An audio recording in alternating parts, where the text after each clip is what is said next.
And I took the garbage out, came in, snow all over me. And I. They're live.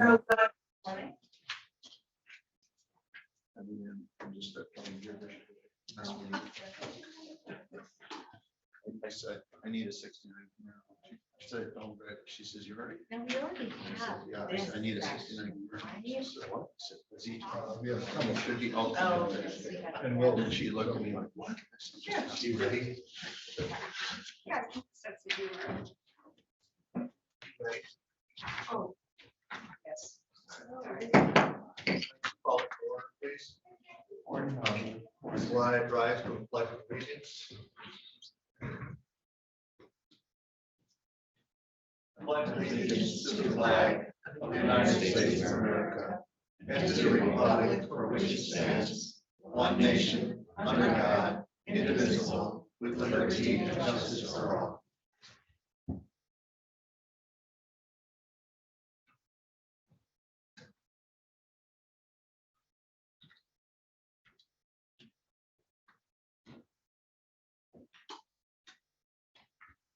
Amen. We have roll call, please. Commissioner Robbins. Here. Commissioner Rushton. Present. Chairman Bonnet. Here. Commissioner Wessel. Here. Commissioner Solisboro. Here. Commissioner Alguier. Here. Commissioner Loudner. Present. All present. Thank you. So then we would have approval of the agenda. I don't have any late additions or deletions. I would move we approve the agenda as presented. Or all those in favor say aye. Aye. All those opposed, say no. Motion passes 7-0. That brings us to public comment. You can come forward and speak with public comment. Ann Schluter, Leelanau Township. I'm going to just stand. I would like to start off with a prayer for the unborn, and then for all you commissioners to remember your oath that you took to protect the United States Constitution. So, Father, Son, Holy Spirit, amen. Hail Mary, full of grace, the Lord is with thee. Blessed art thou amongst women, and blessed is the fruit of thy womb, Jesus. Holy Mary, Mother of God, pray for our sinners, now at the hour of our death. Amen. Thank you. And then I just wanted to bring up, because it was never answered in my last meeting, I keep getting pushed off. My emails are not being answered by my commissioner, Sutas Little. And then I asked the question, what made you think you had the right to vote against what public comment can be, and that you felt that you can interpret it at that health board meeting? You said, maybe someday we can get coffee. You need to actually answer your constituents' concerns. So hopefully you can actually provide an answer that you are going against your oath when you voted for that. That's my only comment. Thank you. Any other public comment? Seeing none, then we'll move on to commissioner comments. Have any? No, then I'll move on to communications, proclamations, and presentations. I'll start first. Thank you.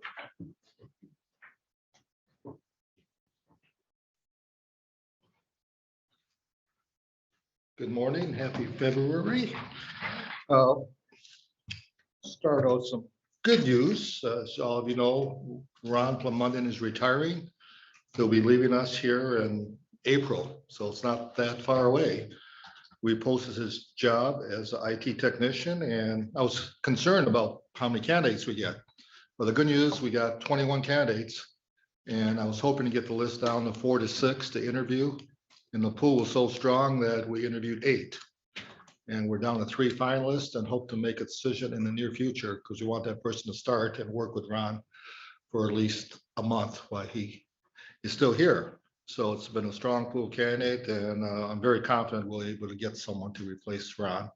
Ron has been our only IT person ever in the history of the county, so it's a big change for us, but I'm confident that we'll go forward.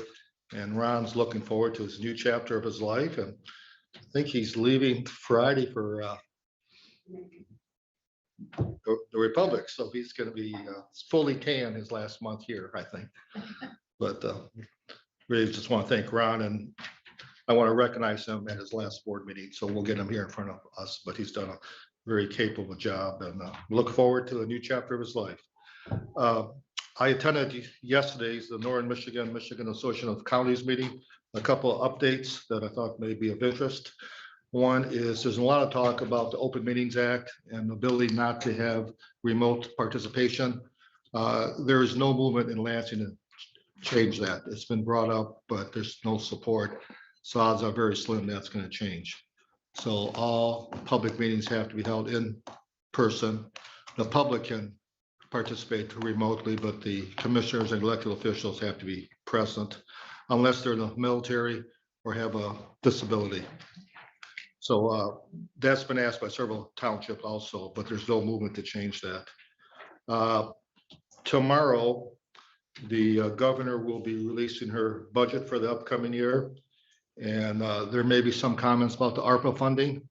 It still is debatable what's going to happen with that. As all of you know, we have the state of Michigan has at least $5.4 billion that's available for ARPA funding. There's talk potentially there may be an Office of Rural Broadband established because it's such a big issue everywhere throughout the state that the state may create an office to help counties and local districts with their broadband internet needs. One estimate, one of the people speaking yesterday said for as little as $2 billion, most of the state could be covered. It was a unified effort. So we'll see if that's brought up in the governor's budget tomorrow. But there is behind the scene movement. It appears that most people in Lansing want this money distributed sooner versus later. So we should be hearing hopefully something.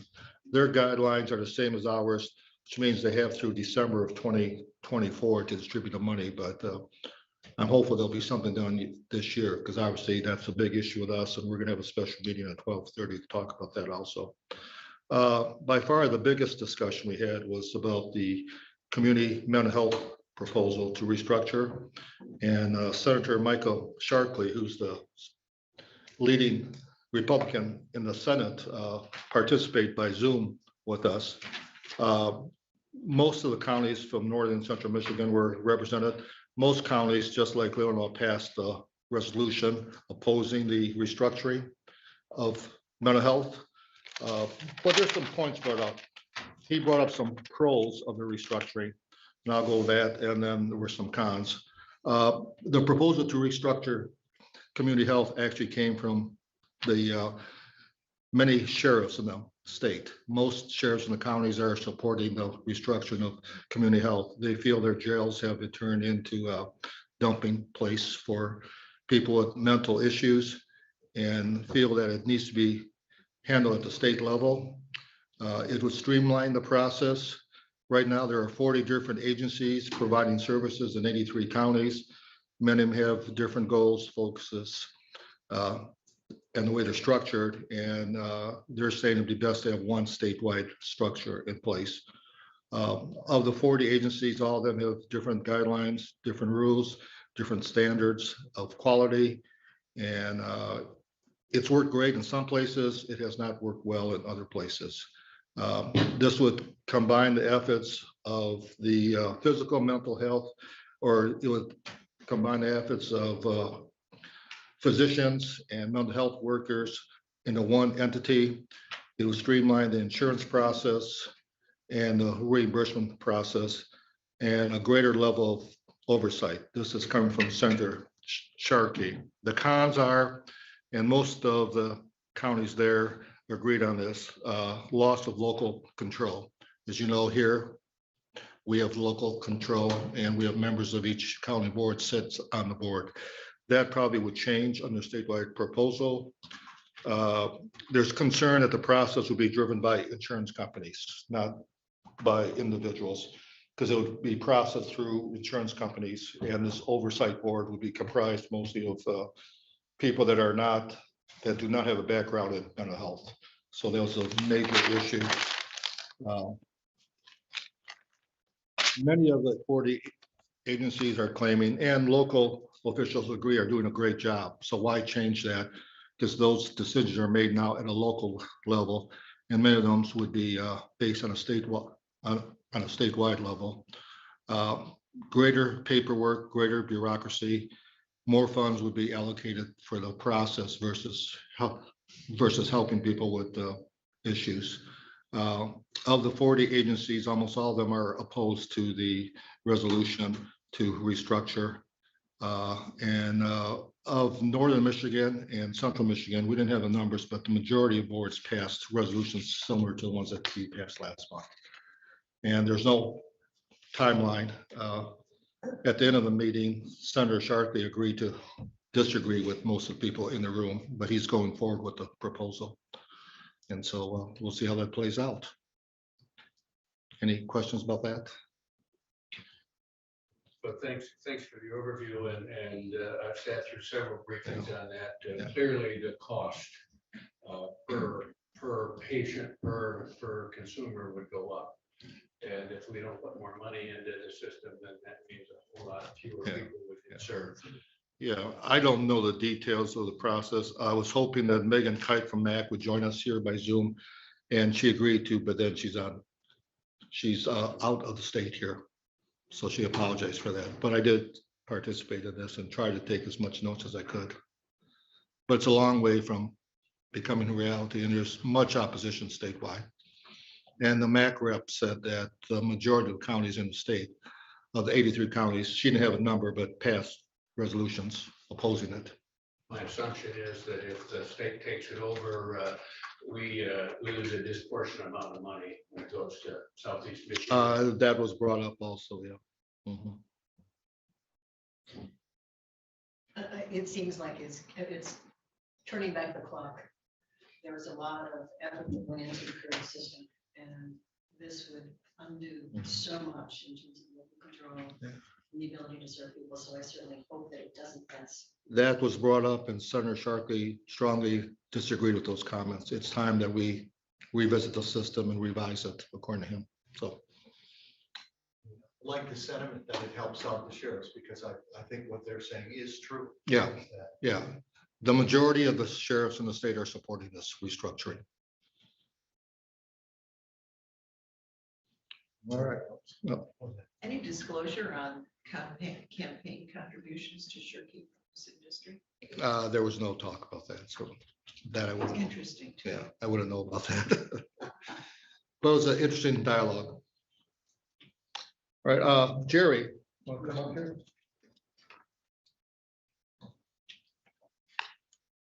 In front of you, I passed out a bid that Jerry got from Herman's. You have some more information, Jerry?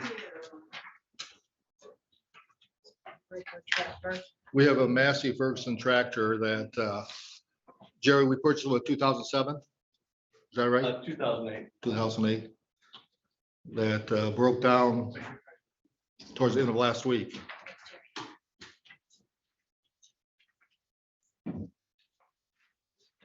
And it's obviously a substantial amount of money, so I wanted to bring it up to you. We don't have much of a choice. I think I talked to Mr. Herman, Jerry and I talked to him. A new tractor would be approximately what, $50,000 approximately. The tractor we have now, if we don't fix it, it's obviously doesn't do much good to us since it can't be functional. And if it's fixed, it still would have a value of about $25,000 to $30,000 on the market. That's what he said this So, morning. Jerry, you want to give a breakdown of what happened? Well, that's, I'm not a total mechanic on this, but the parts had to be, had to go all over for parts. You just couldn't go to one location, and a lot of things have to be ordered. The talk is that there's nothing we did. We had issues in 2014 with this tractor, with gears and different things. So we're pretty much, I can only tell you the pictures show the bearings. There's through that front end picture that shows the frame. I should say this one here, which is the front end. The wheel that was full of metal and shavings. How many hours are on the track? About 950 hours. It's not a whole lot, and Tractor's been used at the park off and on, but not a lot. I can say it's been around here and housed inside. I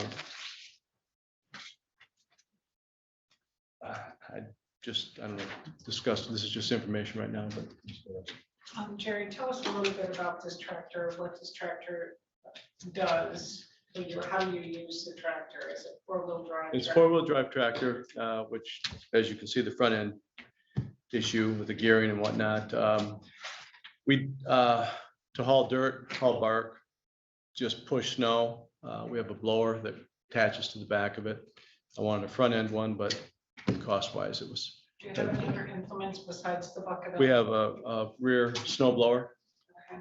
And of course, the detachable bucket and forks that, as you see in the first front picture, that bucket comes off and you tap into forks. So And then we also have, what's that? Forks for the front? We have forks for the, What else do you have for the front? we also have a unit that was built to dump the totes, those plastic totes you see that we have downstairs. We have 6 of them, recyclable paper. So we wheel those out.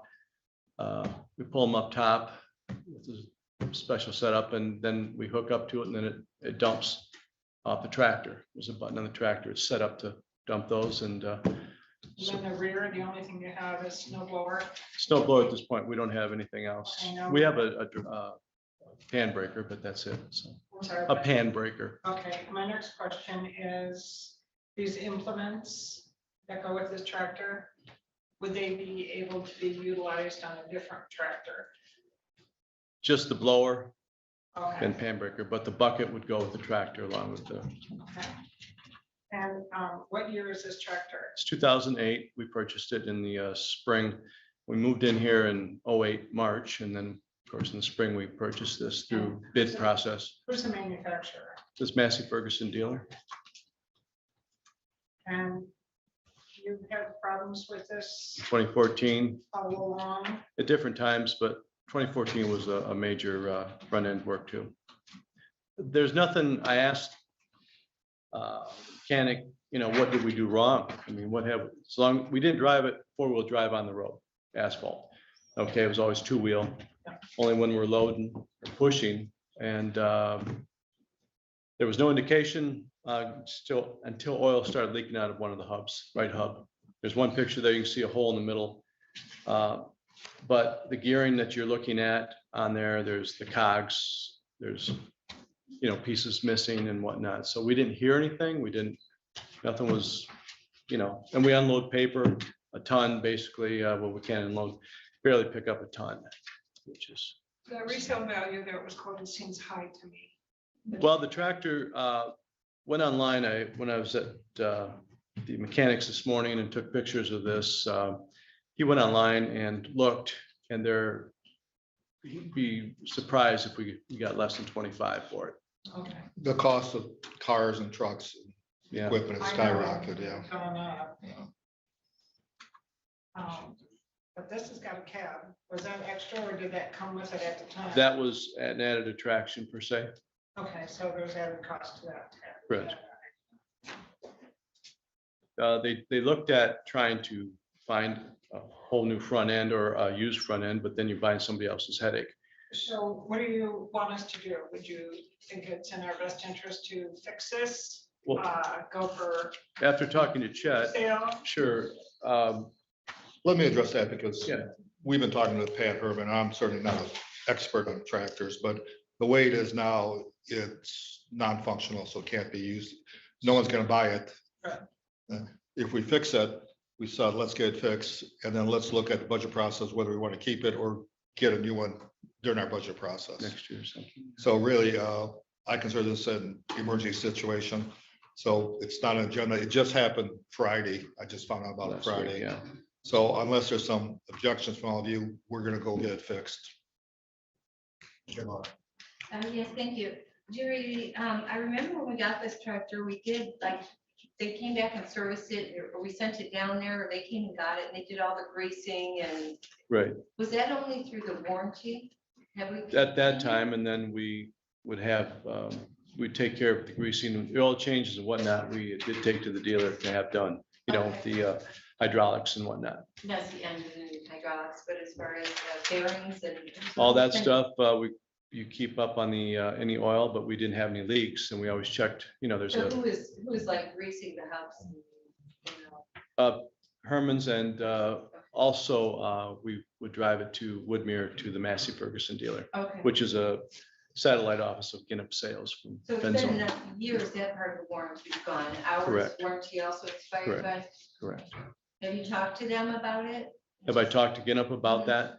No, I have not at this point in I time. would recommend we Okay. just run this by them. All right, I will Because do if it that. happens to be a manufacturer, Fault. there may be something. It's just worth a try. for Yeah. sure. Word is around on this particular model, so. Yes, from what Mr. Herman told me, unfortunately, this model has had issues. And front end, forward drives. Yeah, okay. Did you do any further research on replacement cost? Not just tractor, but to include all of the implements that we would not be able to use on, say, a new tractor? Like to have an idea of what the Right. new tractor is. That That's inclusive in the 40 to 50. If you were going to spend it, that would be part of the deal. I did not, because the tractor itself, that's as we bought it. The forks and the bucket came because they're just quick disconnect. Yeah. It's the beauty of that. Pardon me? Quick attach. Quick attach, exactly. So it's, But so, but do we have a mower for this? we do not have, we have a mower at the park, a gang mower, not a gang, but a wing mower, 12, 14 foot that we use it. But she labors when you're Okay, pulling but that the mower- brush hog. That mower is an implement, I should say, that we It's have. a standard piece. The standard piece, PTO. Yeah, exactly. So that can I'm be sorry, I used. forgot about that.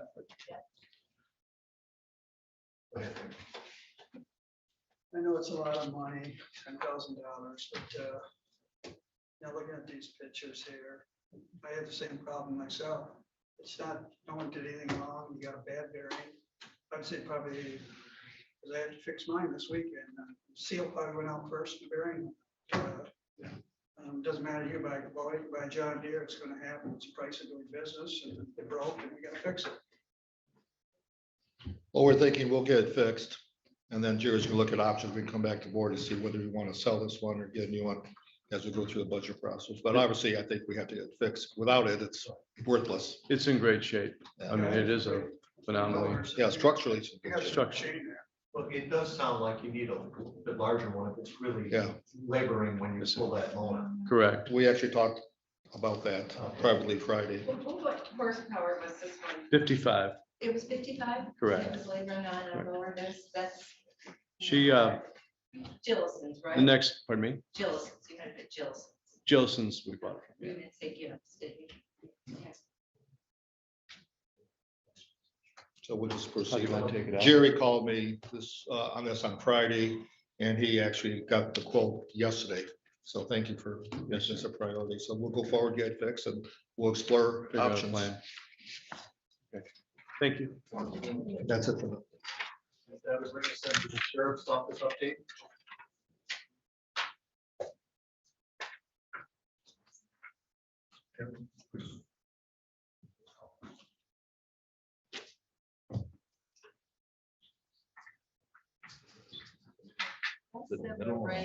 You sit on the end, that's fine. Jim can sit here.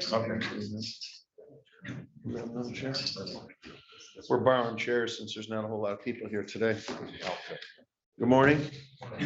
Thought I'd bring the command staff here. Some of you are aware, some of you are relatively new, and my main introduction would be Lieutenant Dwayne Wright. Dwayne was promoted approximately, well, last March, so almost a year ago. He's doing a fantastic job. Dwayne is one of two lieutenants we have, and he is in charge of road patrol operations. And of course, you all know Lieutenant Todd Roush. He's in charge of corrections operations. And as you know, we don't make the papers a lot. We're not having a lot of problems in the jail. His employees are happy, they're productive, and I'm glad to say we have a very low liability because of his good work. You know, obviously, Under Sheriff Jim Kiesel. Jim will answer a couple of questions today when we get to the point where we're going to ask for approval of the Marine Safety Grant, as well as a couple other items.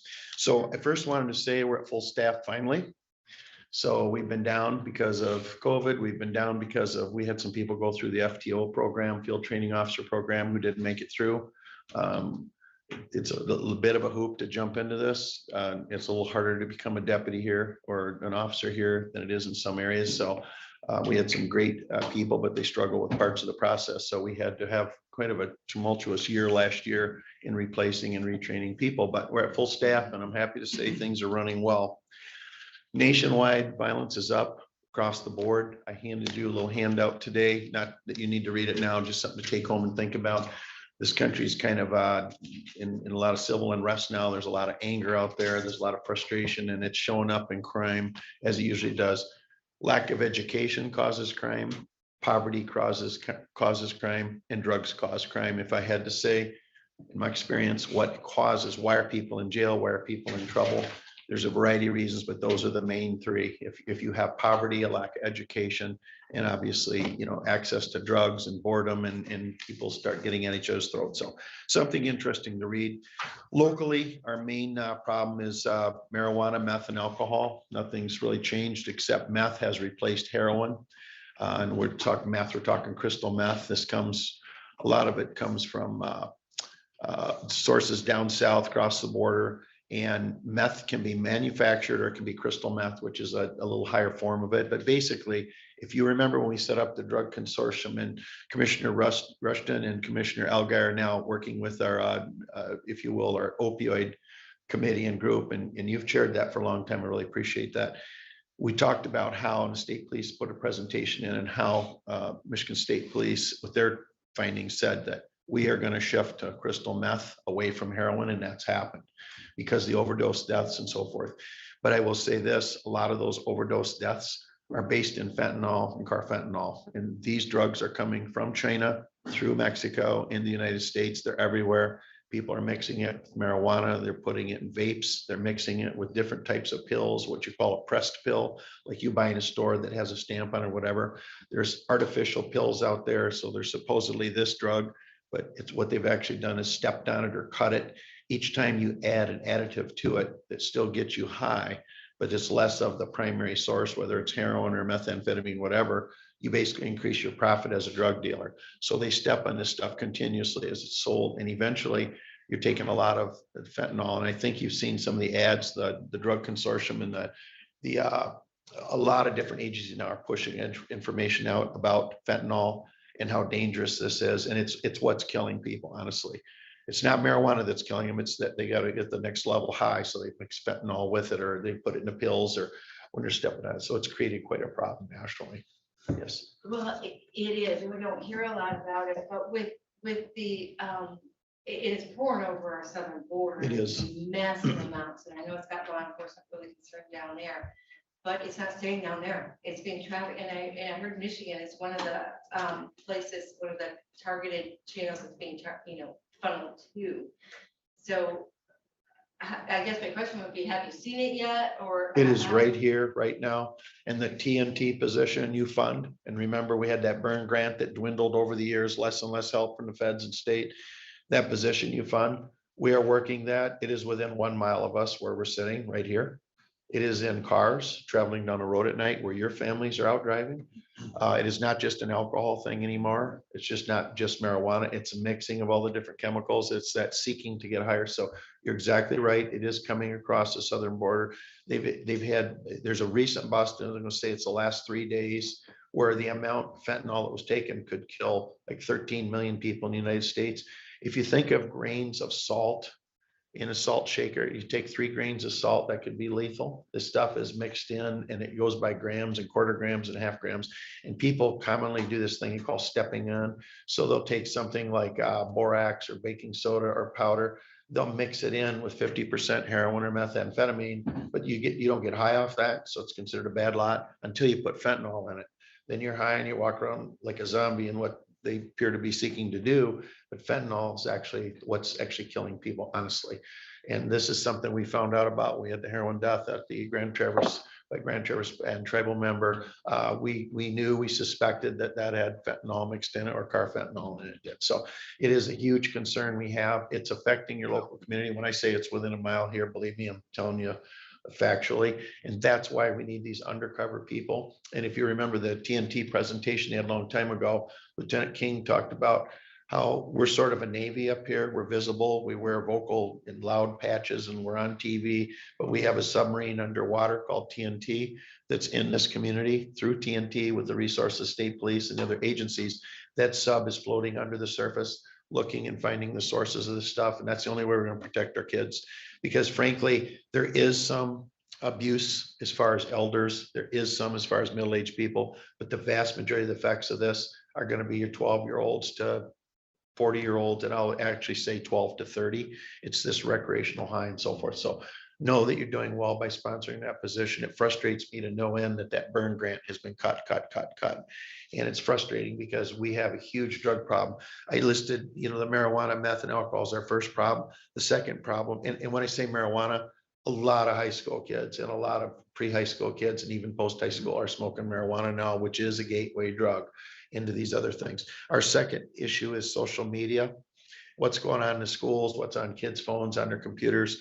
We're getting all kinds of people hooking up on these, Tinder and Backpage and WhatsApp and Facebook, and they shuffle this stuff around. Kids are very aware of social media, how to get around their parents' knowledge. And it's become a bigger and bigger problem. We're spending a lot of time at the schools working on cases where there's pornography on the phones, there's child pornography, there's people involved with pornography on their phones or computers between boyfriends and girlfriends and what they're doing at home at night, and they're just sending it back and forth. Well, these are misdemeanors and felonies, so we're getting dragged in the schools. It isn't a fist fight on the soccer field anymore. It isn't someone rocking the outhouse and tipping someone over at baseball practice. It's right down to a lot of criminal sexual conduct. A lot of it's coming from social media, so we're quite concerned. In that light, in December, about the 15th, we established a human trafficking task force, which is going to lay kind of low. You're going to hear about it later this year. But we established a human trafficking task force to address some of these problems because there are internet predators out there posing as teenagers, posing as kids from the neighboring school like Glen Lake or Benzie Central. And they're actually 60-year-old guys sitting naked in their basement on a computer. And you're going to see us go out, put 2 programs on this year. We're hoping to use Sutton Space School for one. Haven't talked to them yet. Hoping to use Glen Lake School for the other because they're geographic different areas of county. We will take our task force, which involves 12 people. There's 6 males, 6 females on it. We have people from probation. We have people from the courts, from law enforcement, and we have quite a variety of people interested in sitting on this task force. And we are going to be addressing in several ways what this concern is. And we are going to be putting this on for parents, not for kids. Kids already know drugs are illegal, but parents are mortified when we get them in and we have our detective and our cyber analysts look at things. Parents are like, well, my kid didn't do that. Well, here's your kid's phone and here's what's on it. And we try to buffer that from parents. We probably say, you don't want to see what's on your kid's phone. Trust us, it's not what you want to see. It's really bad. And here's the sources. So we're going to put on this task force presentation to the parents of the schools. And then we are going to make them aware, like, you may or may not know what's up is, or what, Tinder is, or how these people are meeting each other, how these predators are finding our kids, but they are. Sometimes they entice them with drugs. Sometimes it's the excitement of nudity. And sometimes just, they think it's a friend on the internet and they befriend somebody and they trust them. And I have people tell me, well, I was talking to a couple of my friends. Who are they? Well, I don't really know. They're internet friends. Well, they're not who they think they are. So you're going to see us go forward with that. And then we're dealing with a lot of mental health issues. So in our jail, the vast majority of people are there because of one of 2 issues: drug or alcohol abuse or mental health issues. If it's a mental health issue, if we can stave that off and we can work to keep people from crossing that line and committing a crime and doing these violent acts, we're going to be well off. And if we can't, then we have to deal with them when they're in jail. Then we'll need the resources and help of mental health professionals to come into the jail at times, because for our jail employees to sit there and listen to people yelling and screaming at the top of their lungs and punching walls and urinating, defecating, doing stuff, that's not right for our employees. That's not right for the other people who are in jail. There are people who need mental health and mental services. However, the people who are in jail right now, we're at 17 this morning. I can tell you the vast majority of them belong there, and if for no other reason, to save their lives, because they're coming from homes and they're coming from places where they have access to drugs. Their mental health issues aren't taken care of. Therefore, they go to street drugs. They go to street drugs. everything goes wrong. And this is why we're getting in a lot of these conundrums we're in. So that's the direction we're going. Those are my three main concerns. On the brighter side of things, we have a canine outing. And the canine outing is June 3rd. And this you approved in the last board meeting. We have had a tremendous start to this. The undersheriff has taken on the responsibility of collecting funds. And I know we're doing very, very well toward building a fund in case the existing canine we have now is injured or needs to be hospitalized, or for our next dog down the road, let's say 7, 8 years from now, when it's time to replace our canine. This dog we have now, Klaus, was purchased by a local family who loved dogs and they're great people, and they loved our sheriff's office. They purchased that dog for us. And there's the equipment and training, and the car needs to be modified and have special air conditioner and doors that open automatically and stuff. So that's quite an expense. And so that won't be a county expense. We're doing this fundraiser. And we think it's gonna be really successful. And even if you're not gonna golf that day, even if you don't really like golf or like dogs, come on out, because I think you'll have fun as a commissioner. Good way to see a lot of your constituents, and it's a positive thing. Are you doing a silent auction there?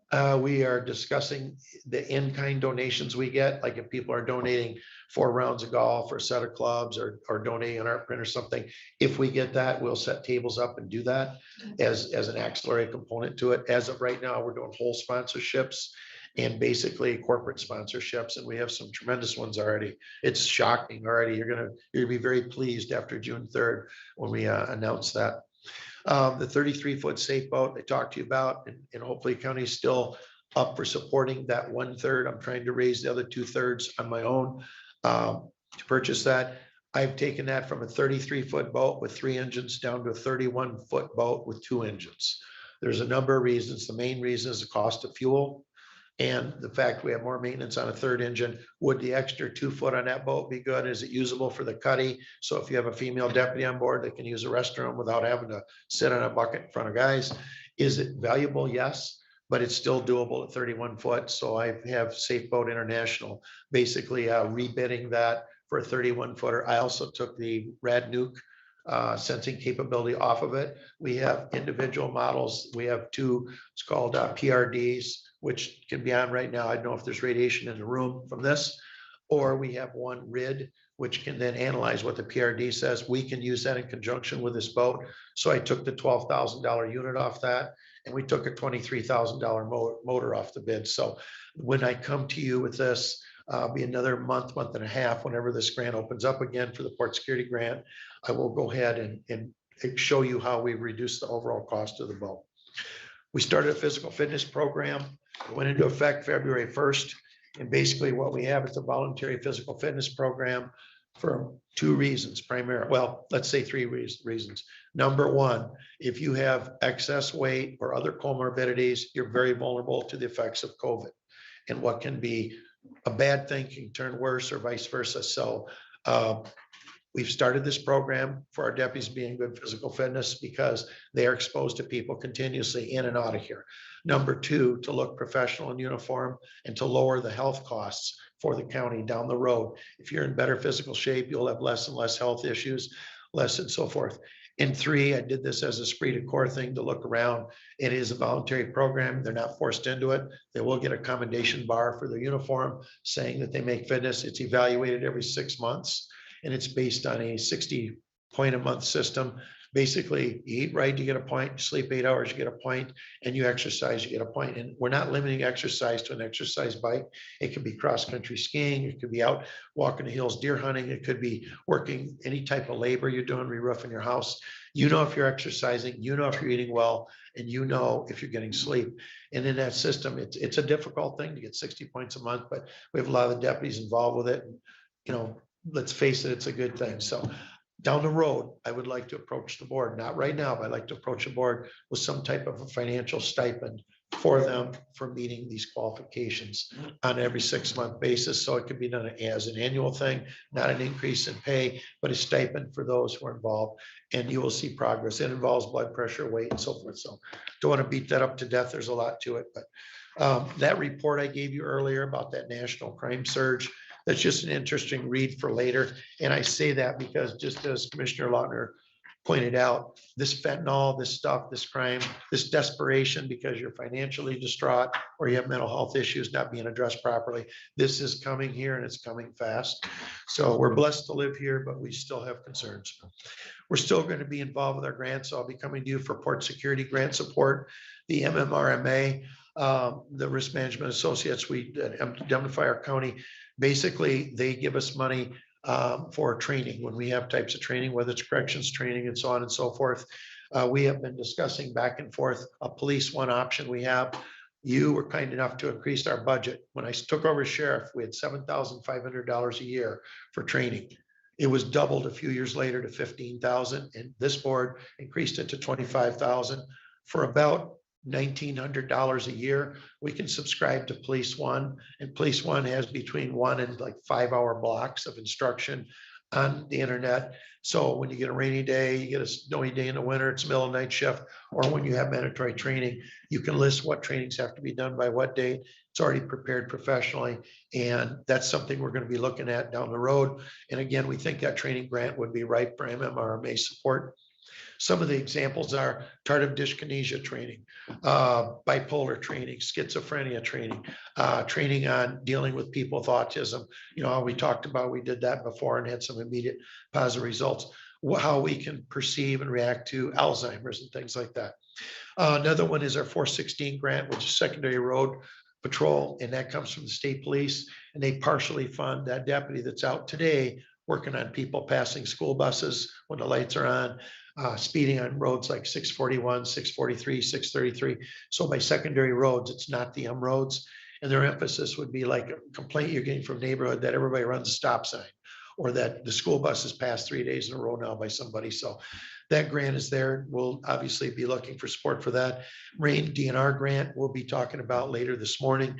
And that's where the DNR takes registration fees from boats, and they split the money between DNR, conservation officers, and sheriffs. And so we get a portion of that to support our marine safety program. TNT position, we'll talk about that later. The state police pulled their vehicle, and they no longer liability wise want any other smaller entities to have their vehicles. So we were paying a lease fee every month to lease the state vehicles. As of what day before yesterday, a couple days ago, March 1st, we no longer had a vehicle. So we had to take our old marine truck, strip it down and put that in that position. And I have one concern coming into this year. The cost of fuel has skyrocketed in the last year or so, and we're up close to, you know, $4 a gallon now. If you average in like where you have to buy it at marinas where it's more expensive because of location, and what we do when we stop at Speedway, Holiday, or BP or something, most of our gas purchases are done at the road commission. We get that gas a lot cheaper. There's a lot less tax liability there. And we're in a between 250 and 280 different times of the year at that, as compared to maybe 350 a gallon just stopping at a gas station. So that is one concern I have. And it's one thing I'm worried about we might go over budget on, because we really have no control. Oil was $92 a barrel the other day. I remember it was 42 a year and a half ago. So we're dealing with some issues. Well, remember, I warned you that at budget time. I didn't think we went high enough because I could see it coming. Right. Yeah. Yeah, and I remember you did that. We were trying to keep contained, but you're right. It's frustrating because, you know, I'm a half full, not half empty glass guy. I'm an optimist. And I look at things like, well, it's probably going to come back down, maybe before the election, after election, but it's going to come, but so far it's not showing that. So, but that's pretty much in a nutshell what I had. I know you'll have a few questions, but I wanted to bring the entire command staff here, and we hope that we're providing the professional image we hope we are in our daily operations. We're making traffic stops as we speak, and here somebody was stopped and dealt with. There's going to be somebody stopped all the time, middle of the night when you're all sleeping. We're doing a good job as an agency. I'm so proud of our deputies, of this command staff, and their good work. And I think it's going to be a really good year this year. I have a very positive feel about this year. So, well, fuel is a concern, and we're gonna have to keep an eye on it. I don't suggest we scale back road patrol by any means. This is something that we're going to have to do, and we will deal with it. We talked about that a bunch of times. We have to do. Scary thing is that it's going to, you know, they're talking $5 even before Memorial Day. So Yeah. what's wrong on that one? And you're gonna talk about your TNT truck. I'm interested in a discussion on that. And you know, I haven't liked the lease on the TNT vehicle for a number of years. I haven't liked Correct. that. We have no equity in that. Right, I mean, no right. equity. It's been high, so Right. we'll do that. Thank you for everything. Thank you. I really appreciate your support. You know, there's times politically we're at each other's throat and this and that, and everybody, I know as sheriff from going to the MSA meetings and trainings and conferences, I know what other sheriffs are going through. And some counties are just dirt poor and they're struggling, and some don't have the support you have as a board. And I'm talking about those of you who've been on a long time, and those of you that are relatively new, you have supported us. And I really appreciate that. So it's been around this a long time. I started in 76 and I've been in Lapeer, Oakland, Saginaw, Genesee, Antrim. I was regional supervisor for Northwest Michigan and DNR. Came over here to Leelanau, and I can just tell you that we have good support, and I really appreciate that. On behalf of all of us, thank you. Thank you. And thanks for what you do. I wanted you to pick up on what Chet talked about with the community mental health. My understanding is you've been pleased with Northern Lakes and the involvement Yes. of Northern Lakes. Yes. What's your take on the proposed Sharkey bill? Well, there's a lot of money. I could do it the dirty way or the straight way. The dirty way would be that I'll give you the mental health phone numbers. I'll just randomly give you each a phone number. One of you calls at noon, one at midnight, one at 4 in the morning, and see if anyone picks up the phone. If you're getting a recording, or if it's on a Friday night, are you going to get help? Honestly, we get in some conundrums and situations where you can embarrass somebody because they're not available. We need someone right now. And when we need someone right now, we need to be able to call an agency like community mental health and get a person over here. So I hope they're adequately funded for that. I think in that system, it seems like ever since this whole COVID thing came, a lot of money is going to mental health and social services and not much to law enforcement. When it comes right down to it, we need to help people, I think, before they come to jail. Because if you can find in your community, through your schools, through your community education, and if you can understand, when we talk about mental health, we talk about SUD, or substance use disorder, you know, they've got these different acronyms for things. We don't want to make people feel bad because they need help. We need to see that in the schools. We need to know ahead of time, hey, so-and-so's started out with Oxycontin on the knee and now it's gone to this, or so-and-so's divorced, lost their job, stressed out, and start smoking dope. Now they're taking meth. We need to find those people before they commit the crimes that affect us all. And when they sit in jail, we need to know that jail is supportive. We need to know courts are supportive. We need to know that you're supportive so that we get these people triaged off. Some will go to prison. Of that group we have in now, a bunch of them are going to go to prison for some pretty bad things. But there's always some in-between people, and we need to know if there's in-between people, how we can help them. So I think that them looking at the system is good overall.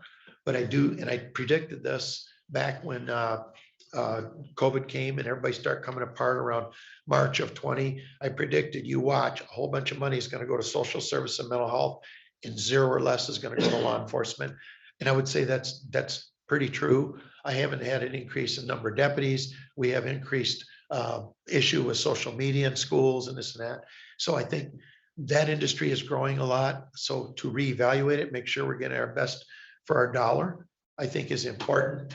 So most of the sheriffs support it for a couple of reasons, and I being one of them. I think that anytime you have that big of a budget and you look at the end product and you're putting all this money in a system, what are we getting? Right now, we're getting an increase in mental health and substance use disorder or drug addiction. So is something not working there? Are we putting more and more money into something that maybe we're not getting our best bang for our buck out of? I know you can't do everything. It's not some utopian society where we're all marching around with rifles and checking everybody. It's not gonna be like that, but we have to have that submarine under the water with TNT. We have to have our deputies funded. We have to have enough deputies to cover things. Down the road, you're gonna see another move toward school liaisons, or if you call SROs, school resource officers. You're gonna see society saying, I need a cop at Traverse City West High School. I need a cop at this, for 2 reasons. 1, for security for the students, and 2, so that the teachers and administrative support at the school have the backup of law enforcement, because it's pretty hard to be a teacher and a cop at the same time. And so they have our support. and we have theirs. And so the students also know they have resource people working for them one-on-one. This is extremely important in our schools. If you start out with a bad product coming out of high school and they're already addicted to marijuana or alcohol or already taking meth or pills, you're going to have a problem throughout their life. They're going to fail at almost everything they do in life, because unless they're one of the few that can grab that lifeboat when it goes by, we need to help them do that. They're not doing it on their own. They're not just saying, I'm done with meth. Very few are. It's going to take the help of interceding by law enforcement, saying you cross this line, now this, the school supporting us and us supporting the school. Kids are coming to school now. Teachers got 20 kids in a classroom. If there are 2 reprobates and there's 2 drug addicted kids or kid throwing spitball off the ceiling, that's what all the other kids are looking at. They're not looking at the girl in the front row is getting all A's. That's not interesting. They're looking for that oscillating gene, if you will. And in that light, we need to find that a little earlier in society, deal with it at the education level, as well as the law enforcement level, have that presence. A lot of people say to me, I see a lot of cops around. You do. And I'm proud to say that we are out there, we're working. And down in Flint, and down in certain areas, urban areas, they're not making traffic stops. They're not finding the people on the roads with the drugs and the alcohol are going to kill someone in a wreck. They're going from complaint to complaint to complaint of rape and arson and CSC and murder and homicide and robbery. And here we don't have all that stuff going on. We have those 3 things I mentioned, and we're addressing it extremely well. But that's why you want to have a strong police presence. And that's, to answer your question directly, that's why I support it. I think it needs to be looked at. I think they need to evaluate if all this extra money is going there, why do we have more mental health issues and more people addicted to drugs? So those are really good points. I don't think it's appropriate to blame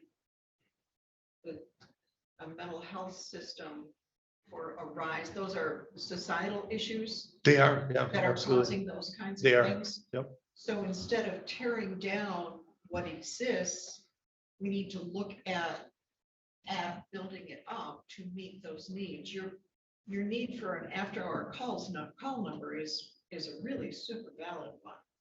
Having worked at treatment centers, we always had after-call numbers. Right, exactly. After-hour call numbers, Yeah. that's a real big deal. So I'm just wondering, and so community mental health, there isn't that. That's something to be looked at. We have community mental health here, but the problem is they are at times hard to get a hold of and they don't have enough staff. The reality is when you have someone ricocheting off walls, you have to be able to go to the judge, the probate or district judge, just say, we have a problem with person X, whether it's something you're born with or something developed over time, or it's a result of drug abuse, you're in this category. And our deputies, and I can tell you that Todd has done a wonderful job with us administering this, to sit down there all day and all night, listen to screaming and yelling and dealing with defecation and urination and nudity and just crazy stuff and threats.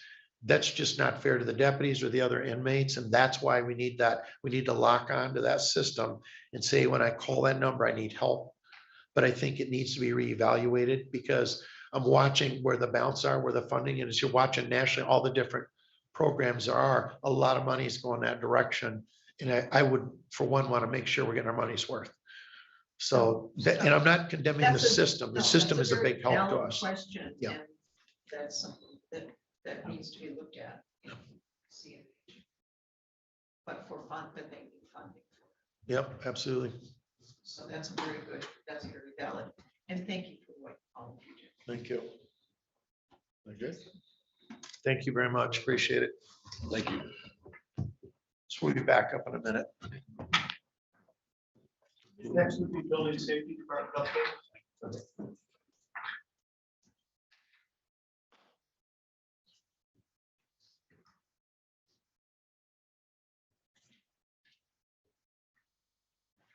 Morning, everyone. Amber. Hi.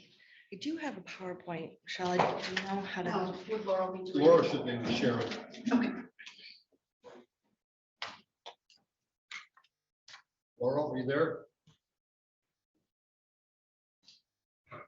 Yes, just give me a moment. Okay. Forgot your photo on there, Amber. Well, I'm just the leader. You guys get to see me most of the time. I want to introduce. I the thought, rest I of flipped the page because I thought maybe it would be like a full headshot. Oh. No, I prefer to be behind the scenes.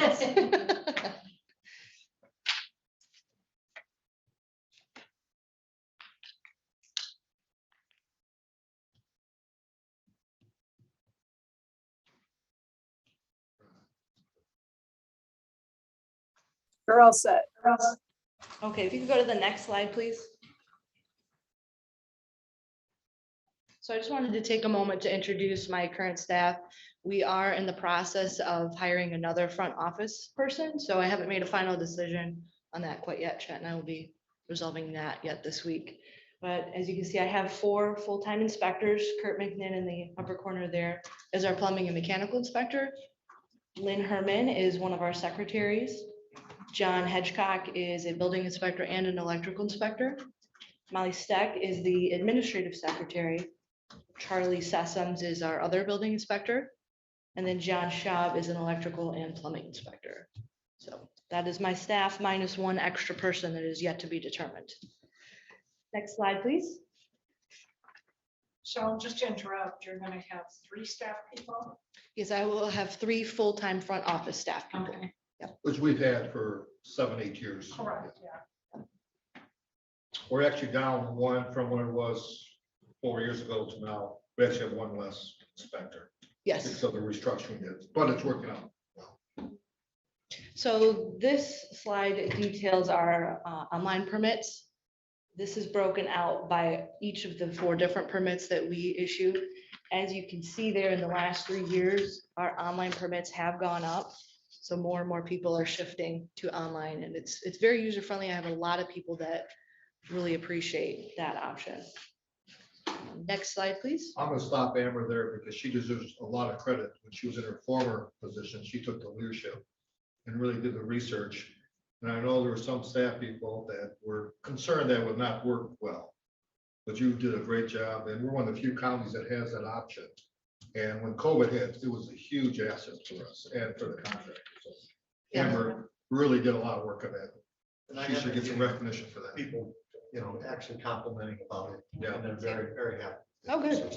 Yes. So the pie charts here are kind of the same information, but this is as a whole. You can see in the last 3 years, the shift, we're almost evenly split here between online permitting and in-person. There's still a great deal of people that prefer in-person. They like that relationship. They get to know the front office staff and they really like coming in person. Others, even if they're only a 5-minute drive away from the office, they prefer that time saving and just being able to apply online. Next slide, please. This slide gives you information on the number of new houses in the county in the last 3 years here. So we did have a slight dip in 2020, but surprisingly with COVID, the numbers are even higher from last year. There's a lot of new developments that are starting, interesting projects. The Village of Empire, Cornerstone, Affordable Homes is going crazy out there with their building projects. And I know Habitat for Humanity has something planned in Maple City. And I've also heard through the grapevine that there's something coming in Cedar. I haven't spoken to anybody directly, but I know there's something planned there as well. Yeah.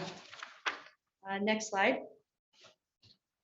This is kind of the same information, but it's broken out per township. So you can see where most of the new construction is in the county.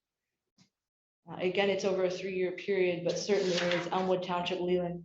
Those tend to be the 2 biggest areas where they're doing new construction. Next slide, please. This slide has to do with commercial construction. Typically, our county is not one that sees a lot of new commercial work, but last year there was a great increase. We also have a couple of things brewing this year. TC Whiskey has an interesting project going up on Center Highway. They're looking to build a very large rack house to store all of their whiskey barrels. So it's involved a lot of head scratching and additional researching to get it going, but it will be a very interesting project once it's completed. Is that near the winery there? at Green Hill? Yeah, Bregman Brothers. Yeah, it's the former Cherry. Yeah, it's a cherry. Growers. Yeah. Yep. Receiving station. Yeah. Mhm. Next slide, please. Oh, we're already there. So coming soon, I would like to work to create some customer surveys on the building end. We have a lot of ongoing continuing education, and there was a education opportunity that came up that this particular jurisdiction does customer service, and we don't really have anything like that now. I think it'd be very interesting to do something at the beginning of the process as well as at the end, so I can get feedback on what people are experiencing with the inspectors in the field, as well as the front office staff. So I would like to do something brief, and it's completely optional, be included in the permit packet when people receive it. If you choose to respond, you respond. If you choose not to, you choose not to. But it would give us some feedback and people wouldn't feel pressured to reveal who they are. Online inspections, that's already an element in the program that we have. We had so much going on with getting it set up for online permitting that we kind of set that element aside. But I've had a few requests. There are other jurisdictions that have that up and running. So I would like to explore getting that up and running for our department as well. How do you do, Yeah. how do you do online inspections? It's similar to the online permitting right now. When somebody fills out an online permit, it comes into what is called a queue in the computer system for review by the office staff. So somebody would submit an inspection request with their preferred date, and then we would review it and add it to the schedule. So everything is electronic communication there. They would Okay. request it. If we approve it, they would get an email back letting them know it will be scheduled on that date. You're not doing the actual inspection. No, Oh, that's how I can. no, sorry. That So would- scheduling, scheduling of inspections. Aim your camera at the pipe. Is that your question too? Yeah, that was, Sorry. I was visualizing that. Yeah, that was a miscommunication on my end. No, we're not doing online inspections per se. Might want to reword that title. Yes, like inspection. yes. Scheduling of inspections, not the actual inspection. Online scheduling. Yes. A lot of people would really like that. Yes, I mean, there are some times where an inspector goes out and they don't need to come back per se. It's a small item, they'll accept a photo, but it's not full scale. You know, we'll do a Zoom walkthrough of the house. There's too many elements that you just couldn't do that. Okay, good. And then the last item we'd like to work on is offering professional development classes for contractors. I don't have anything solid yet, but it's something that's been brought up in the Building Safety Committee. And it's also something that was offered quite some time ago, more of as an update to code. But there are a couple of elements that have come up recently that the inspectors and I have discussed, and potentially it'd be more beneficial to have a class to bring somebody in and go over these changes so that people are on the same page with what we're requiring. Well, prior to COVID, we did that for several years. It was at 8 o'clock in the morning downstairs, and we always had a packed house. And contractors really appreciated it. They didn't have to drive somewhere, and we didn't charge for that service. Well, because they are required to have Yes. classes in order to upgrade their renew their licenses. So that was, it did really help a lot. I did have one thing that was suggested to me is that when permits or building, what was it, the prints are brought in, there's sometimes large jobs and there's smaller jobs. And they're done on a first come, first served basis, correct? Correct. I mean, a suggestion was made that maybe the inspection department could look at large jobs and small jobs. Because sometimes if there's a large job ahead, it can take a little while to get it, ready and ready for the permit. And then the small job is waiting, rather than those could be on two different schedules. Right. I have been in conversations with a couple other building officials in other jurisdictions to see what their process is like, and they've recommended a similar process. So I am looking at tweaking our process. There's always room for improvement there. It's just finding the right fit that's gonna fit everybody. Yeah. But I thought that was a good idea. Yes. Because if you just got a shed, you're gonna build, if you gotta wait for. Yeah, it takes less time to review those. Yeah. Yep. Sure. Well, two comments. You started out your power slide with the picture of that house being built. And you can build that house to scale probably for about $150,000 in today's building materials, I would guess. Very affordable. Yeah. My second comment would be your customer surveys. So will there be a section where you know, your builder will, or your contractor will be able to say, to share ideas with how to help you work with them better. Is that what the whole drive of the survey is? If they say, you know what, geez, if you were to just change your office hours by a little bit, I know we've already done that. That's just an example, and that just worked for us. So would that be on there? Yeah, I have to review what the one jurisdiction does have, but they have, I think, 3 or 4 questions that they ask generically about specific items, and then they leave a broad range for just general feedback. So your what can we thoughts. do better for you? Yes, and ideally, I would send it to contractors as well as the homeowners. Okay, oh, good. Yeah. As well as- Okay, I like that. It's a great idea. Amber, you're in the leadership program too. Why don't you tell the board about that? Yeah, it's very exciting. I feel like that taking the program, I'm on my break week now, so I've gone through 4 weeks, but it's helping me grow not only professionally, but also personally. There's a lot to take away, and you're introduced to a lot of different people. I've got a lot of people in my group that are the same leadership level as I am. You recently come into this position. There's people that have been in it for 20+ years. So you have a broad range of experience and situational experiences to go over with people. So it's very informative. It's sponsored by the National Association of Counties, NACO, and I nominated Amber for it last fall. It's a 1-year program. It's supposed to end, I think, mid-April. Oh, but okay. This looks like a 6-month program. Mhm. Any other questions? Thank you very much. Yeah, thank you all. Thank you. So then it is probably time to congratulate our administrator for making such a good inspections director appointment. Well, she made it easy for me. For sure. And I believe Amber's still one of the very, oh, she left. I still think she's the youngest building official in the state of Michigan and one of the very few females. So a combination of a female at that age. So when they talk about future leaders of women rights, there'll probably have to be a statue somewhere on this campus. Amber Weber. That's gotta go to building and grounds. At some Gotta point. go to- We'll put it next to Amelia Shop, right?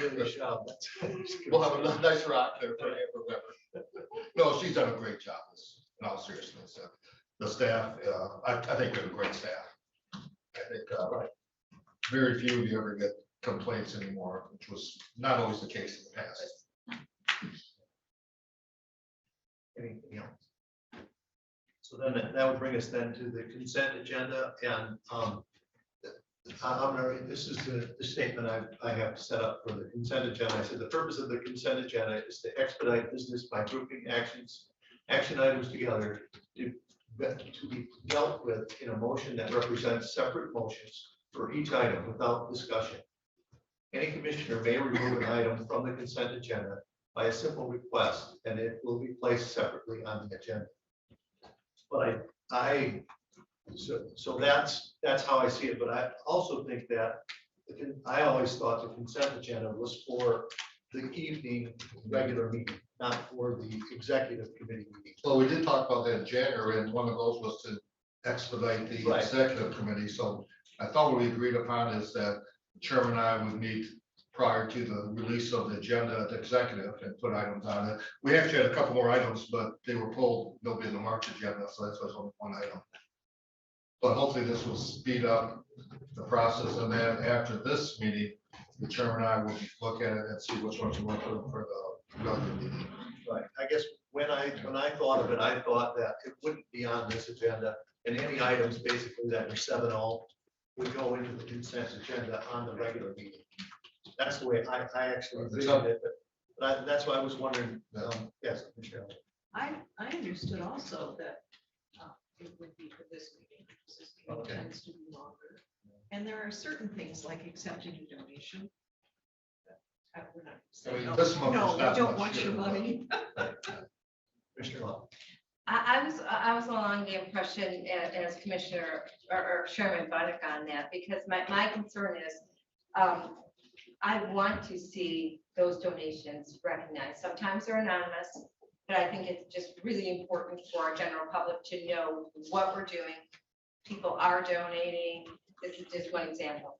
The next thing, something you might pull, it might be something really simple or very routine for us, but it's very important that the public knows what we're doing. So as long as they're at the very least recognized. And if we do feel like it's super important, we pull it off so we can have a little bit more discussion. So keep it like we're doing it now. Try it, I guess, for Okay. a month or so. and see what Well, happens. as you point out, every one of you have a right to pull anything off. Right, I know. So Who's going to recommend and move the consent agenda? Second. All those in favor say aye. Aye. All those opposed, say no. Motion passes 7-0. Okay, then that would then bring us then to the action items, the Leelanau County Substance Abuse Prevention Coalition. we have some reps here, and I'll start off with a little brief background. I think all of you know Rebecca and Audrey. They've been here in the past. And I gave a brief update last month on this grant option, and just as a little background, 'cause it's a little unique situation that we felt. At our meeting in December, at our Substance Abuse Coalition, we were informed there's potential for some grants to do some studies. And that's through the Michigan Prevention Network. And so these two ladies got the message and quickly thought we should apply for a grant for $50,000.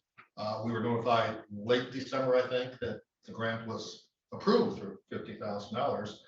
We were assuming, and once again, when you assume sometimes, that the money could be funneled through the lift, since they're a nonprofit, we have a partnership with lift, and that way we would not have to go through this process. But in January, there was a meeting with the representative from the Michigan Prevention Network, and they notified that it has to go through the county, not through lift.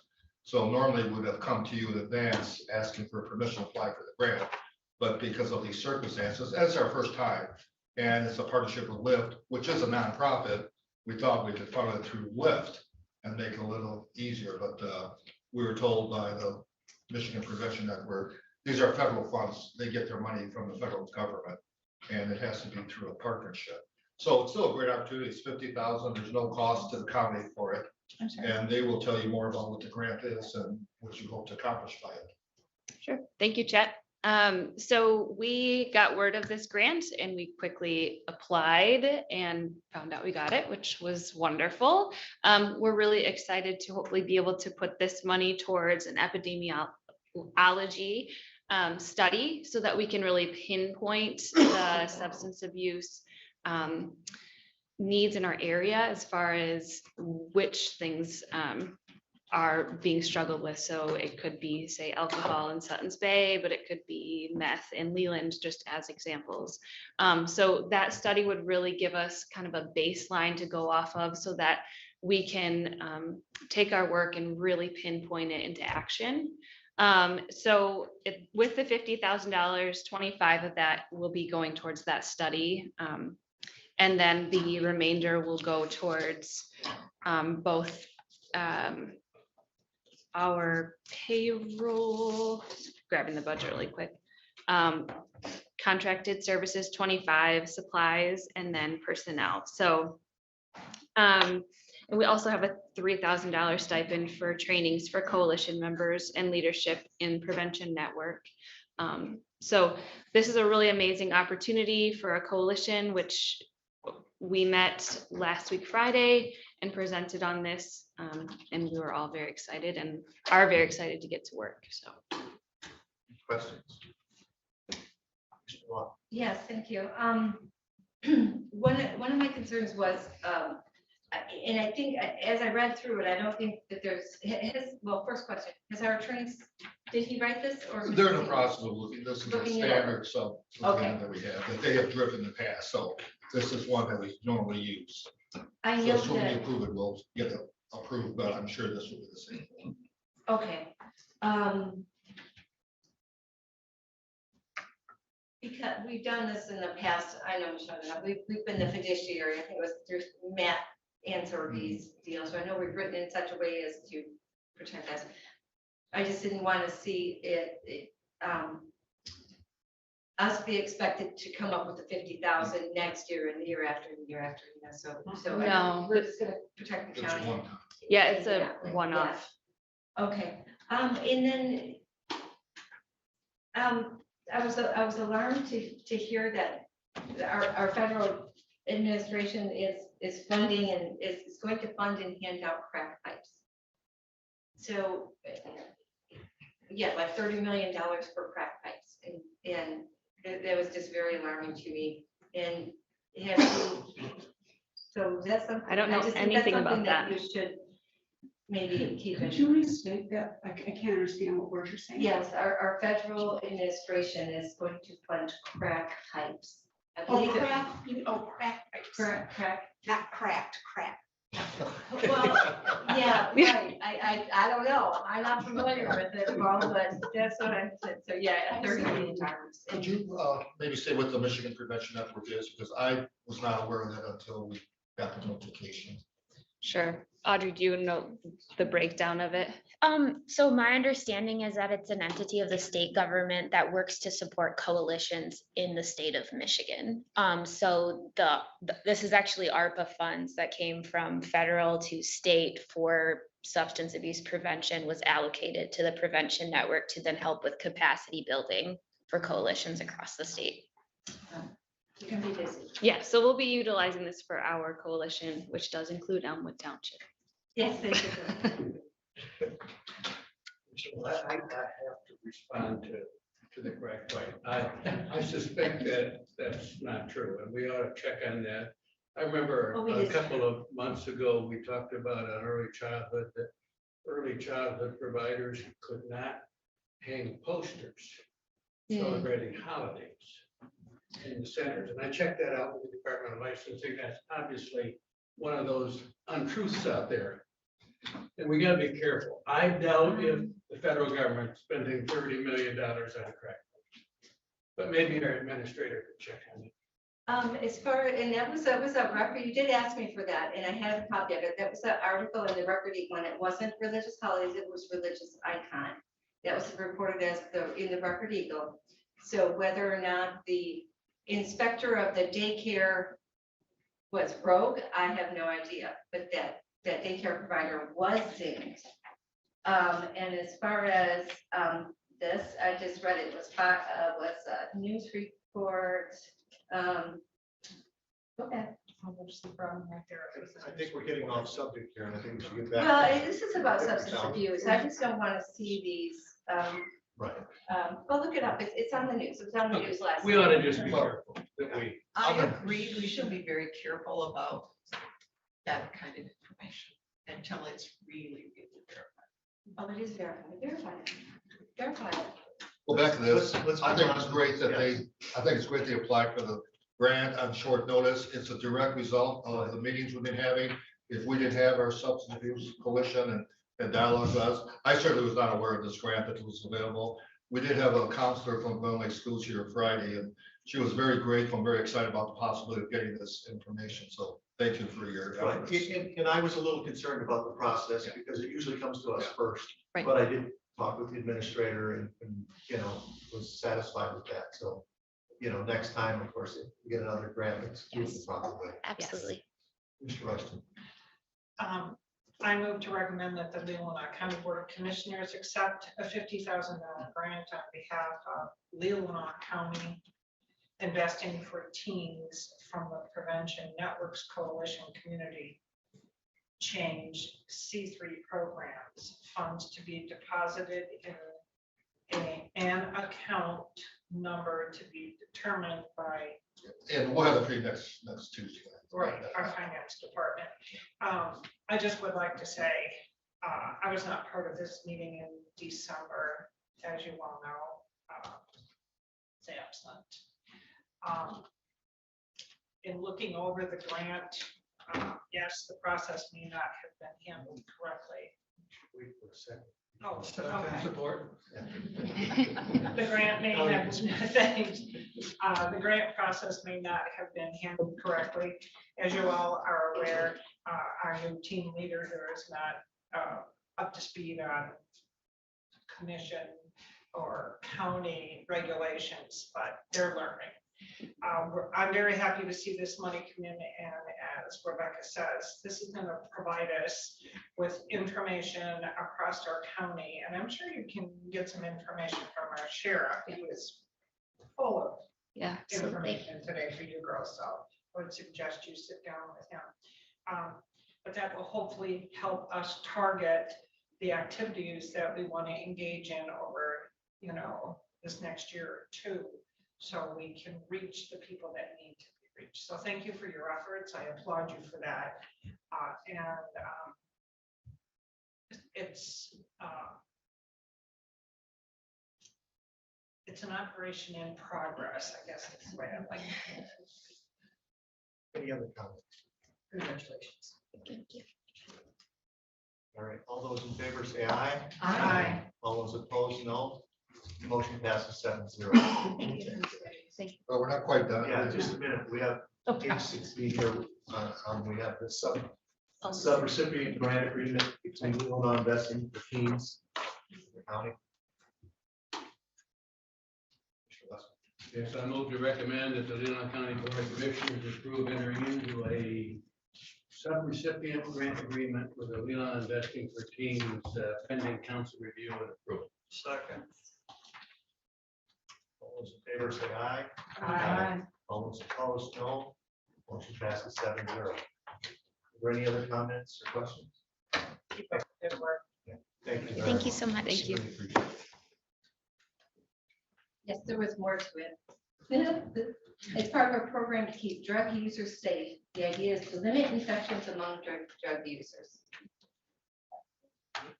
Yep. Very interesting. All right, so let's take a break. Thank you, Commissioner. Yeah, let's take a break at this time.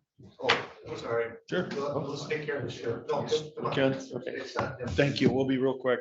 One point of clarity on that, what Commissioner Lautner said, that is to provide safe havens. So that sounds real good, but basically it's a dope den. So you are providing in like in New York City, in some areas, needles to people who are using heroin, which I'm just totally against that. And people have different philosophical views of that, but that does give clarity. What you said is true, but it wasn't just to like say, here's a crack pipe, show up, pick one up. And their idea is I understand why they're doing it, try to get them in a safe area to do it, but the process is still you playing with fire. So it's a sad deal, but there is validity to that. Stand corrected. Yeah. So we have two quick items. One is our marine safety grant, which we apply to the DNR every year for.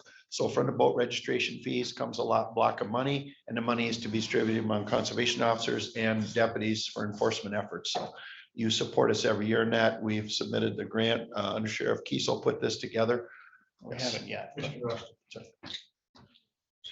Commissioner Love.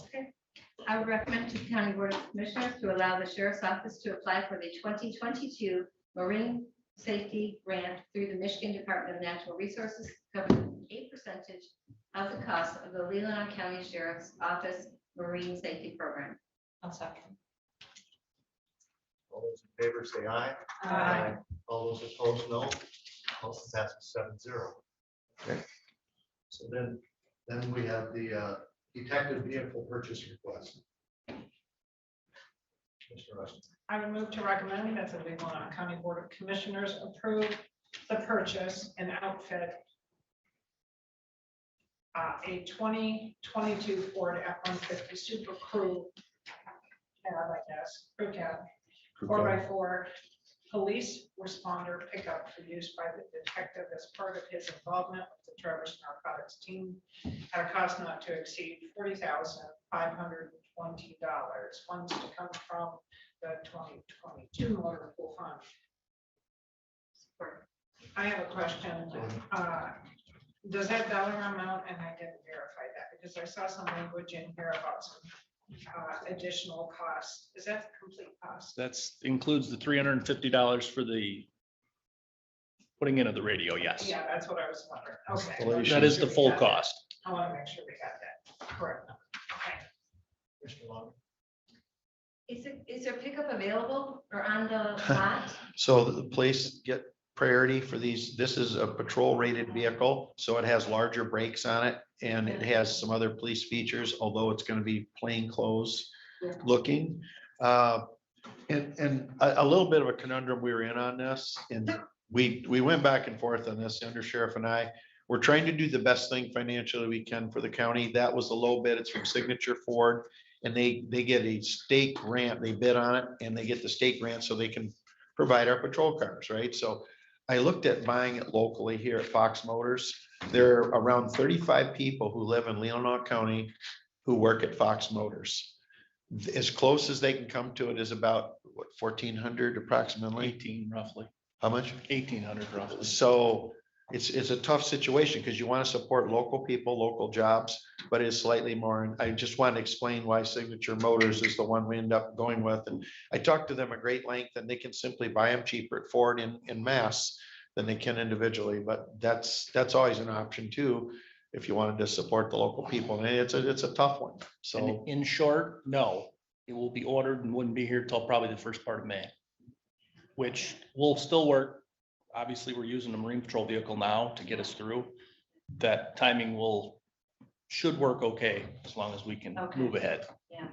and the Marine Patrol vehicle that we're using now, which is that Ford Explorer, that was bought on a drug seizure case that Lieutenant Clint Kerr had at the time and was working in TNT, a big thing. And they shared, like, they take a big drug house down in the house, the vehicles, everything go up for auction. And our share of that was enough to buy that vehicle. I've been sheriff for 10 years and that was there when I got there. That vehicle's getting old and tired. And part of this, we're trying to think and project what's good for the county long-term. Commissioner Lautner, you talked about how leasing, you're putting, what is it, 500-600 a month we were paying for lease fee? Seven and change. 7 and change. We're paying the state police to lease their vehicle. And at the end of the day, we have nothing. And, yeah, they provide a vehicle. So we're thinking that by buying this vehicle, we put it in inventory. When we have firearms training out Solon Range or campgrounding or here or there, we take our equipment. Lieutenant Roush volunteers to bring his personal vehicle in because there's a hitch on it and tow it over there for us. And so many other times we do things where we need that truck capability. So we think it's a good thing. It'll obviously be used for the detective, the undercover position, but it also has some other uses for us as a county. And at some point can rotate into the Marine fleet in the future because you have a situation where you have capability of pulling boats. But we're going to be down that road pretty quick when that Explorer breaks down.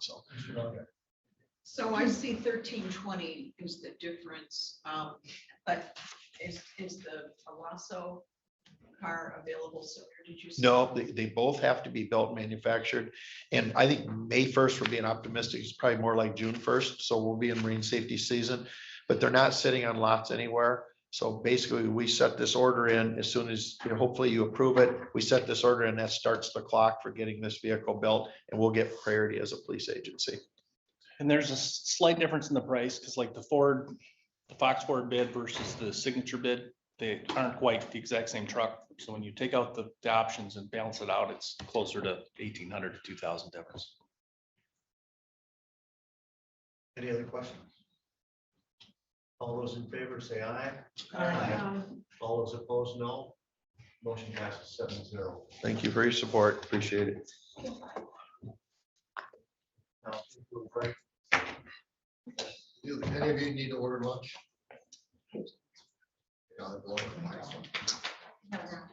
Just one?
103, 523, 7. Post audit, that will change, but 2,456,000. 456 or 458? Well, I was reading upside down, so let me, 2,456,989. That is a special talent to read upside down. That is a special talent. That's why I was checking. Years of experience.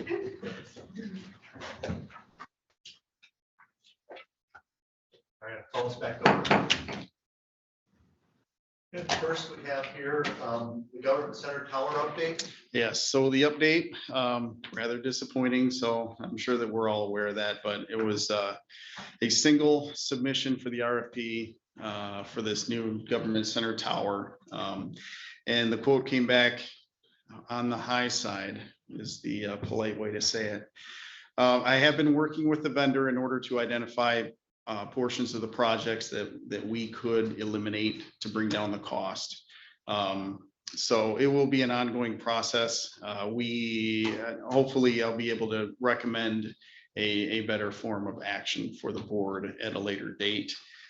Whether that's whittling down this proposal or deciding to go out for individual projects for this tower, excavating, foundation, tower and whatnot. So rather disappointing, but it's not the end of the world. So we will get through that. Now, one of the more expensive items on the project was the tower shelter.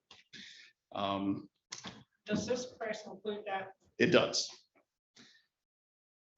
A 16 by 28 shelter, non-livable, $198,000.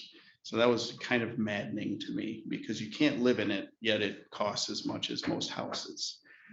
So they did provide a used option for $90,000, which I still can't fathom. I do believe that we would be able to build a pole barn, if you will, 20 by 20 pole barn and make it secure for a fraction of that cost. So it would be my recommendation at this time to eliminate that from the RFP, but we do have the information and we can move from there. So are there any questions about the bid? I'm just curious, that 190,000, what's that really giving for a building? It would be a fortified shelter, concrete walls. It does have, I forget how thick it is for insulation, but it's just the HVAC system. It'll have electrical, all the hookups that you can put through the walls for the carriers, their junction boxes inside. But yeah, it's quite steep.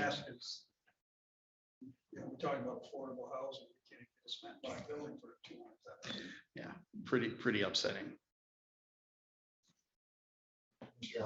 So help me understand. So we could just take that building out of the RFP and figure out something else to do. In order to come to agreement with the vendor, we can eliminate that as part of the project. It's just one of the line items that we have in the RFP. So Do you need us to, do you need action? I can make the recommendation to you at the time. I don't want to to be ready to come up with a firm proposal. Yeah, by next week, probably at the What time? regular Next board Tuesday? meeting. Yeah. What you might do in the meantime is perhaps even talk to some builders around here. I know that seems like a lot of money for building, and it is, but what are building costs up? Who's in the business around here? Yeah. I mean, they almost doubled again. They were way up, they came down, and now they're way up even higher. Well, they're $400 a square foot. Yeah, you've got supply problems and it's like even with the, I know people in the trade now, they're going back and having to rebid projects they bid 6 months ago because pipe is way more than it was and everything. So they're coming down soon. So I don't know. Maybe that's why I was joking about the little stick scale house for 190, that's probably, you know, that's what you're gonna get. Yeah, we're talking 320 square feet, you know, so if it's $400 a square feet, it's still less than 90,000. Well, I can tell you, and you'll hear more about the ARPA, about the downstairs, but to build a storage building, they're estimating between $90 and $115 a square foot for storage. This is a little different than storage, Yeah, right? but just, Yeah. well, I mean, Yeah, so it ballpark. still may be higher. Matt, since you were indicating that other pieces were, it sounded like they were, other components were pretty high. Is this at all supply, I mean, did the person who submitted, did the vendor suggest that it's supply and problems or just? There would be some material complications with that.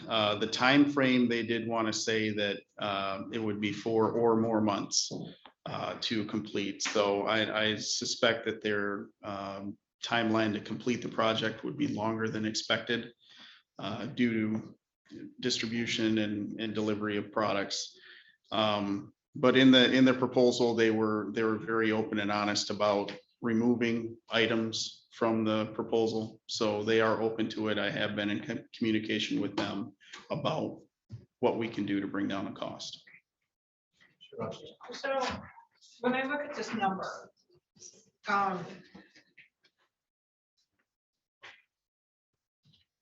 the process of we're gonna take the old pole out, put a new pole in, basically, right? No, we're not going to replace the tower that's there right now. This will be a completely separate. Is that tower gonna stay on campus? Yes. Oh, okay, that's where I was. Okay. Because I was wondering if part of this fee was to take that out.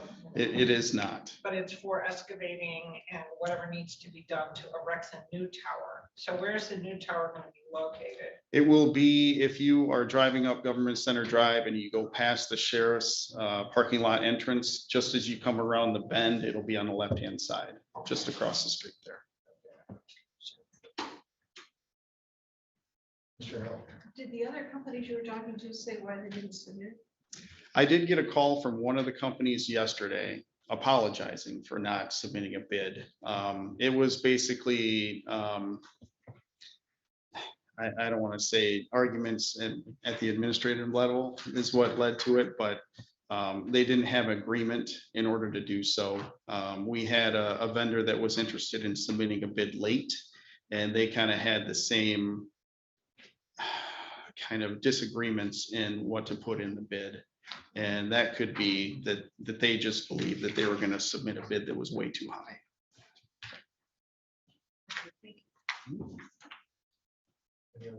So this is not final. We're going to have more information. We're going to tweak this a little bit. So this is not dead in the water. It's not dead in the water. I will try to see what we can do with this bid that we received in order to make it more favorable.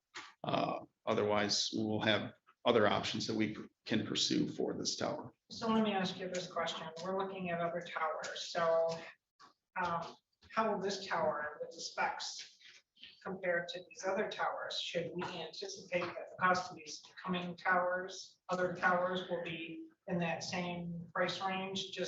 I would say yes, just based on the total project. If we were to take a piece by piece approach to the tower project, which is how the Northport Tower and the Omena Tower were built, is that we bid out the excavating, we built out the construction and whatnot. We may be able to make it a little bit more affordable for us, but I will explore those options and see what we can come up with. We need to look at everything. We really do. I mean, I think this will be a good learning point for us for the other towers that we may be looking at. we have to dot the i's and cross the t's. Before we start spending this kind of money. Yeah, just because we have the money doesn't mean we need to spend more than we need to. Well, that's what I was going to say. Any other questions? I did have Matt on the agenda for this afternoon for a tower update, but is there anything else that you want to tell us? There's no sense me coming back this afternoon. Yeah, no, I think that's basically everything that we have. Mhm. Thank you very much. Thank you. Equalization.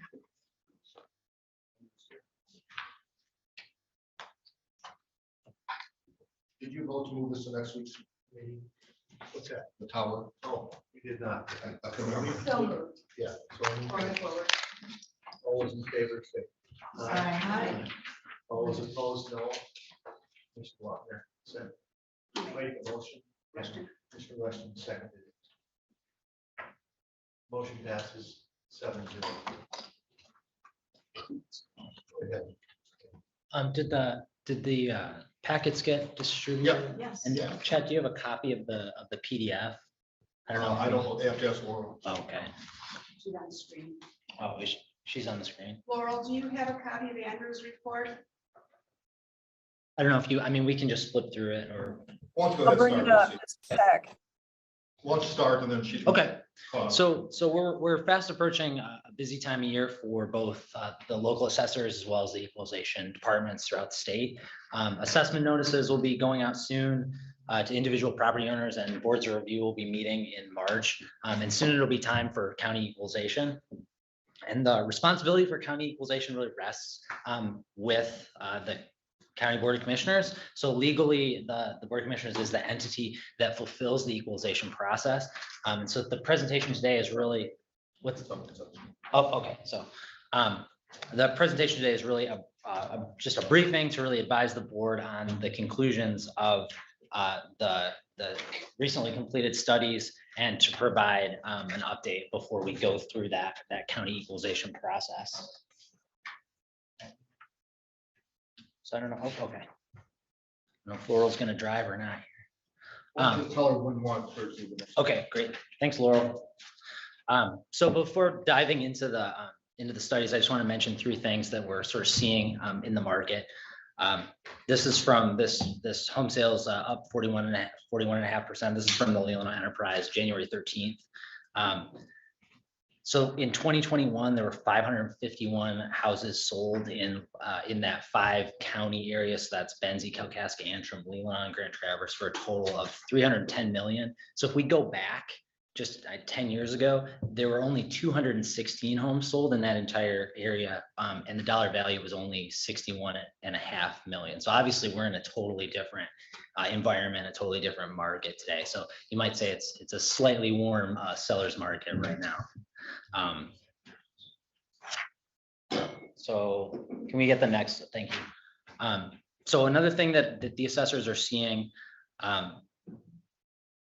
they face issues relating to assessing many of the new, very large homes that are being built. In assessing, we use what's known as the cost approach to assess property, where the true cash value of the building is the sum of its various components. And those components are priced from a manual that is developed by Marshall and Swift in the state of Michigan, and then adjusted to reflect depreciation and conditions in the local market. And we call this colloquially, we call it CAMA, so computer aided mass appraisal. And CAMA is very good at establishing the value of normal homes. So, a ranch house with an attached garage. That's very easy for CAMA to come up with an accurate price on a structure, but it becomes more difficult when you start getting homes like this one. This is just south of Northport. Homes that have multiple kitchens, extremely nice amenities, geothermal heat. In the case of this property, you've got a whole basically mini marina. So the assessor has to determine, like, well, what's the cost for that excavation? What's the cost for all this, the protection of all the rocks and all that sort of thing. So we try to provide assistance to local units when they're faced with these sort of structures. We've helped in Leland Township sketching some of these new properties from blueprints. Typically, the assessors go out and they walk the property and they walk around and try to determine based on the measurements that they can get from the outside. But a lot of the time on some of these properties, there's like underground areas that aren't shown that they're not gonna be able to see. So having the blueprints, when we sketch them for them, they're able to then know exactly what it actually is there on the property. Next slide, please. Another thing that we're seeing is the impact of historic high water level, and obviously this has had some pretty obvious repercussions. So for example, the cheese shanty being moved onto its new foundation in Leland, and then other docks and marinas are having to adjust their infrastructure to cope with that increase in water level. In addition, we're seeing challenges where assessors are trying to properly assess homes with beach or bluff loss. So, what does, if you used to have 100 feet out in front of your house of nice beach, now you've got 20 feet, intuitively, we all know that there's some sort of value being lost there, but exactly how to quantify that can be difficult. And we're also seeing some repercussions in other areas. For example, the public has for many years had access to South Beach and Leland through the Reynolds Street road end. But higher water levels are kind of bringing homeowners and the public closer together. And as a result of that, we've seen some, litigation and going back and forth with the road commission and the village and that sort of thing in Leland over that. So that's just something that we're gonna, as water levels get higher, we're gonna continue to see that sort of thing. And it's gonna be something that assessors have to cope with and that we will assist them dealing with in the future. Next slide, please. So the County Board of Commissioners through the department may furnish assistance to local assessing officers. That's basically what MCL 211.34.3 says. And so the items that I've just discussed are just some examples where we've tried to render some assistance to local units. Next slide, please. So, and again, Leelanau County, we've got 100 miles of shoreline, 33 inland lakes. We're the second highest proportion of water area of any county in the United States, only behind the Keweenaw. So water and access to it that's always going to play an important role in sort of the economic life of the county. Next slide, please. So turning to millage rates. Andrew, Yes. When you do the mileage, do you include the islands? We include the shoreline of the islands. Typically, I think the proportion is based on the boundary of the county, which actually goes out into the water a ways. So if you've ever seen any of the sheriff's department, they have maps that they made for their marine patrol. It shows the exact boundary of the county, and it goes way out into the water. I was just thinking, when you talk about the 100 miles, there's also, the Right. north, south box. Yep, and that's included in that total. It's not just the contiguous. So with turning again to millage rates, so in the state of Michigan, Ingham County has the highest average millage rates, 59.53. The state average is almost 38. Leelanau has the lowest average, and that's 27.66, and that's largely just because we have, we're right next to Traverse City, we're Sleeping Bear Dunes. We just have so much expensive, vacation property, second homes, things like that. And that helps to keep the millage rates down. Next slide, please. Taxable value per capita. We have the highest average taxable value per capita for residential property. And this is from 2020.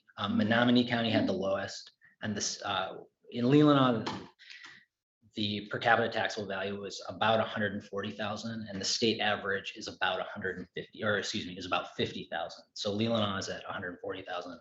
The state average is about 50,000. So wait, so this is taxable value. Per capita.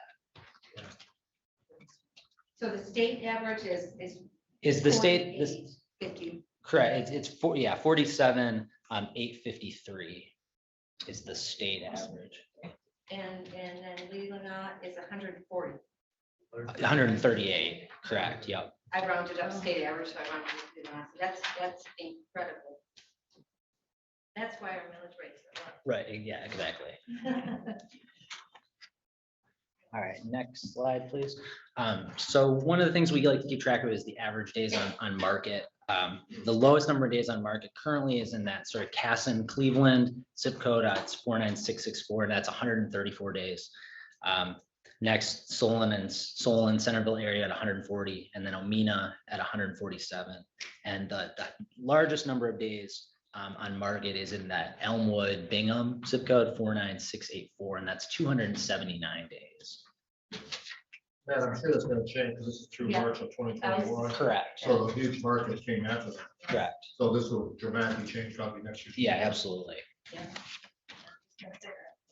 And these average sale prices are going to change, and I would imagine they're not going to be going down. Very nice. Leland is our number one average sale price, over $550,000.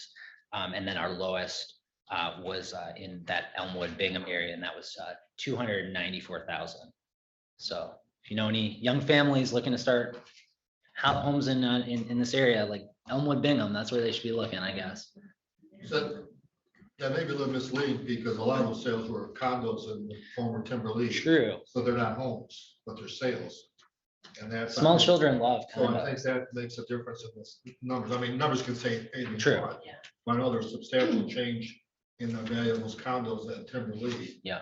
And a lot of them sold at below what housing. Right. Yeah, so it's single. So it's a little houses. misleading. Yeah. Right, and we didn't, this is also lumping in improved as well as vacant sales, so. All right, next slide, please. So we're gonna kind of move more into the actual equalization studies. So before becoming the interim equalization director, I was the property appraiser for the county for about 5 years, which means that for equalization, I was the person that was going out in the field and interacting with taxpayers, which meant having to sort of quickly explain what we're studying and answer the question of, what are you doing on my property? And so my explanation to folks is always that our studies are a second opinion of value, where the assessor has said, see, this property is being assessed at 50% true cash value. And after our equalization, after our appraisals, after we've looked at this at the parcels and we look at them in aggregate, we say, well, no, you're not actually at 50, you're at 48 or you're at 51, to ensure that folks, and our purpose ultimately is to ensure that folks aren't being over or under assessed, but being assessed equitably and uniformly. Next slide, please. So the way that we ensure that equity and uniformity is through equalization, which is built on our ratio studies that rely on sampling. So we can't look at every single property in the county, but we can look at every sale, and we do. And we can conduct appraisals in classes of property where we've had few sales. So for example, in residential, we have plenty of sales. So we can do residential studies based on just looking at sales, looking directly at the market. So we can look at the assessment, and then we can look at a sale price. So what did someone actually pay for this in the real world on the market? For agricultural, commercial, and industrial, we frequently don't have enough sales to do a sales study. So we do what's called an appraisal study. So in that case, we go out and price the property exactly like the assessor does, and come back and we look at the difference between their assessment and the true cash value of our appraisal to come up with a similar ratio. Like we would do with sales, looking at an assessment versus a sale, we would look at an assessment versus our appraisal. So next slide, please. Oh, thank you. So the reports that sort of undergird that are our sales study, which is the L4015, the L4017. So again, residential, an assessed value being compared to a sale price. An appraisal study is a 15A or L4015A. We do it in ag, commercial, and industrial, and we're doing an assessed value compared to our appraisal of true cash. And then we also conduct a land value study and an economic condition factor study. So all of these studies, oh, sorry, go ahead. Go ahead and finish your. So all of these studies ultimately contribute to the ratios that get put into the L4018, which is what is sort of at the end of the report. So that's how all of these studies contribute to those individual ratios. So your assessed value is that, and that of course is based on its highest and best use. I'm thinking agricultural land right now, it's still based on its highest and best use. Correct. So when you will take an agricultural piece, you're not looking at it and saying, well, if it's agricultural, it's only worth this because it's all. Well, typically, yeah, right. So typically the way that we price agricultural land is by looking at sales of agricultural property, but we also will look at sales of large acreage residential to come up with sort of like, well, what is this selling for? And that's something that for our studies, we need to know, like, what is 10 acres of cherries worth versus 10 acres of hops or 10 acres of grapes or, that sort of. Or 10 acres of houses. Or 10 acres of houses, correct.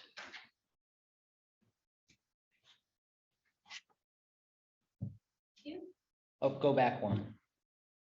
Oh, okay. So when we go out to do an appraisal study, we typically have a summary of what's on the property. I mean, hopefully we do. That makes our job a lot easier if someone has been there previously. So in this case, this is an ag parcel. It's got a house on it. It has 19 agricultural buildings, and we go out and value those buildings. So next slide, please. Typically in some of the units, there's, for example, I think in Centerville and Cleveland, there's only enough commercial property in those units that like we're visiting those commercial properties like every other year. So we usually have lots of sketches and lots of information on the parcel when we go and visit. And all we're doing is walking around and verifying, well, have they built anything new? Has anything fallen down? Has anything been removed? That sort of thing. But typically we have a sketch that looks like this. So the left side is the house on this property, and then the right side are all the agricultural buildings. All right, next slide, please. Okay, yeah, and so we always introduce ourselves to the owner. We verify any questions we have about the property. We measure, take photos of the structures, and then naturally we introduce ourselves to all the curious livestock that happens to be wandering around, hopefully not chasing us or barking at us. Can we go back to the sketch verification? Sure. On the left-hand side where you have the house and the detached garage. No, I'm sorry, not the one that's detached from the house, but the garage. Looking at this has a lean-to on the back half of that. So is that lean-to assessed at the same value that the garage would be assessed? No, those would be gonna be two separate. They're going to be priced separately as from the garage. The garage itself is its own sort of structure. Okay, I wondered about that. Yeah. Because, you don't know if a lean-to is a three-sided or if it's just a roof that's coming off the garage. Right, and that's something that like, if you look in our database, that's something that that's like a field in the database that you can say, well, it's two-sided or it's three-sided or it's this height or it's that height or it's this quality. Do you appraise depending on how many walls it has? Yep. So I mean, a lean-to, typically just has either, the two sides and then it's got the shared wall. So if it's sharing, the shared wall is obviously not, Well, I'm sure you count that as the garage. Right, correct, yeah.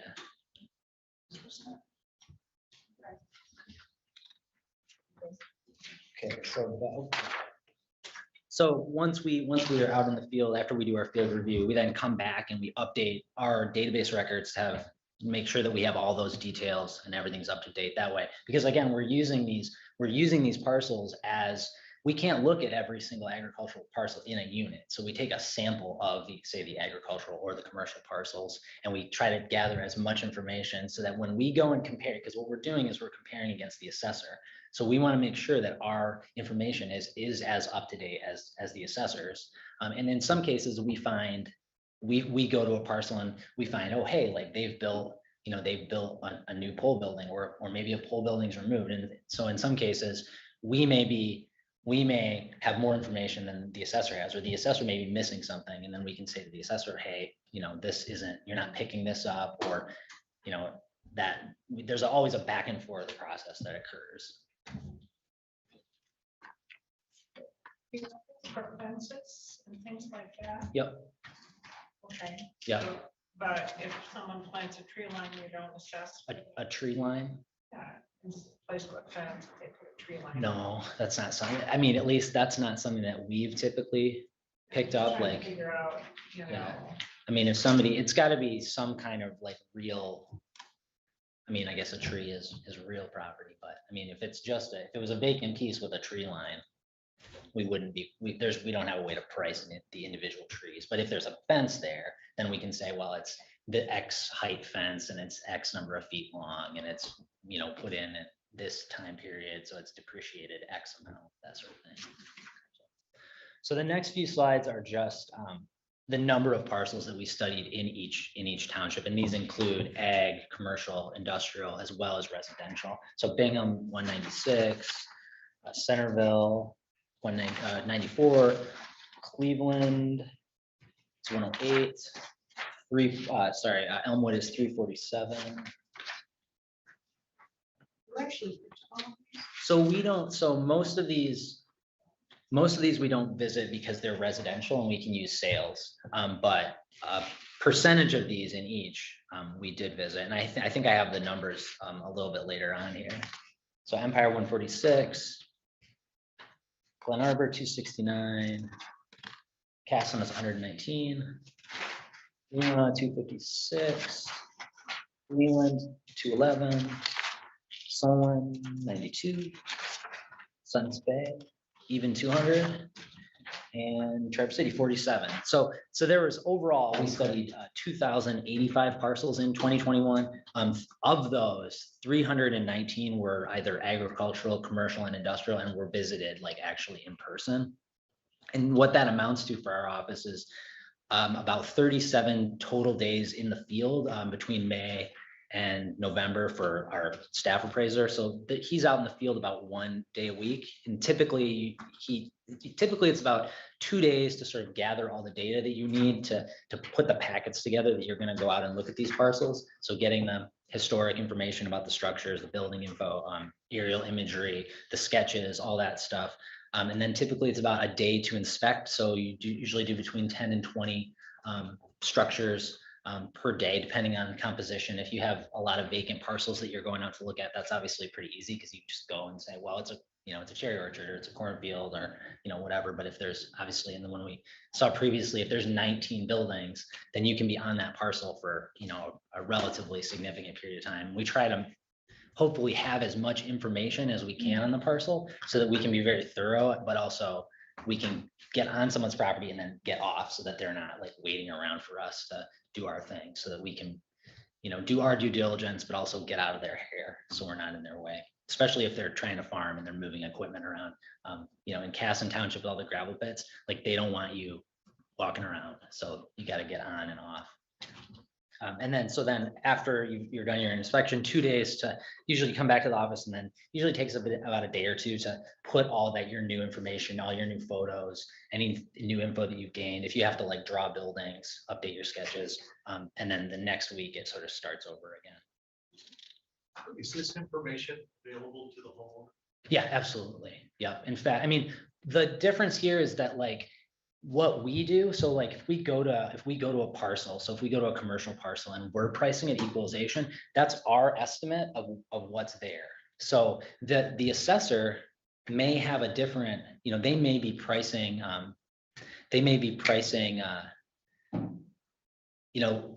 like, for example, a tasting room. Tasting room is something that you can price a building as a tasting room, but you could also price it as commercial retail. So there might be the assessor might be pricing a building as commercial retail, and we might say, well, no, we think this is a tasting room. And so you always have those little differences of opinion. So if someone comes to us and says, hey, I want my record card, we always tell them, well, we push them to the assessor, because the assessor has exactly what is being valued, what they're paying their taxes on. Whereas what we have is our sort of appraisal that doesn't necessarily reflect what their actual assessment, if that makes sense.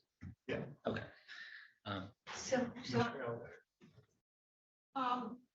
You know what? This is really, really helpful information, so thank you. I can't read these numbers on the sales. Emails read them? No. Yeah, I apologize. These maps are really, we make them and they're like wall size. Yeah. Do you have the information available for us to look at on the computer? I can send you these PDFs. I don't have them, prepared right. The PDFs are sitting on a server somewhere, so all I'd have to do is email them all out to But you. it's not readily available. I don't have them right this instant. Okay. But Commissioner Watt. So these parcels are just randomly selected, correct? I would say semi-randomly, because some parcels we've looked at in previous years and we don't go back to them. Like we try to avoid hitting the same parcels year after year after year. And we kind of have a process where we don't want to hit multiple parcels in the same section. And so, but yeah, basically randomly. So if one of your parcels is on here, you're looking at what the assessor has valued it at? Right, so we're doing a comparison. If it's an appraisal, we're doing a comparison between the assessor's assessed value and our appraisal to come up with a ratio. And the ratio is just, are they at 50% or are they above 50% of true cash or below 50% of true cash? So are they over assessing or are they under assessing based on our study? So in that to get an overall value of like, say, agricultural property, so this parcel's like itself won't necessarily, you won't change its. Right, correct, yeah, so the parcels that are in the study, their assessed value may not end up being impacted, their assessment. But because what we do is we aggregate, so we'll go out in ag in a given unit, say Cleveland Township or Casson Township. We may look at 20 agricultural parcels, and then we come up with an aggregated ratio at the bottom. And that ratio is what is then used in the equalization process so if the assessor is at, say, 48.5%, they need to be between 49 and 50 legally, so they have to do an equalization, they have to do an adjustment.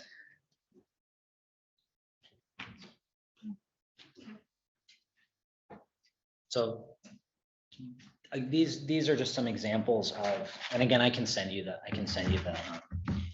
these sales maps. Yeah, we got from you, we still can't read that one.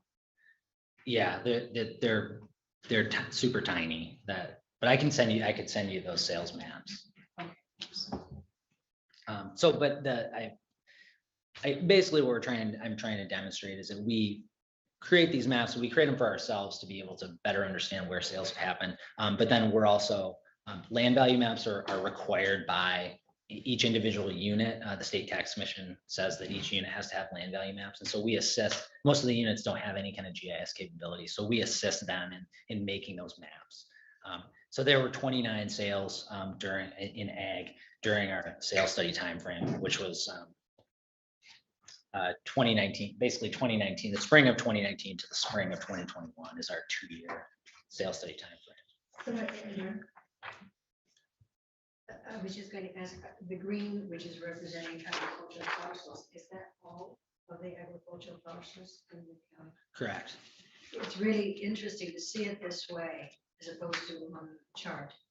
You can really appreciate the difference in information in terms of residential, agricultural, etc. It's a nice way of displaying it. These are just the sales. Well, the sales are displayed in dark green with the call outs, and then the light green, that's all the ag. Oh, you were interested in all the ag. I see what you're saying. Yes, so the dark green, but my concern has been in the past is that I know some of these agricultural sales were not sold as future agricultural pieces. So Right. being sold at a high level because they're going to put houses on Right, them. correct. And then that drives taxation. That's been a concern. So it drives the cost of the ag value of parcels overall, is what you're saying. Is that a correct Right, statement? well, correct, yeah. So when we're looking at when we're trying to determine land value, so and this is true of the assessors too, if they're looking at, well, what are agricultural sales, what are agricultural parcels worth, they're gonna look at agricultural sales. And though some of those sales might not be ag to ag, it may be ag to a developer or ag to a commercial or whatever, so they don't necessarily take into account the future use that is gonna occur. You can tell, ag to ag's 3,000 an acre, ag to residential is 10,000 an acre. I mean, that's big. Right, and again, we also don't have that many sales, so we had 29 sales of agricultural property in the entire county in that 2-year sales study timeframe, so it just doesn't happen that frequently. So when we are coming up with what our agricultural land values are going to be, we're using those sales, but we are also typically supplementing that with residential sales, large acreage residential sales, for example. So basically, our farmers are being punished. Because if they have large tracts, then they're being assessed at its highest and best use, which would be residential. They're really being punished. Well, the assessors are looking at what the parcels are selling for in their market. The facts of the. But and again, the assessment isn't the taxable. So the assessment may, your assessed value can shift around based on the market, but your taxable value is limited in growth.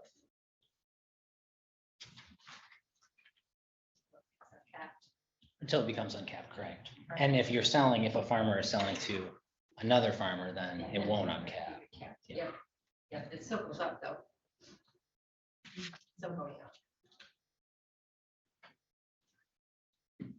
So the next slide is just a similar example. This is just our commercial sales. So 63 commercial sales in the same time frame, spring of 19 to spring of 21. Next slide, please. There we go. So these are our waterfront sales, vacant and improved. So again, waterfront property, that sort of represents that backbone of the real estate market in Leelanau County. Just many waterfront sales. Next slide, please. There's a number of sales for waterfront. You know what? I don't have it with me, but I can get that number to you. These are our sales, residential sales over $1 million. The $3.5 million sale, that was the largest $1 million waterfront sale in the county. It was on Glen Lake, and that was July 10th of 2019. In 2019, there were 38 sales over $1 million. 2020, 51 sales over $1 million, and in 2021, there was 38 sales over $1 million. And it's at least on the when I finished this presentation, there hadn't been $1 million sale yet in 2022, but the year is still young, so we'll see. And it's just residential, it's just for house. Right, correct. Yep. Just a house. Yep. And I'm sure Lori has mentioned this before, but one of the things we also see is people are paying extremely high prices for a house, and then they bulldoze the house. So really, is that a sale for a house, or is that a land value? And so, something we're seeing on our road is longtime full year-round people are selling their homes, and they're being bought for cottages. So we're losing our full-time residents. And these places are going for $800,000 or $900,000, which is nuts. That's a cottage. So it's great for the person selling who's lived there for 30 years, making Their taxes. nest egg for the rest of their retirement, but it's usually because they're really elderly and they just can't keep the place up. But it's changing, the demographics is changing. It's a big change. so next slide, please. So I know there's been discussion about inflation and what the inflation rate is going to be. The state of Michigan calculates they come up with the inflation rate multiplier, which for this year it's 1.033. So that's 3.3% for 2022. And that's up from the 1.4% in 2021. And the cap value formula, this is the way that the taxable value is calculated. So your 2021 taxable value minus losses multiplied against the inflation rate multiplier plus additions. And then the max that inflation rate multiplier can be is 5%. So this year it'll be the 3.3. So the 1.033 is the multiplier. Next year, what do you think we're going to see? I do not predict anything. I make no predictions. But I know that this year, people have come into our office asking about, what's the inflation, what's the inflation rate multiplier going to be?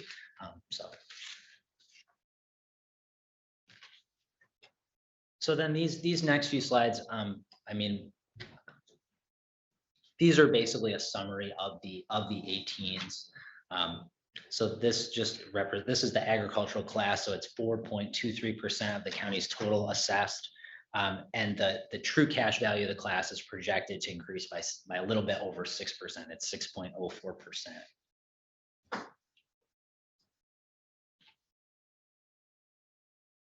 And the most important part of these the 18, at least when I look at them, is typically the ratio that's been determined under that ratio column. So it's next slide, please. And I'd like to just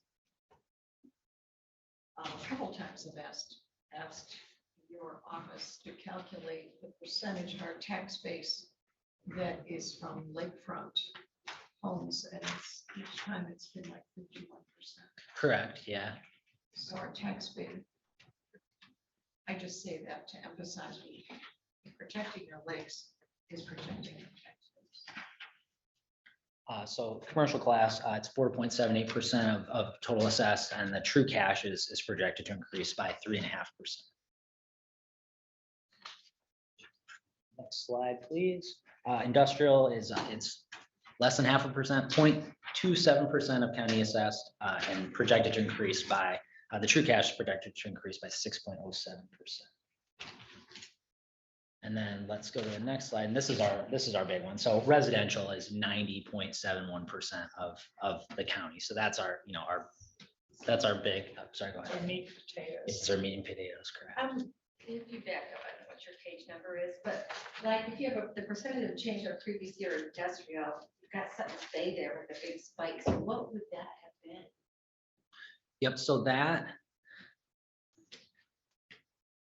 my sense of what that is that Suns Bay there's only 3 industrial parcels. And my sense is that it's a combination of the assessor is, I mean, we have a relatively new assessor, and she's going out and looking at her reappraising a bunch of her parcels again. So that's going to be something. But then also these 3 industrial parcels are right on the outskirts of Suns Bay. And I think you're just seeing like the increase in the market with people buying and selling, and that's kind of just driving land values up. But nothing new.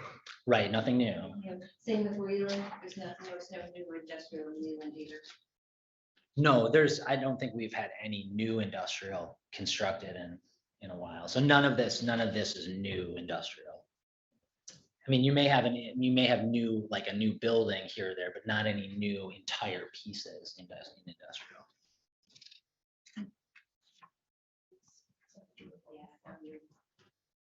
So then if we look at so we looked at residential, personal property, 1.53% of the total assessed, the true cash expected to increase by about 2.12%.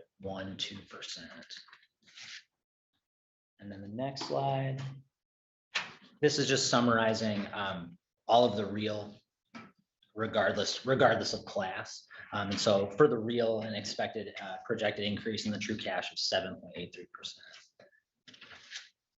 Then next slide, please. So, and then this is just total real and total personal combined. So this is basically everything. So a total projected increase of 7.75%.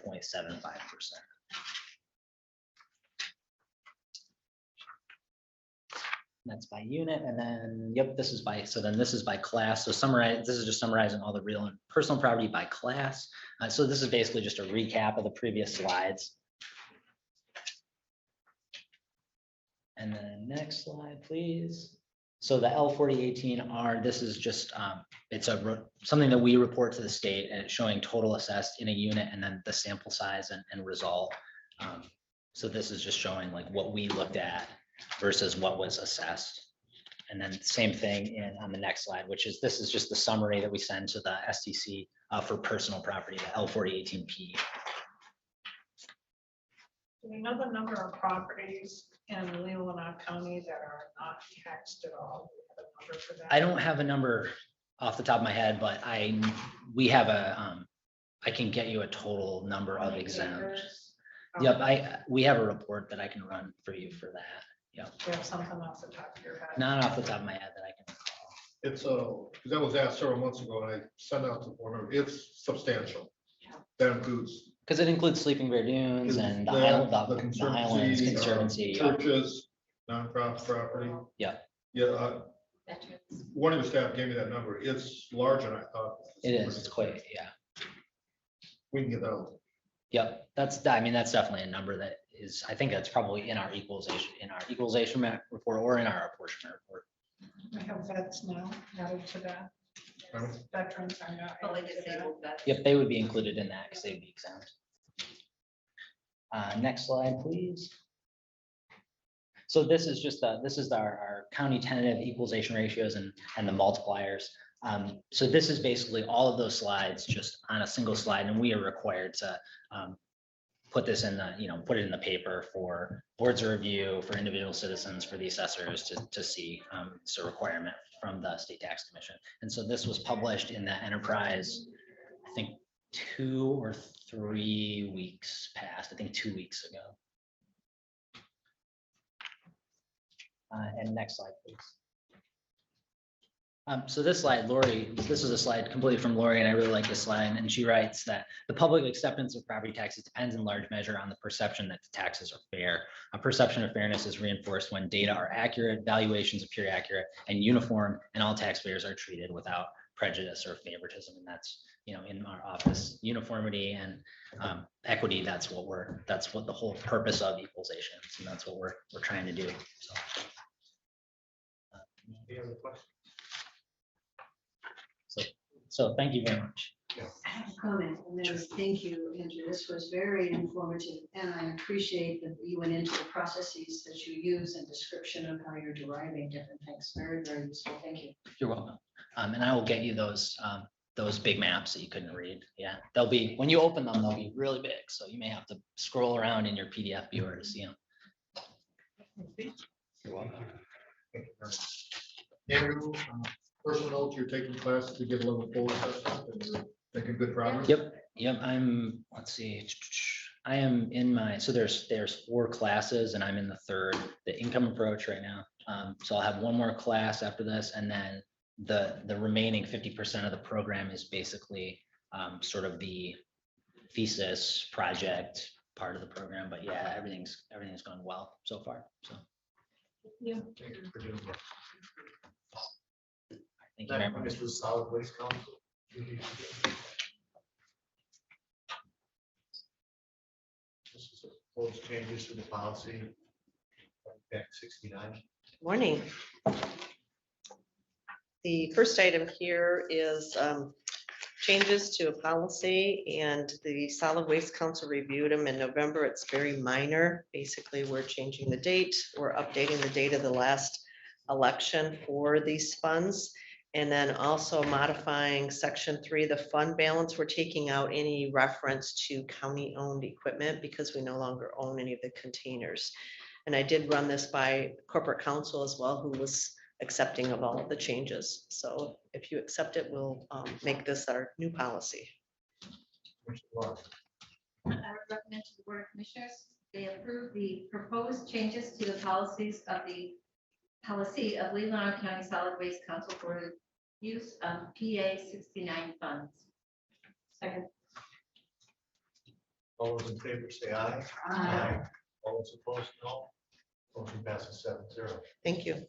The next item, there's 2 out-of-state travel requests. The first one is from the Brownfield Redevelopment Authority for 2 members. At their last meeting, it was recommended that new chairman Dan Hines and myself attend the conference. It's in Oklahoma City in August.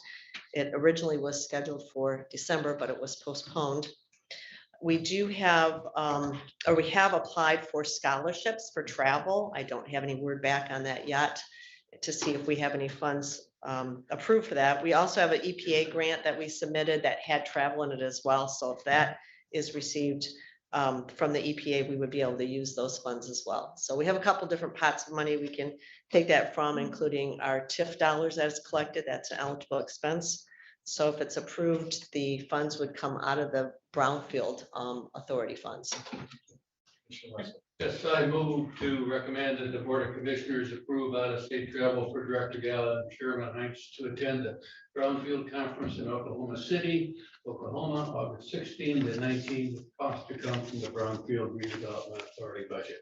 Second. I would say, Mr. Chairman, just as a member of the Brownfield Authority, everybody on the authority wanted to go to Oklahoma City in August, but Trudy won.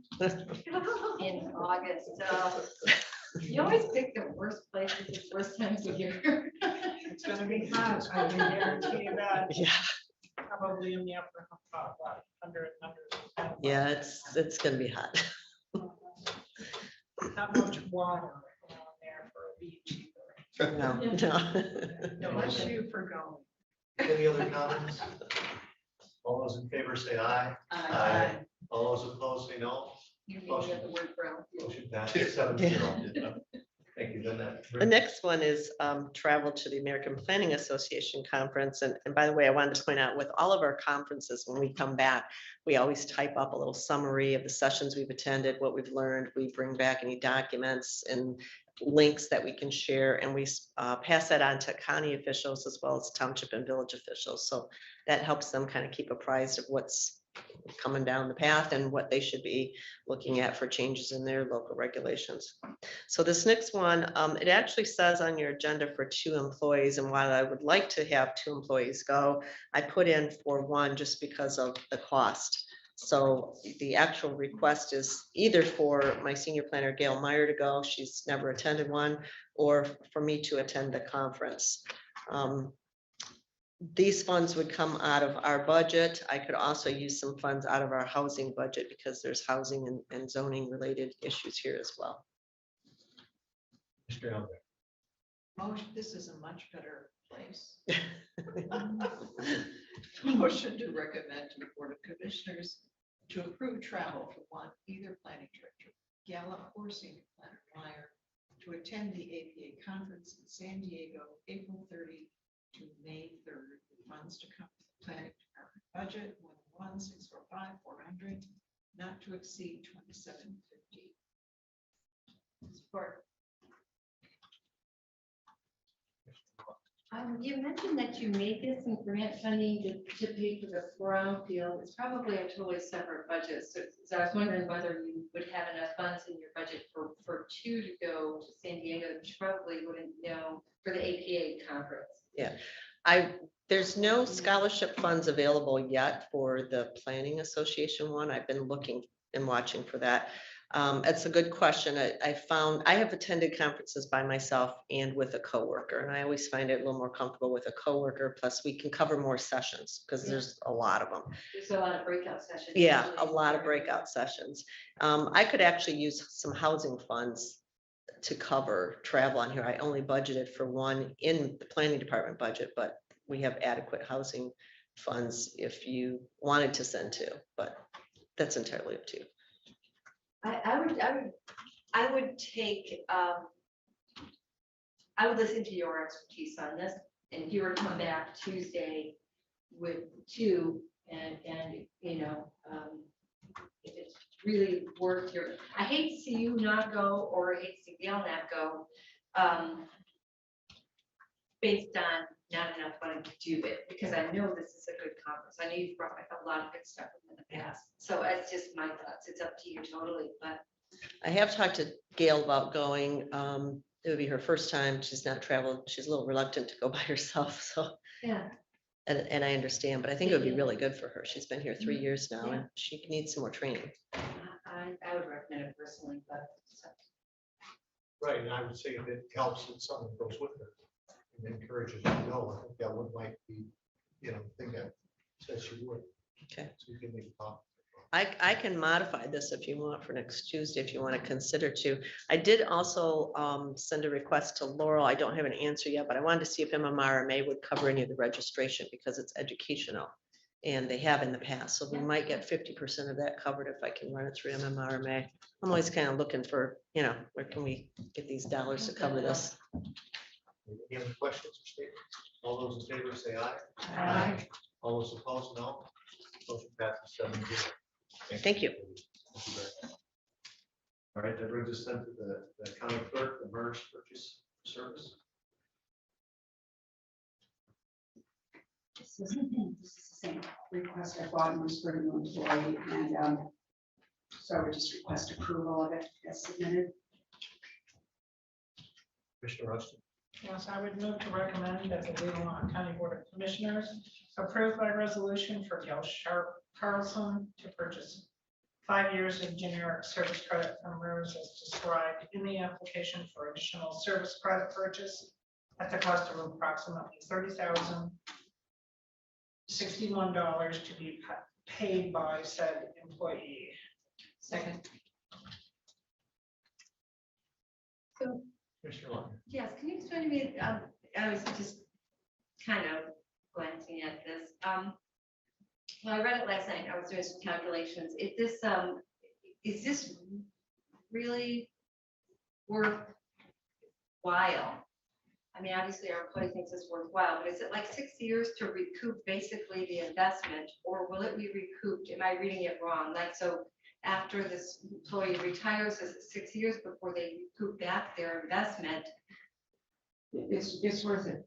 It's worth it to the employees. You've been approving several of these. You've Oh, I know received we have. And it's cheaper to make these purchases when you just start employment with the county than later. Right. It does not allow to achieve your vesting any sooner.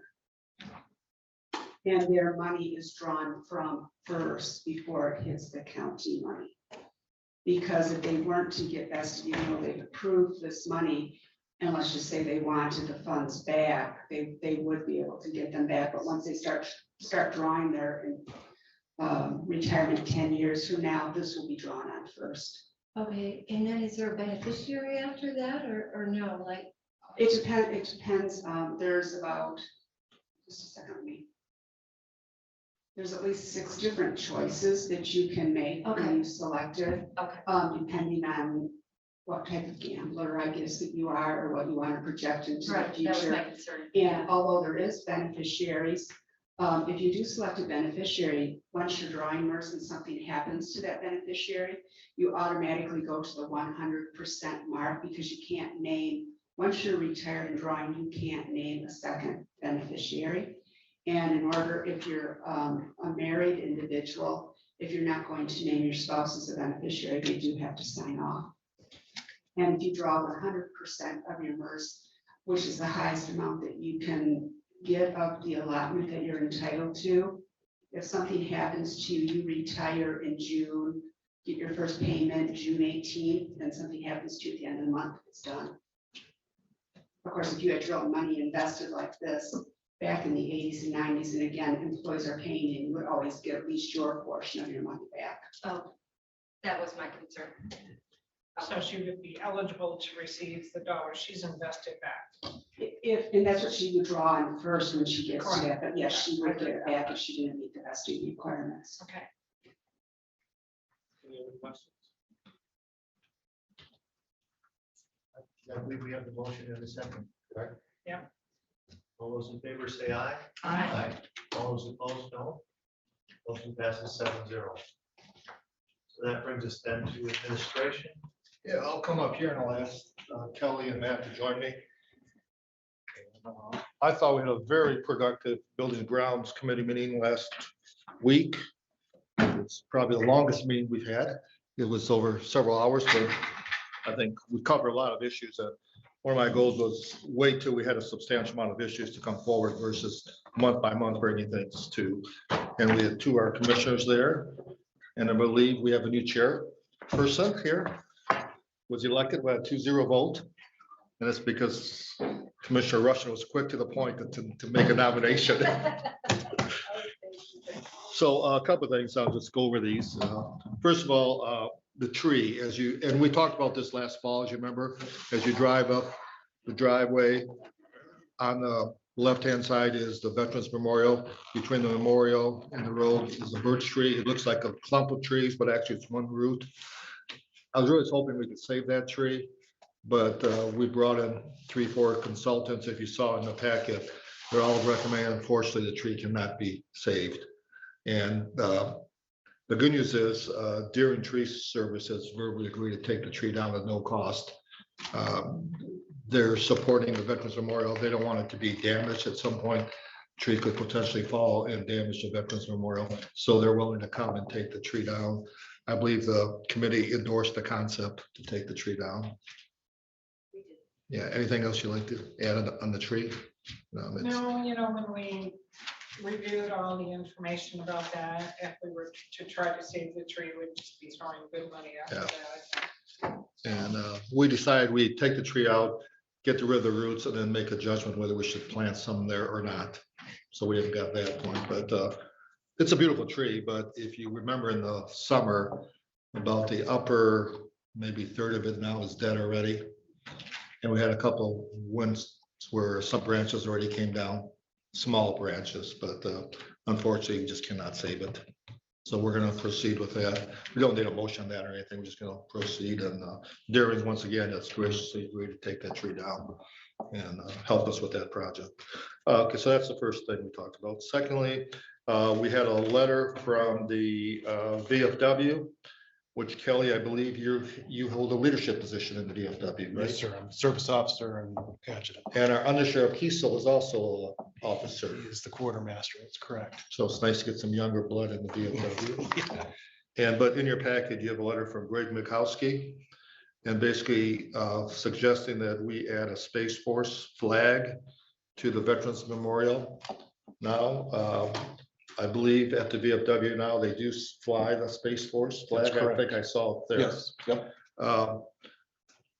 Jerry did some preliminary research, and if we're gonna do it, we want to make sure it matches there. We just don't want to just add a flagpole. So we do it, we'd have to reconfigure the flagpole and some stonework, and I think Jerry's here right now. He talked briefly to some architects. The gentleman that designed the Veterans Memorial is no longer actively practicing the skill, but got a quote from a couple architects, and they're guessing it could be up to $30,000 to do it. We're gonna do the stonework, the flag pole, some lighting as the, no, I'm sorry, there's no lighting there. No, there's no lighting, but do the flag pole, the stonework, and have it blend in so it matches the rest of them, could be up to $30,000. So I believe the committee recommends to at least get some research and get some cost on what it actually would cost, because these are just ballpark guesses.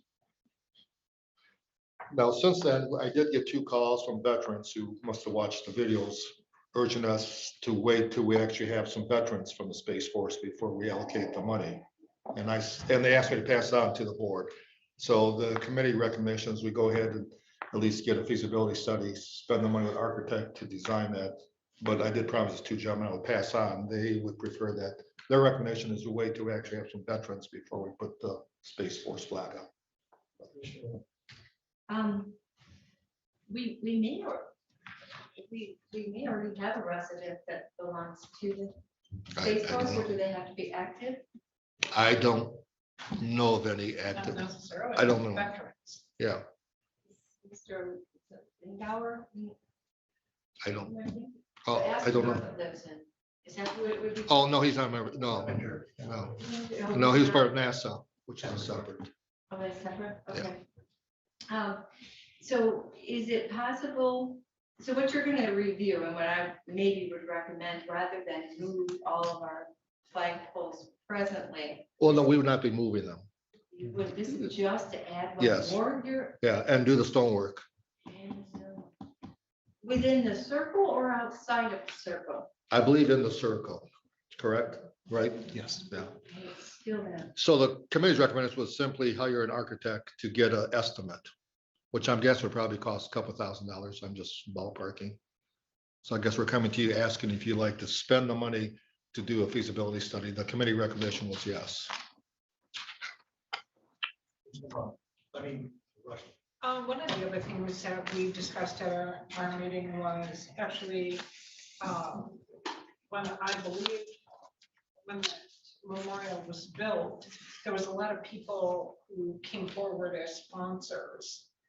I think that was talked about briefly. Yeah, I believe every flagpole has a sponsor. There's a little plaque there with a name on them. Right, where they have, paid for maybe a certain part of the structure, the pole or whatever. So we have thought that maybe that might be the same in this case as well. So I just wanted to throw that out there, information as well. No, I didn't. The other thing we were looking at is where it would be placed to keep the symbol of the circle. And it could be it would be in the, well, one option was the main area where you funnel into the arena. However, making sure that there's room for wheelchairs and whatnot either side would have to be considered.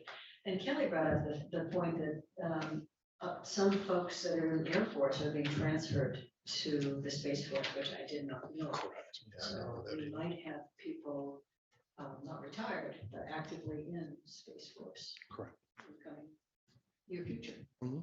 Well, I mean, if we go forward with this, we need to, if an architect draws it up, we need to own that. Because at one point, we had a drawing and then the county did not have it and we had paid the Yeah. architect, but he said it was his drawing and.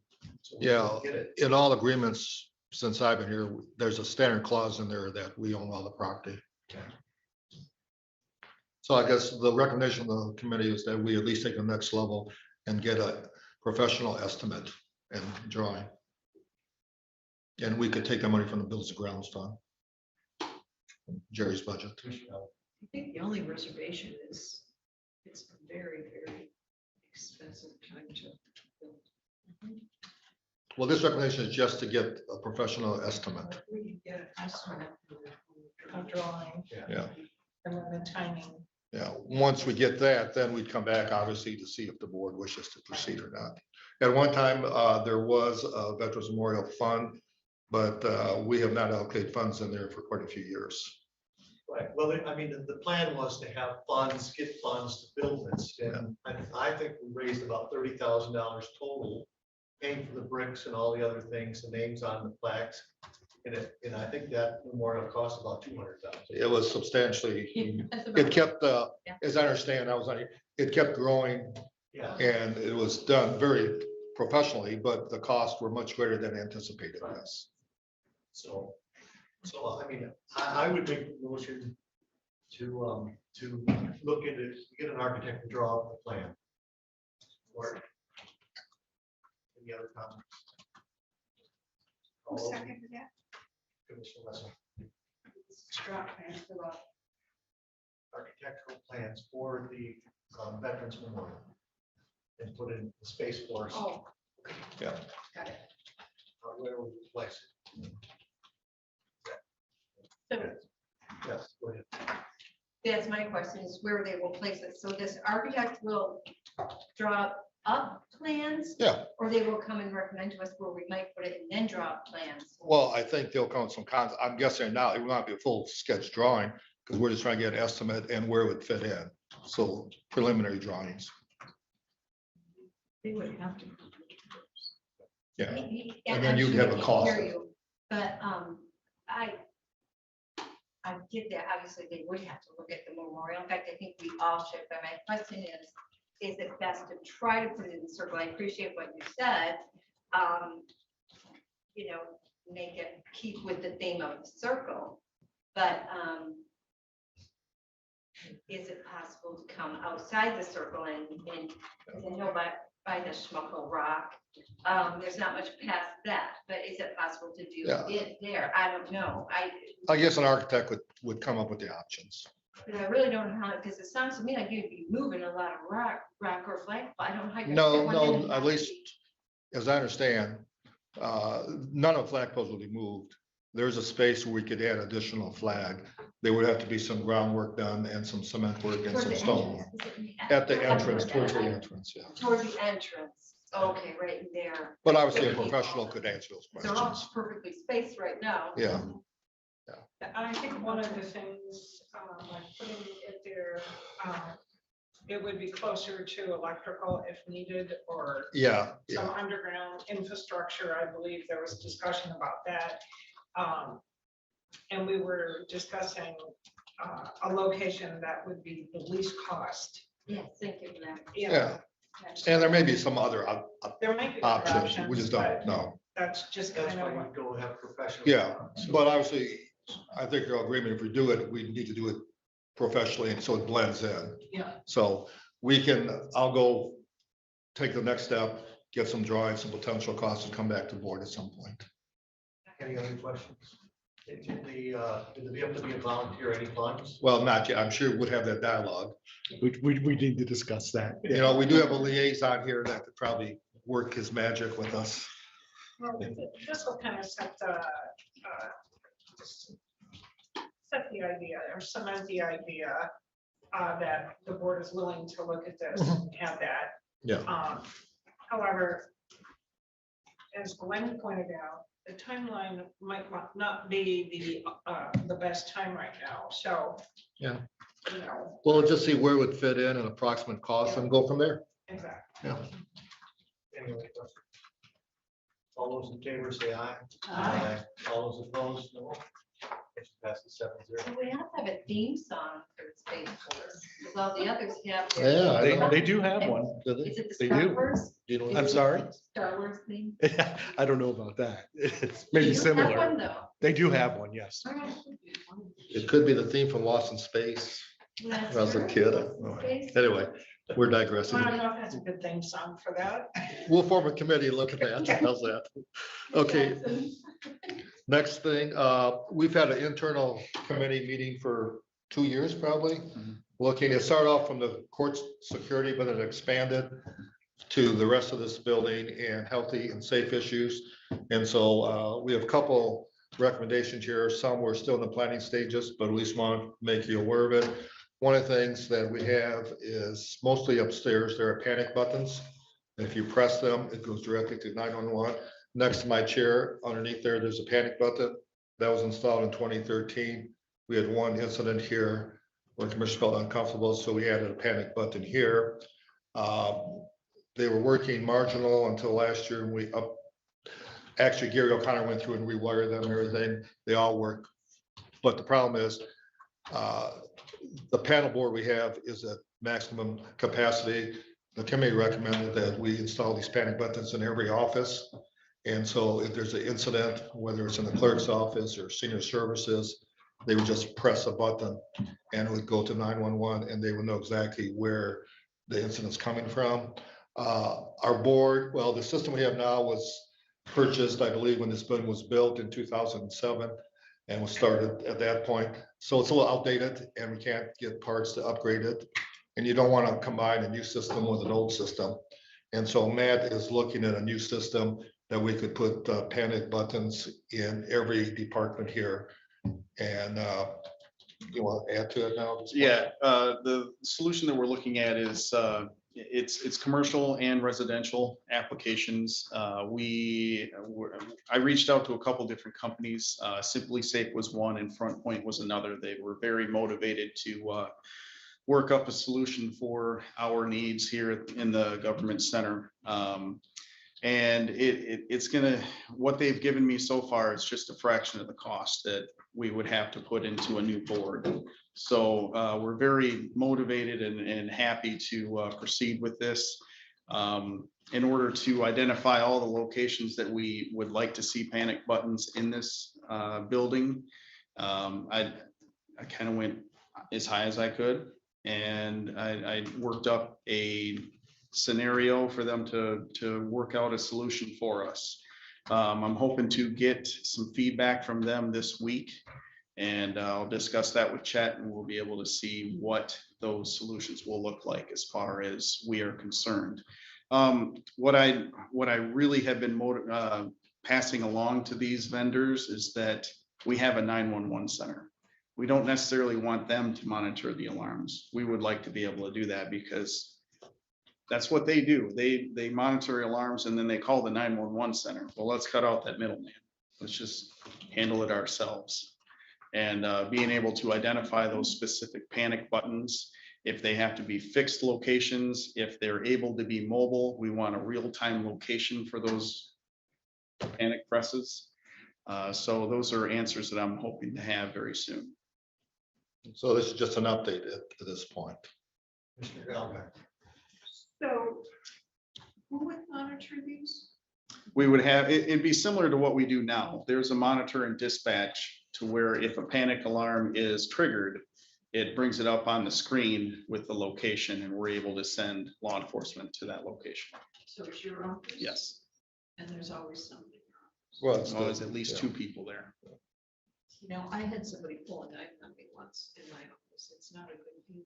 So would be, yes, I would support that. So we'll get you more information once we have some quotes, but this was endorsed by the committee. And then the employees obviously would support this concept and have, because we've talked to them about it. I'm wondering about this. It says total panic alarms 84. Total shaded alarms 28 and minimum panic alarms 56. I'm not.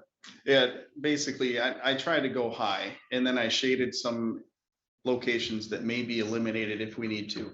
If the quote came really high, we can try to whittle it down. So I identified those. So the shaded would be ones that maybe we can eliminate and go from there. But we're seeing what the full package is gonna be. This morning, just a FYI for you. Yes. One last question. You had mentioned something about a mobile panic button. What does that look like? It would be more of a pendant that you wear around your neck. But we want to make sure that, you know, let's say the clerk had one of those mobile panic buttons. I don't want her to press it when she's in Chet's office and have everybody go to her office in the clerk. We want to make sure that there's real-time locations on those before we authorize or we okay a Oh, I see what you're mobile saying. panic button. Because the location comes in for you, and if you respond, if the button is pushed in Chet's office when the problem's in the clerk's office, Correct, then yeah. you're responding to the wrong location Yeah. within the Yes. building. Got it. Yes. Makes sense. My question was more along the line of, I guess it's public knowledge now that we have panic buttons in the courthouse, but should the public know where they are? Or who does or does not? And No, these will not be for the public. These will be in No, I offices. understand that. I'm not thinking of the public. I'm thinking of Disclosing the someone information. wanting to do harm. Like, oh, okay, because I've got a public document here. It says so-and-so doesn't have an alarm at their desk. Do you know what I'm saying? From a safety, security standpoint. Security. Well, you always take that risk, but Okay. we would obviously not publish a map as you walk in where the panic buttons are, but each employee would know where they are. So when you decide your final, you even have to put it in a document, is what I'm thinking. As, you know, along those lines for safety and security, I would agree with you that it probably wouldn't be great to be a public document. So if the board is okay with not making it part of a packet, I can. We can give you the absolutely do number that. of buttons Yeah. and the total cost. Right. but- Right. You can do it two ways. You have two scenarios to present to us. So we're still working on that concept. Okay. Next, Kelly, you want to talk about the doors, since we're talking about security now? Yeah, so along those lines, we talked about an active assailant type issue, and we talked about people securing themselves behind closed doors. One of the issues within the main hallways is that the keypads are on the outside, and to lock those doors, you have to go out, put your badge up against that lock to lock that door. Essentially, you're exposing yourself. So we wanted something quick, fast, that they could lock that, secure that door, and then get into hiding. And one of the things we came up with, or that we found, is this thing called the sleeve. And the way it works is off of the main hallway doors, they have these arms that are on them. And essentially what would happen, this would be stored alongside the doorway. And in the event something happened, all the individual would have to do slide that over that arm. And it stops. It just stops that door from opening. It's not foolproof. They can still kind of peek in. However, it slows them down. It may be enough of a distraction for them to move on somewhere else to try to get somewhere. So with that, we were looking through the building. There's roughly 20, 25 that we would order that would secure the outside doors to the hallways, allowing people to have a little bit more safety and more time to hide and secure the areas that they're in. So that's. And Kelly, the cost? For 25, it's a little over $2,000, 2,030, something like that. I wonder what it costs.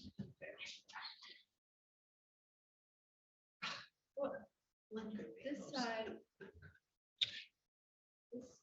So that sticker is for the actual location. So for this door, that sticker would be on the other side. What you want is that solid piece up on That's top. wondering. Yeah. Okay.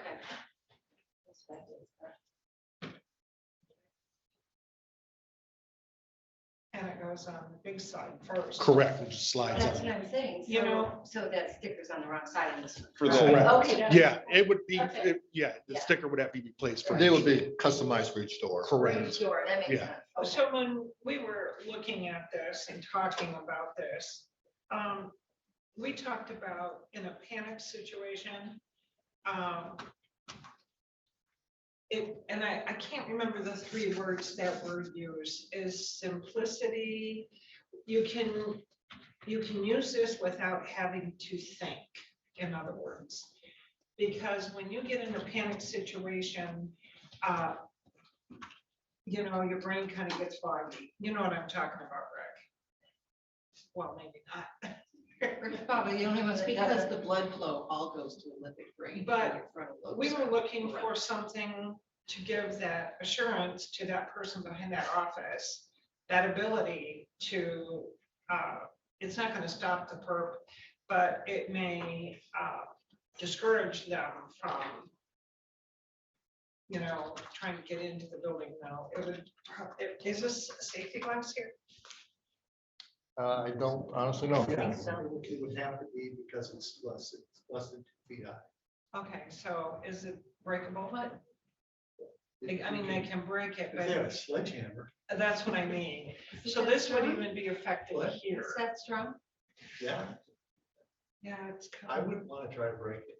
Yeah, Well, the goal is to slow someone down. Yeah. it will slow them Yeah. down. Yeah. And sometimes you just need that little bit of time to get to a safer space. Yeah, the average time is roughly 10 minutes for that these happen. And if you can slow them down, you know, you've got them running up from across the street. So it'd probably be a little bit less than that for here. Where are they made? I'm sorry. Did you say J2 Yeah, in local? yeah. Oh, A welder. So Any there's a welder. machining shop. or But any machine job. shop, whatever. They did mention though, that some, they have to come in. Well, there's probably a patent on it, you know, yeah, you Just what I look at from security, it's several things. It's about 6'8". You got Lynn Norman, who's 4'10". What's she gonna do out True. there? Right. I mean, then also you put this on the door and you have your SWAT team come in or response team. It's gonna slow them down if you got a barricaded, you know. Mhm. I mean, you can look. you can look Sure. Several ways. Yeah, the boots do. I mean, see emergency response team come in and that door is barricaded, Mhm. and it's one of them get hurt because They can't take cover. Perhaps. Kelly, here you go. Perspective. Well, how does that compare though to like the schools that they have a thing? I mean, they're locked in too, so doesn't that apply? The schools? yeah, I mean, that's true. You can come up with scenarios for every situation that could go either way. I think people would probably feel good having these. I'm sorry. I mean, the ideal thing would be, that it's gonna cost you arm and leg, it's when that call goes over to dispatch, they have a system over there where they lock their doors down. So, I like to do in the lobbies of the banks. They just go, "Click." yeah. Well, that would be, What would be the cost of those bolts that like they installed? The boots, though, Yeah. those are not, ADA compliant. well, that, and they're not part of the code. They are, okay, the schools have different codes, building codes, the Okay. buildings. They are not Not allowed here. by code, yeah, The school's got an exemption. yeah. Because we look at that. So does this several years ago. building codes involved? It does. Yes, because they're temporary. So it was a recommendation from the committee, from their safety committee, as well as this committee of commissioners to purchase those. And the total cost would be 2030, right around there. I know that was the first thing I thought of, like Commissioner Robbins said that, you know, any of the ladies are not gonna be able to get a chair or something. And I didn't realize that we could utilize the system that would lock these doors from 911. Maybe that's something that we should look at. You know what went into my head when they said that though, was what if you happen to be out of the office and you're locked out? You can't get it. I mean, there's scenarios for every situation. Right. That would be Well, if you scary. put a boot on there, you're not gonna get in either. But I mean, at least you'd know something was going on. If it's like immediate and you happen to not be. I mean, can you give people Well, the other thing a is 30-second warning so they can run? Yeah. Because some of these doors are propped open, right? Most of them, maybe during the office hours are propped open. It takes a few seconds for them to be not immediately closed. I think what we really need to look at here is, yeah, we can lock the doors and everything, but I don't think we've ever had a policy or training for our employees. When it does hit the fan, what exit are they supposed to take? Oh, no, yes, no, we do that every year. Yeah, and these two have done a great job the last couple of years on safety, yeah. And we did discuss that during this whole process as far as, you know, what training would happen. And we've done drills on that too, so people should know where to go. We count, we go through offices. I think you've done a good job of doing that. Does that price include installation? No, it doesn't. No.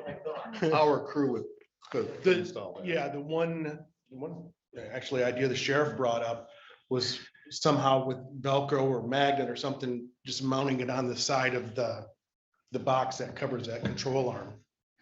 So it's right there. That's right there. Yeah. This may seem like a dumb question, but are most of the chairs in the offices on rollers? I mean, I'm not gonna wanna climb up on a chair on rollers to install.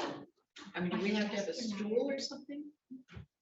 Each office has the public desks there. Those are not rollers, are they? It depends where you are. No, they're not rollers at all. And Commissioner Robbins is right. There's several staff that aren't gonna be able to reach this. So you have to have a chair there they can stand. I mean, it's a good idea to. Well, it's just another step, you know, no matter what we do, there's gonna be Yeah. situations. Will the average person be able to reach up there? Yeah.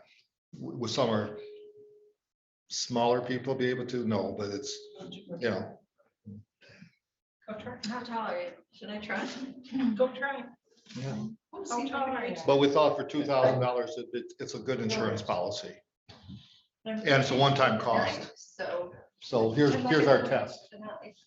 Okay. So she can reach out. Oh, we should.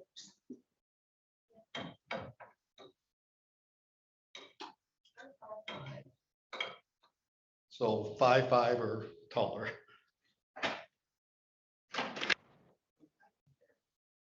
And I've got. Okay, so 5'4". Can't hire anybody. We're just gonna say we have a policy. New policy. New policy. We're gonna tell Lynn Herman she has to. Michelle, I think you're okay, right? I can reach. You're good. Okay. But it's a one-time purchase. It's just another insurance policy, the way you look at it. There's no annual maintenance on that either, so. No. We know maybe. I do like the idea, like the sheriff said, maybe just have them spray down the box. We have a motion. Have a fair motion. I would move that we authorize the administrator to move forward with ordering sufficient number of sleeves as indicated by our emergency management director to provide additional security in the. Second. No one has asked where the funds will be coming from for these various projects, but our finance director pointed out to me that in our capital projects fund, we have set aside $37,342 for contingency for projects that are not designated. So we do have $37,342. So she would recommend that we take funds for all these projects from that. Didn't she think that perhaps the MMRNA? Potentially, I mean, it's always worth looking at potential grants. They have been very good at supplying us funds for safety and security project. That was going to be my question, whether MMRMA might be interested Yeah, in that potential. or an electronic lockdown system. So in your budget, you do have almost 30 $8,000 set aside. That's what she's recommending. Come from. I also believe our ARPA funds will cover that. They would, they could, yeah, Just Who seconded that? Was it you? Was it? From over here. Okay. Commissioner Allen. Sorry about that.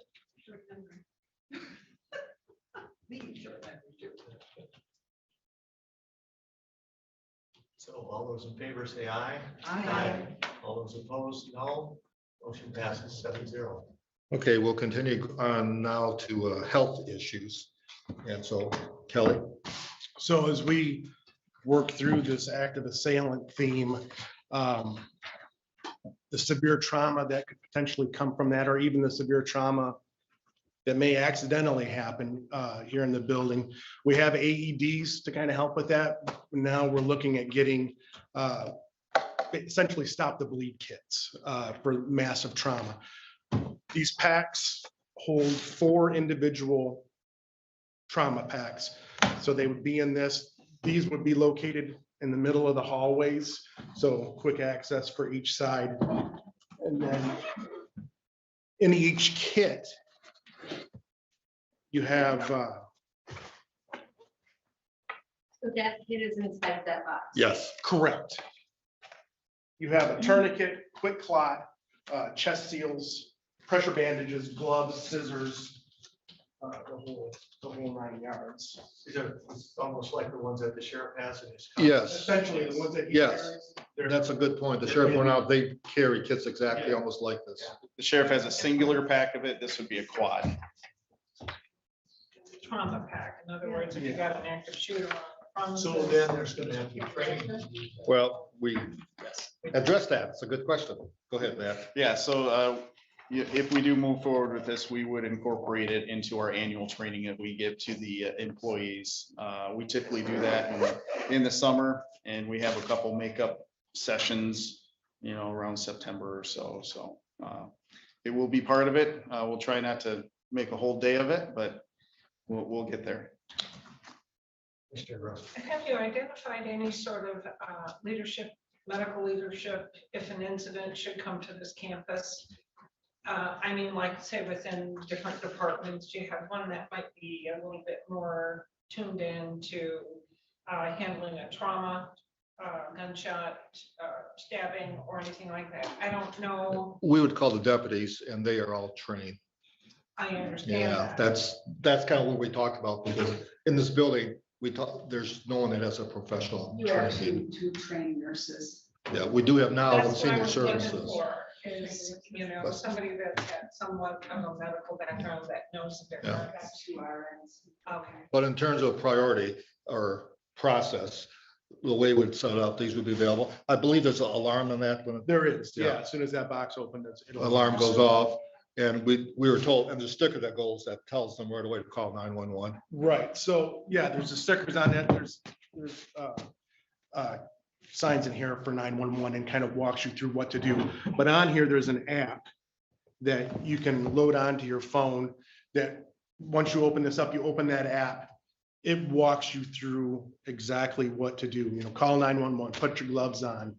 And then there's a picture of a human body. Where's the most bleeding coming from? You hit that, it tells you, okay, use the tourniquet for this, or use the quick clot in this area. So it walks an individual through step by step, even through CPR directions, that type of thing. It goes in, it kind of throws in the AEDs, what's happening with them, are they there? Okay, get the AED, hook that up, and it kind of ties in with everything. So an average person could at least start the process until a Exactly. professional came. Does that work on Wi-Fi or data?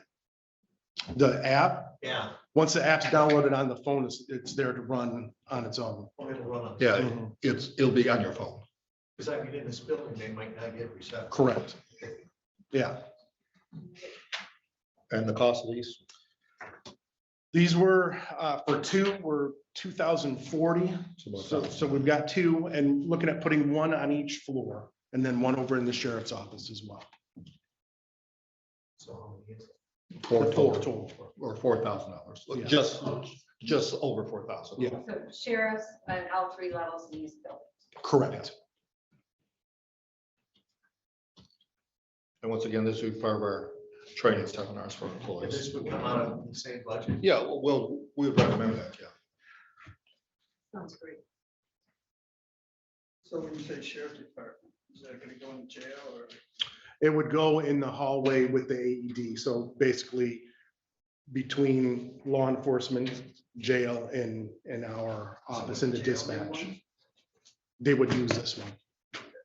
And each employee has one of Yeah. the kits.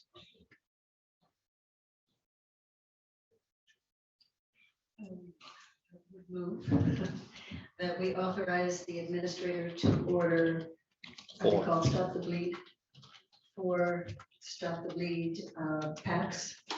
One for the law enforcement center and the other 3 for one on each floor of this building.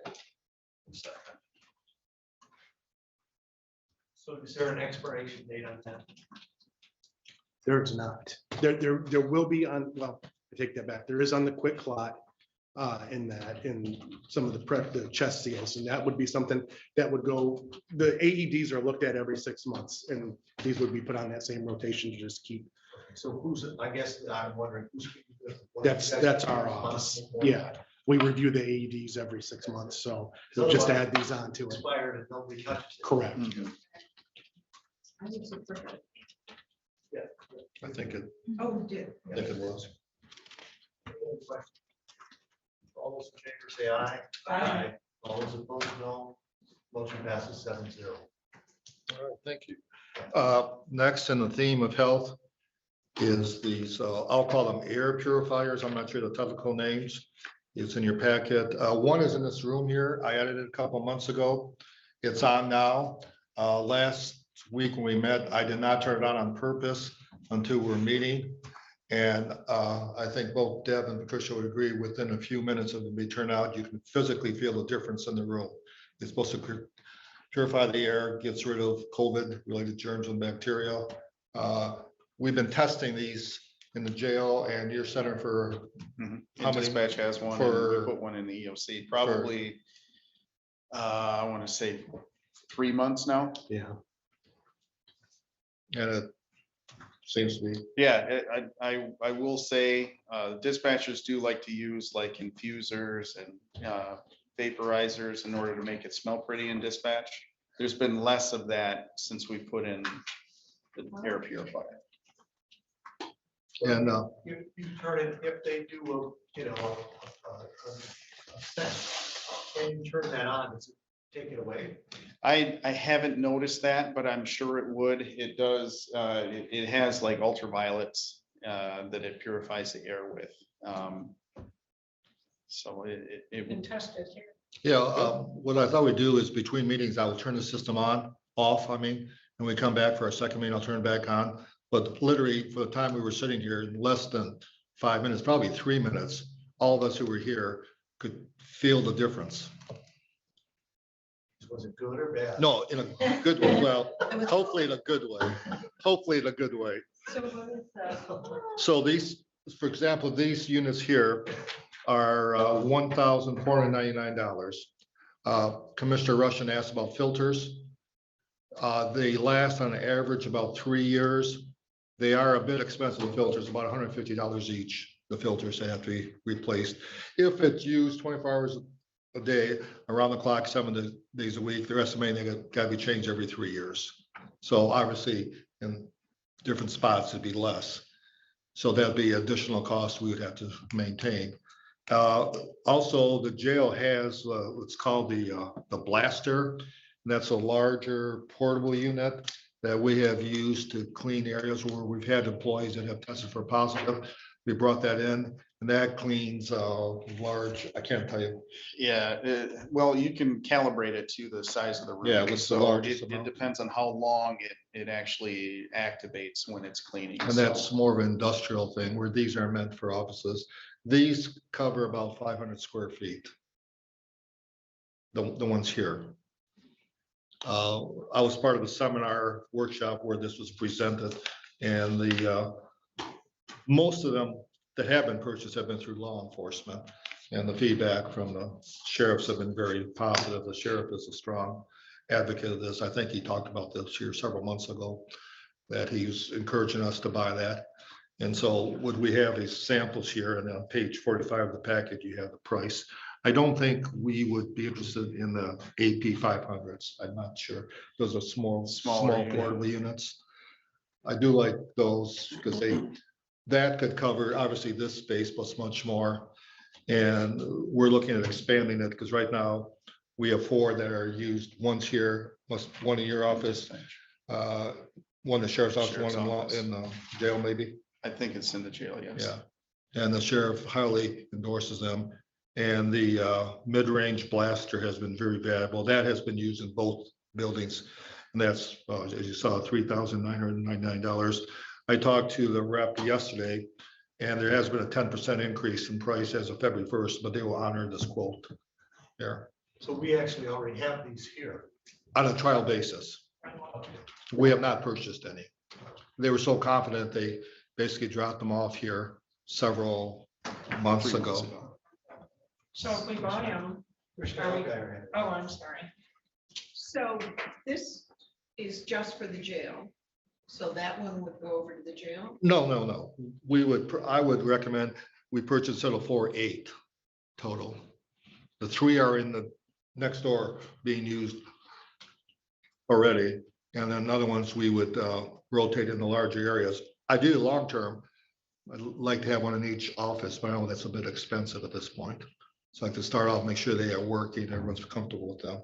So that would give us a total of 8. So at this point, I would recommend we purchase 8 of the Pure and Clean, and then the mid-range blaster, which we have been using, that has really worked out very well. And they were kind enough to basically loan it to us at no cost. It was in the fall sometime. That's been a while, yeah. It's been probably close to 5 months, maybe. I apologize. I think I'm looking at this invoice and it sounds like this is all jail. This is where they dropped it off. That's why. So this one is included.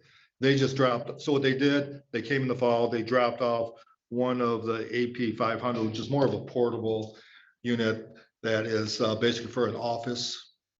I think their square footage maybe. It's a wall unit. You'd plug it right into the wall. So that's that. Then the Pure and Clean, they gave us 4 to loan. This is one of the 4. This has been here since maybe November. I installed it, November, maybe October.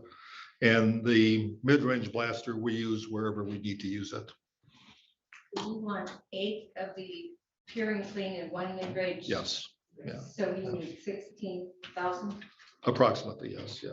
We could, it is legitimate from ARPA fund if you use it, but we also have, as I said, $37,000. At one point, somebody said, for these type of projects, you rather take it from our general fund and not use ARPA funds. So I mean, it's up to you. My point is, we do have the funds available. My question, if we go ahead and purchase 8, are they gonna leave us with the demos as? Yeah, they're the exact same models, yes, yeah. Which were brand new. Which are brand new, yes. Okay. Yeah, they were in a box, yeah. Is that your, That yeah. that was my question. We're not gonna get stuck with a demo that's been a demo elsewhere. No, these were, because I saw them came, they were in a box fully sealed. Okay. The reason we got them is the person that's part of this company is a retired law enforcement official from Leelanau County. And so he got the company to try us as a sample. I think this is what Gary Zamitis recommended to us. He, something like, yeah, he did come to a meeting, yeah. But I did the research. Everyone that has got them has been very pleased with them. They're not cheap, obviously. If you're gonna go to a recommendation on this, can you hold a sheet, because since it was prepared for the jail, can you tell me how many AP 500s, how many Pure and Clean, and how, so I can delineate it for my recommendation? That would be really helpful, so there's no misunderstandings later. So you would have to have that for next Well, week. yeah, because you move forward, because these are, across the street, and I just want to make sure I do this motion correctly. For your- Yeah, it'd be for the county, not just for the jail. Right. But what you want to know is how many are for. Okay, the mid-range blaster would be used for both. It's just, we use that whenever we need it in an area. For example, That'll be split half and half. yes, that would be a countywide usage. For the pure and clean, I don't think he's requesting it anymore, so it'll be three next door and 5 here. You want a total, just one of the mid blaster. Yeah. 8 total of the pure and clean. Yeah, and I don't think we need the AP 500. And you want 0 or 1? Yes, 0. I have a motion. I move that we move this forward to next Tuesday and we can prepare the details of the plan at that time. I'll support. I have another question on the AP 500. Well, actually, are these units plugged into the wall? Yeah. All of them? Okay. And the AP 500s, the smaller units? Yeah. Do we know how many square feet that covers? It's 500. No, I don't think it's that much. Not when I talk to, I can't even think. We have it using in the EOC right now, so you can think of it about that size of a I don't room. know how big. they are. Okay, out the 1,200 feet. I was just looking, asking the question for maybe future. I can confirm, I believe he said it's 200 to 300 square feet Okay. for a small unit. Okay. And for units like that, it's up to 500 or more, depending on I thought it layout. was 2,000. We can check, we're going out of our memory here, so. In looking at Michelle's office, just to use that as an example. Her private office, if she leaves her door open, then she would receive the benefit Yeah. from that. Yes, Okay, as long as the doors Yes. are open. Yes. Then it will filtrate through. yeah, basically the smaller units are for individual offices, Okay, where those would be departments. okay. For example, if you look at building officials, for example, you put one centrally located, same with senior, for most offices, that would more than likely. I had the rep here several months ago, we kind of walked around. Show information to be on this. Just Well, as far as the actually, breakdown. we don't need it because the administrator is going to come up with a detailed explanation for next week's meeting. Because the motion is just to move it forward. All right, any other questions? All those in favor say aye. Aye. All those opposed, no. Motion passes 7-0. All right, thank you. Moving forward, like I said, we had a long building grounds committee meeting. Next is office furniture, and you have 2 different quotes. One is for the clerk's office and one is for the new finance department office, but we'll start with the clerk. And Michelle, do you want to give an overview on what you're proposing, the rationale? All right, was that what you passed out? to me? Yeah. Yes. It's the blue one. Okay. You have that, Michelle? I put a copy in your desk. Yes. When we first come in, the committee came into the office. And I have the new administrative deputy clerk position, which we need to allow for. And when you first come into our office, there's the first person that sits right there to your right. That previously was facing backward You from too. the counter. And there's a hearing and there's a I will lighting not be here issue. next Tuesday. And the way that the desk is sitting right now was put in by staff, and they did the best that they could. It's clearly not working. That would be one of the things that are in your packet here is to get that. Spacing and it gives more work. And that was, I don't know if you've got this on here. It's this little area right here, which is a portion of it. And then when you go straight back towards my office, what it is we've got to the administrator's side, your lunches are here, they're just in the signal. Is where I currently have a workstation. Back here, I have a little bit of a court. But to allow for the additional staff person, we've taken and we've removed that wall and we've extended the work area all around. So we've got 2 people that are able to work back there with 2 positions. We don't have enough. It's not changing where the other people sit. But all of my people need to be facing forward. And I need to have a place when I get back up to full staff here in the next couple months to sit everyone, and it'll be more usable. And like to say, they came in and toured, and I'm happy to take any of you back there to tour if you would like to see. And it's also giving me a standing desk. Multiple monitors, the others haven't worked. And it's also adding some overhead coverage for some cabinets. In that area. And the total cost, wood installation is $11,614.88. It's on the back, towards the back. Did you say you were taking the wall up between your own? No, not a hard wall. It's a portable type area right now. So it's just gonna be open. It's going to be more of a U shape. If we feel that we can keep that in there, that small short wall, we will, but its plan is to come out. And it can be used elsewhere in the building. I'm happy to give you a tour if you'd like. But so then you would not have a private space? No.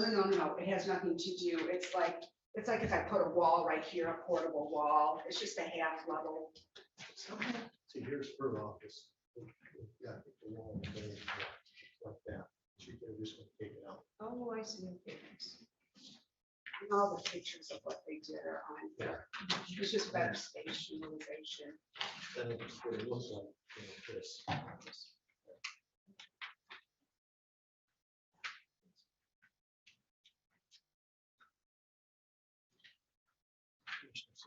We did, Commissioner Rush and I did tour through, and this proposal makes a lot of sense and does allow all of staff to be able to serve when someone walks in, which right now is not the case. And it also is really good utilization of the space, so I think it's, did you need a motion?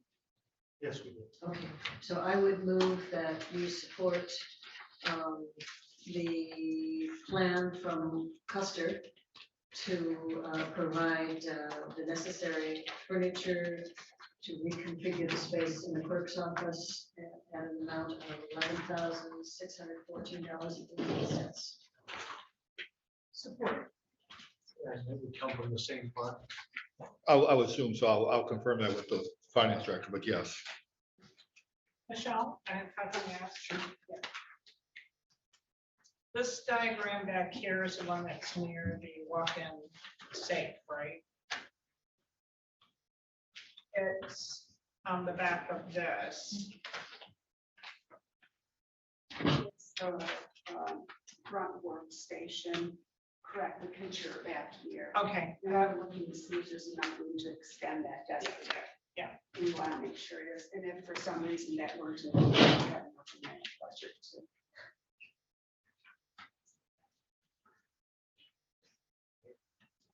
Because Commissioner Rushing, after you left, the one thing the staff was commenting on is that our desks are wide because of the size of the livers that we use, but because of the space constraints, it is certainly doable. I understand the desire to want a deeper work area, but to fill in and know that to be ADA compliant, it's just the way it has to be, or else we won't be able to get into that spot. Oh, yeah, because like you've got to maintain that walkway.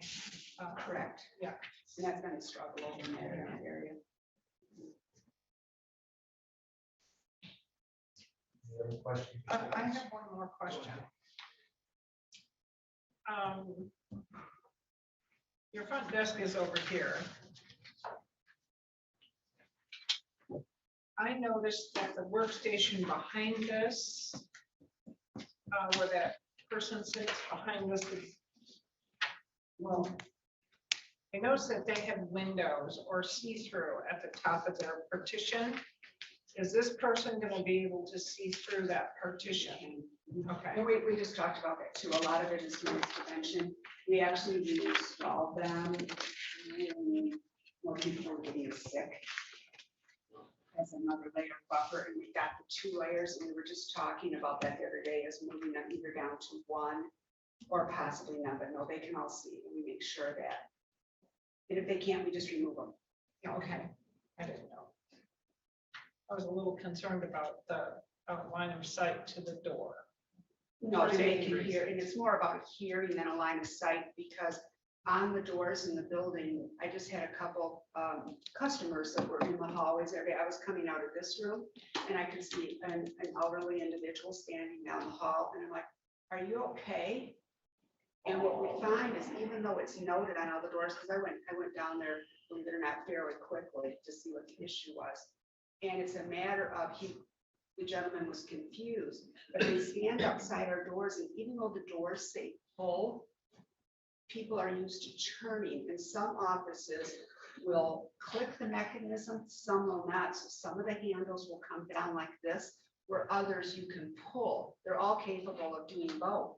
And a lot of times people were standing there, we'll even see them, they'll come and knock on the window because they don't understand if the door handle is locked, it just is a pull. It's just a human nature thing. You know, you see a handle, you think you should turn it. So.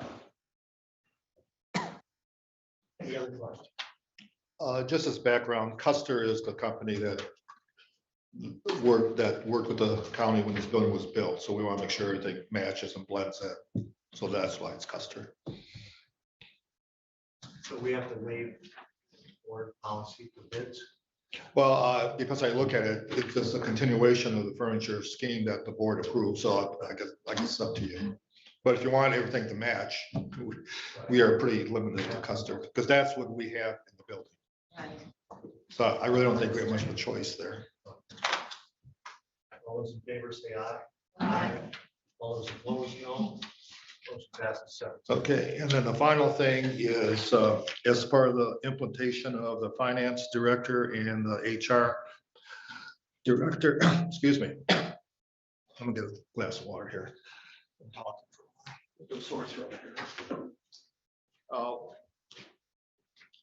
I'm trying to implement the plan that the board approved in a cost-effective manner. And as you know, we've hired a finance director.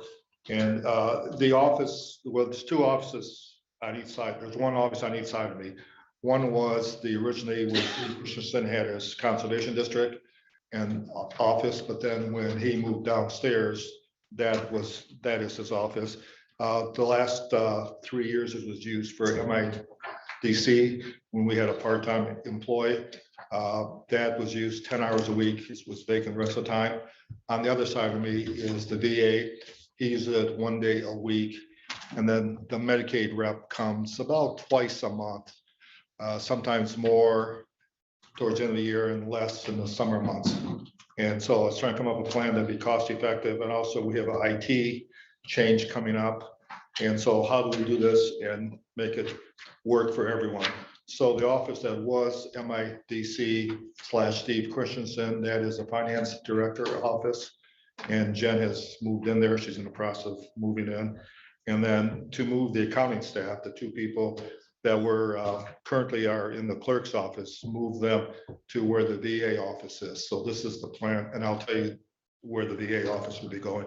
What you have is you have a plan that Jen, Johanna, and Sarah, before she had a baby, worked with our consultant to fine tune this office in terms of their needs, in terms of storage, space, and accommodations. And then the files, if you look across from where Laurel is, there's a large room there. All the files from the finance and HR could go in that office. So this is a plan that was developed with input from Jen, Sarah, and Johanna Novak. And the cost for this would be, I believe, $7,763.00. Then you're probably wondering, where would the VA go? The VA is there once a week. They don't keep files there. The Medicaid is there about twice a month, sometimes less, sometimes more. Then those vacancies, then those offices vacant. So I'm recommending we take conference number 1 here as you walk in, convert that to an office. It does have wiring for telephone, for computers. There's a large desk in there, or a large table in there now. That table could come out. We could put a desk in there with a telephone and a computer, and that could be used by the VA. It could be used by Medicaid, but it could be used for anybody. For example, if any of you want to come in, have a work area, that could be used. and what's not being used, move a small table in there so it could be used for a small conference room. We could take some of the furniture that's out of the current VA office and put that in that room. So there'd be no cost to do that. So we could accomplish that. And then the HR office, I'm recommending go into where Ron offices, Plumondon. He's our current IT director, as you well know. We're switching to a technician. We do have a workspace that's in the lower level. We have a workspace that's next door. Also, where the accounting people are now, that could be a workspace for IT, because that's not open to the public. There's no door to get back there. So we could create a situation where next to me would be the finance director and HR.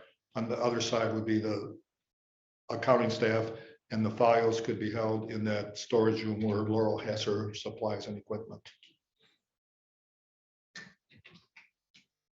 What did you call him? Is it IT? It was a Technician, that's coming, the job description's coming up. We want to move this forward to next week.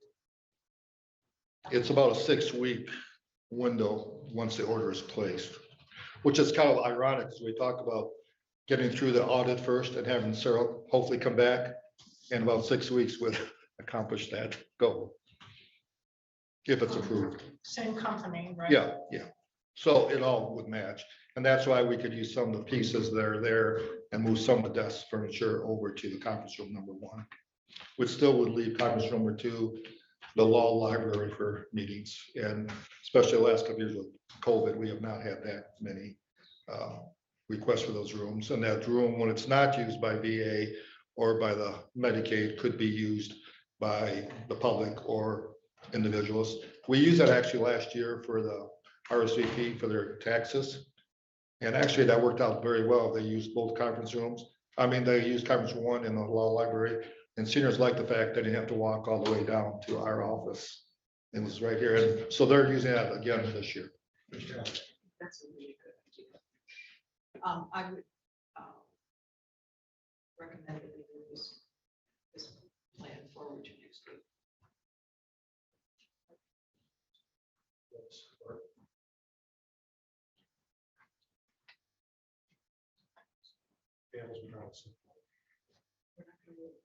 There's not. What? Oh, support. They make motion? Yes. Yeah. Now we have a little- Yeah, just by moving it forward, I'm not sure. What don't we have? We have a price of what this would cost to do? Yeah, yeah. Okay, well, I would just make a motion that we go ahead and make the purchase of the equipment at a price not to exceed. How much? I don't- Was there a motion to move it forward though? We already have a Yeah. motion. Yeah. And then we could get that set. I was $8,000. thinking we'd get that motion then written and set next week when we come. So you saying you're not taking my motion? Yeah, we have a motion already on the floor. Oh, you said that motion failed for that support. Well, I said that, but then. it was So now not you're support. accepting the second. Yes. Okay, I see. Gotcha. Thank you. Any other questions? All those in favor say aye. Aye. All those opposed? No, motion passes 7-0. I want to thank Patricia and Deb for giving up most of the day last week. But it was educational. If any of you would like a tour of these spaces, we'd be glad to give that to you between meetings or after the second meeting. Because I think it is helpful to see it. Okay. Well, I have a question in something I was reading about, and I think it may have been up, well, it's about we're putting 4 signs on our campus for the new recycling bins. I don't know. Maybe I saw that in Clinton. There are signs up. I think, I'm going top of my head, so I can clarify that. I know there'll be one on the road as you drive in there. I believe there's one at the entrance, and I know there's one at the corner here that says Arrow, and I think there may be one, I don't know, one of the poles here. Solid waste paint booths. Yeah, yeah. That's why I saw probably saw it. Yeah. Well,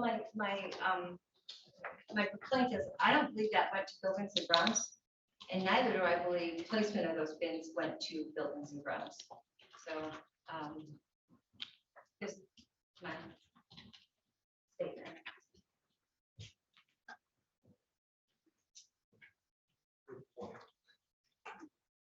Then that brings us then to the job description reviews. I have a question on. Or I'm sorry, we're at the human resources Yeah. duties and responsibilities. Yeah, I put it as administrator and human resources review since you approved the job descriptions. But Okay, I thought some of you suggested, most of you suggested, you should have a general dialogue greater than just job descriptions on how to proceed with the administrator and the human resources director position. So I put it greater than just job descriptions. okay. Commissioner Wesson. Yes, I did ask that we have that conversation and I would like to have us consider contracting with somebody to help us with administrative search. I think that I think we need help in that process. I think, and I did ask that the administrator do some background work on that, and maybe you can speak to that. Yeah, I actually was surprised. The Michigan Association of Counties, MAC, does not provide that service. I assume they did, but they do not. They post the jobs, they help with sample job description and postings, but they don't have a consultant on that helps. There are two options. One is the Michigan Municipal League, and they do searches for townships, villages, cities, counties for leadership positions. The other one has been focusing mostly on school superintendents and leaderships that are expanding now, and that's the Michigan Leadership Institute. Both said they'd be potentially interested. They want more details. One of the things they said you should do is really talk about among yourselves, and they can help you with that or do yourself, is what kind of traits and skills you're looking for these positions, because that's a big factor. And so whoever is interested in these positions would know exactly what you're looking for, because it does vary from counties to counties. Some have administrators, some are /administrators /comptrollers. Some have human resources, some are grant people. I mean, it's all over the board. There's not one set job descriptions. And even from the ones in Northern Michigan that I work with, we all have various backgrounds. I don't have a quote or anything. I did reach out, so there's two options. So it's important for us to perhaps start talking about what we want to do, but we're targeting for the end of the year, right? I said I'd stay through the end of the year or until you found a new one. If someone, for example, can't start or move, it's not like I'm a firm. So you might date. push into next year. Well, only if you need it then. I'm willing to do that, so. Because sometimes, for example, when I was hired, I believe you started the process in October, November, and I came on board in May. Yes. You offered me the job exactly 10 years ago this morning. So it's my 10-year anniversary, but my point is, it's gonna take a period of time. When Mr. Buck and I briefly talked, you suggested we start this summer the process. So, but before that, you may want to do some background work, and one of the things that you may want to do is just have a special meeting, just kind of talk about what kind of skills you're looking for and the salary ranges and so forth, because I think you were the one on board last time before I came on previous search. It lasted quite a few months, and the person you selected actually was your number 4 choice. And that's not a good situation. And that was on a 4-3 vote, and that's not a good situation. And also, every 2 years, you have potential new board members that have different ideas, so a lot of administrators want to know who's going to be on the board before they make a decision also, because that can make a big difference on type of skills. And for example, Grand Traverse County is number 4 since I've been here, in Benzie and Wexford are number 5. And that's because they've had a lot of turnover on those boards, a lot of turmoil in terms of what they're looking for. So it really helped to get a good quality candidate that you do your background research first and come up with a consensus on what you're looking for. That obviously could change at any time. I would be interested as one commissioner in bringing somebody from the Michigan Municipal League in, have a conversation with us about job description, about search process, about the market out there, about benefit package. And then we can make a decision if we want to contract with Michigan Municipal League or do it ourselves. But I believe we need assistance because we need to, this board, I wasn't on it, but Melinda and Deb and Will, you got lucky with our current administrator, but we must get lucky again.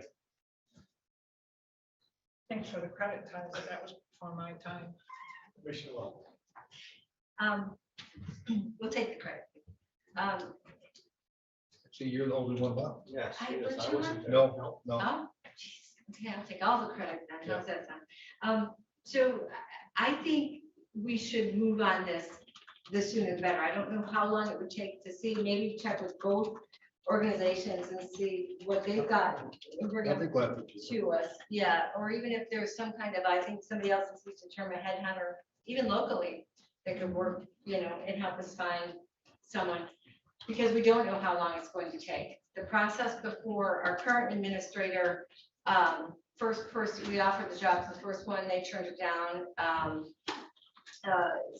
Second one, turned it down, third one turned it down, fourth one. It was just bad at that point. So in part of the problem too, and I do caution us, is we had put a salary out there.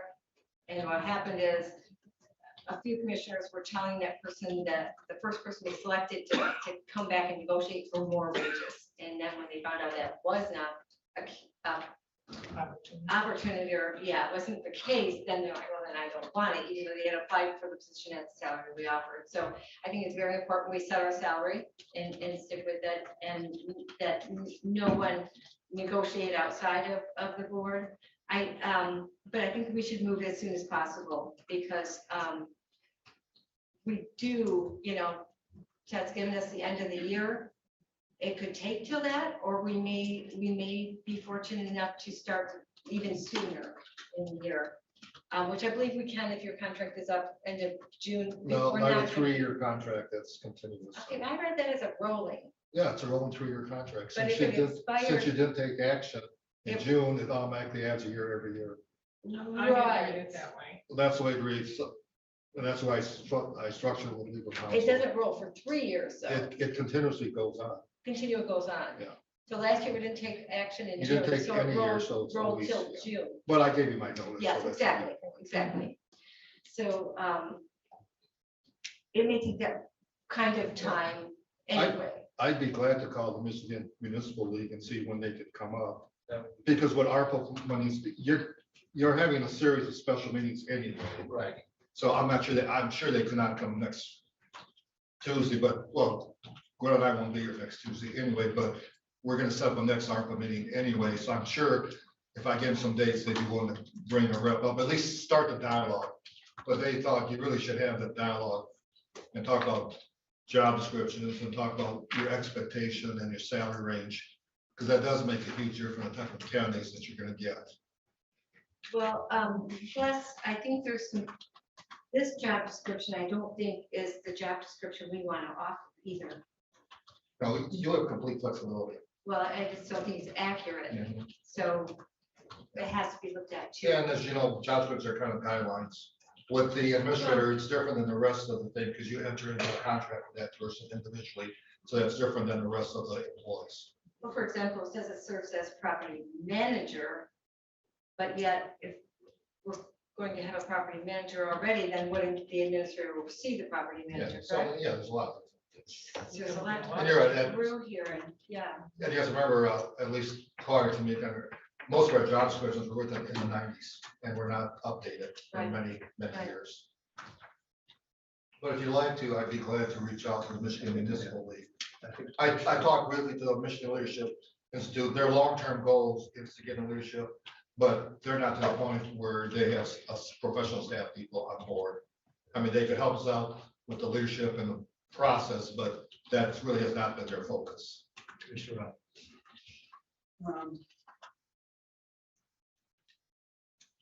Next week, next Tuesday, we're done in February. That we'll mention some about early summer, but I think what we gotta do is we gotta get some dialogue, get a plan in play. have it ready by June, not wait till June, because June, July, we're in the budget and stuff, and we need to get, you know, we need to get started and get a plan and what we want. And have it ready by June. I know one of the challenges other counties have had, especially in northern Michigan, is if you get a qualified candidate, he or she may have a spouse that has employment and the option to find a house if that spouse wants some employment. So, yeah, sooner you start, the better it is to give people as much option and flexibility. If you find the right person may not be able to start for X period of time. Right. Because they have commitments, they have kids in school, a lot of issues. And that's why when I submitted my letter, I was pretty flexible, because if someone can't start till January or February 1st or whatever, I'm pretty flexible. Well, the quicker we get Yeah. the job description, get it out there. we're gonna- So if you like, I can call the municipal league. At our second meeting, we're gonna set another date for our meeting. It's a special meeting, so we can add stuff to the agenda. And we can maybe see if someone can come up at that meeting. Mr. Rush. I would also like you to do a little research to see if we've got any headhunters in Traverse City in our area that we could utilize. It would be a lot easier to work with somebody local than to work with somebody.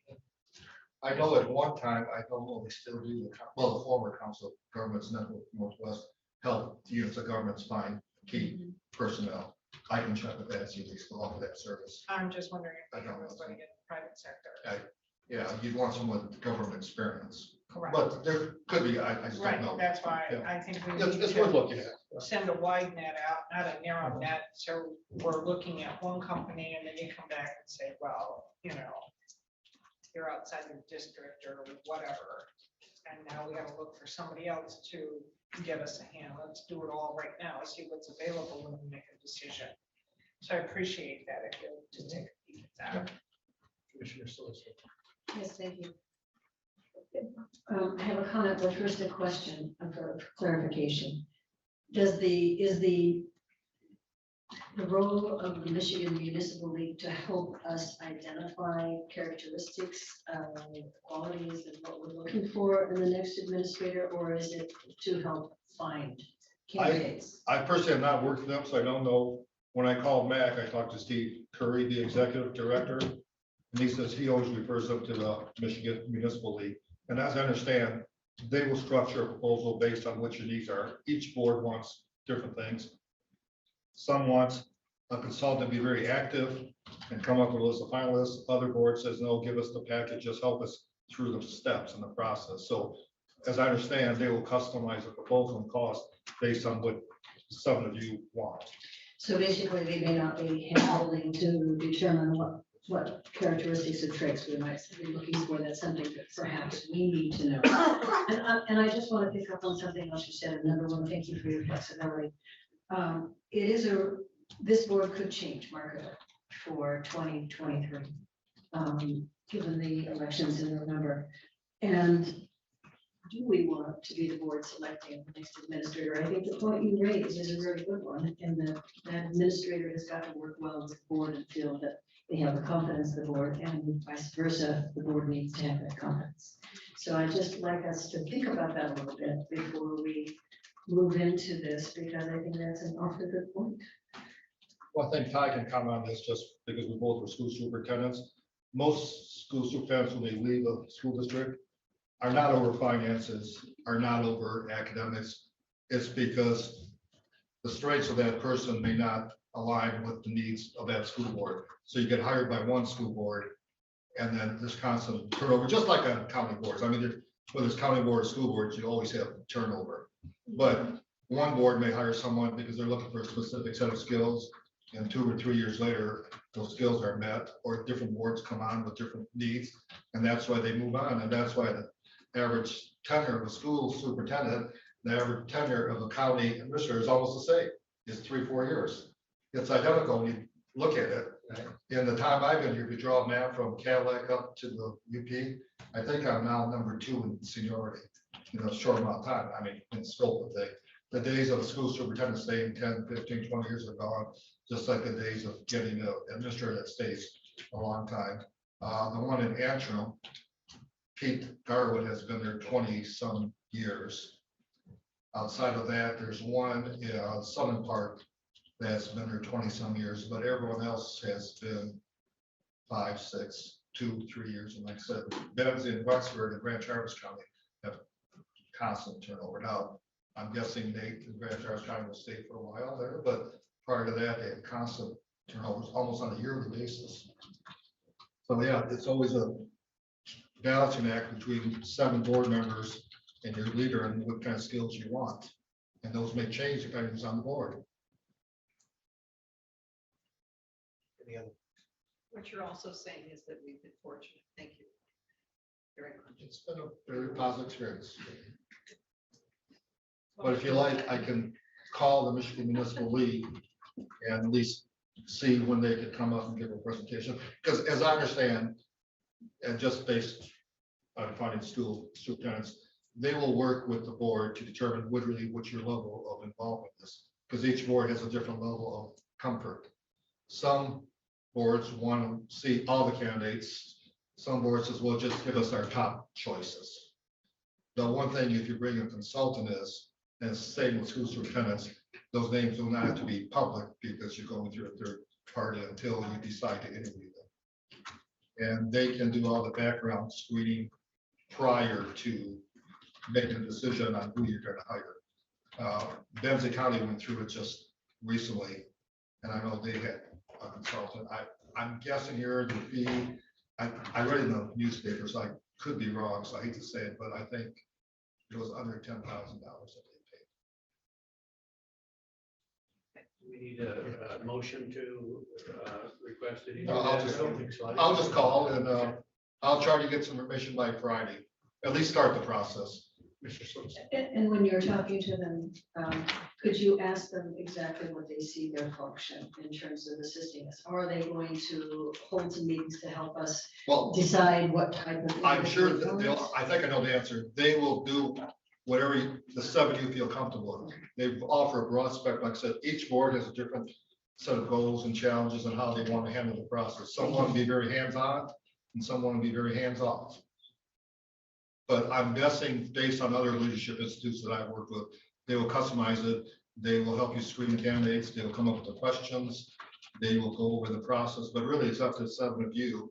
The key thing you have to decide is what kind of skills you really want. Well, and that's my point. If we don't, it's a waste, colossal waste of their time. Because the needs in Leelanau County could be completely different than Benzie versus Grand Traverse. So it really, no one's going to come in and tell you this is what you should get.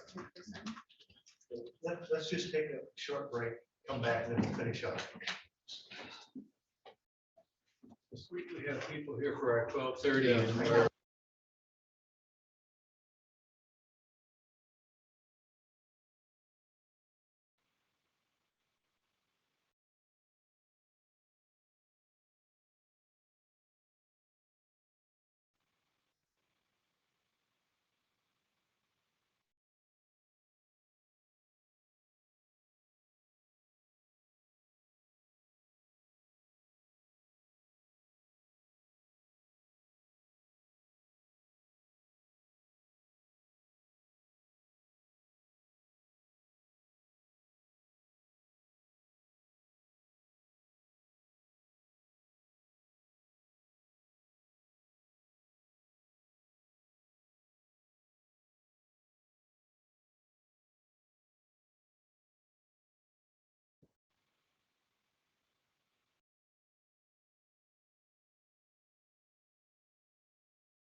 please unmute.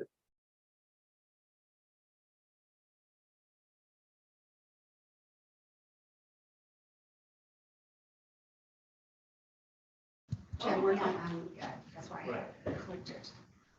You ready? Are you ready now? Yeah. All right, call us back to work. We're actually at, we got a little bit ahead of ourselves. I think I missed B there on the finance audit committee update. Oh, just that we're gonna meet tomorrow. So, yeah, I didn't, we haven't had a meeting in a while, but we're gonna meet tomorrow.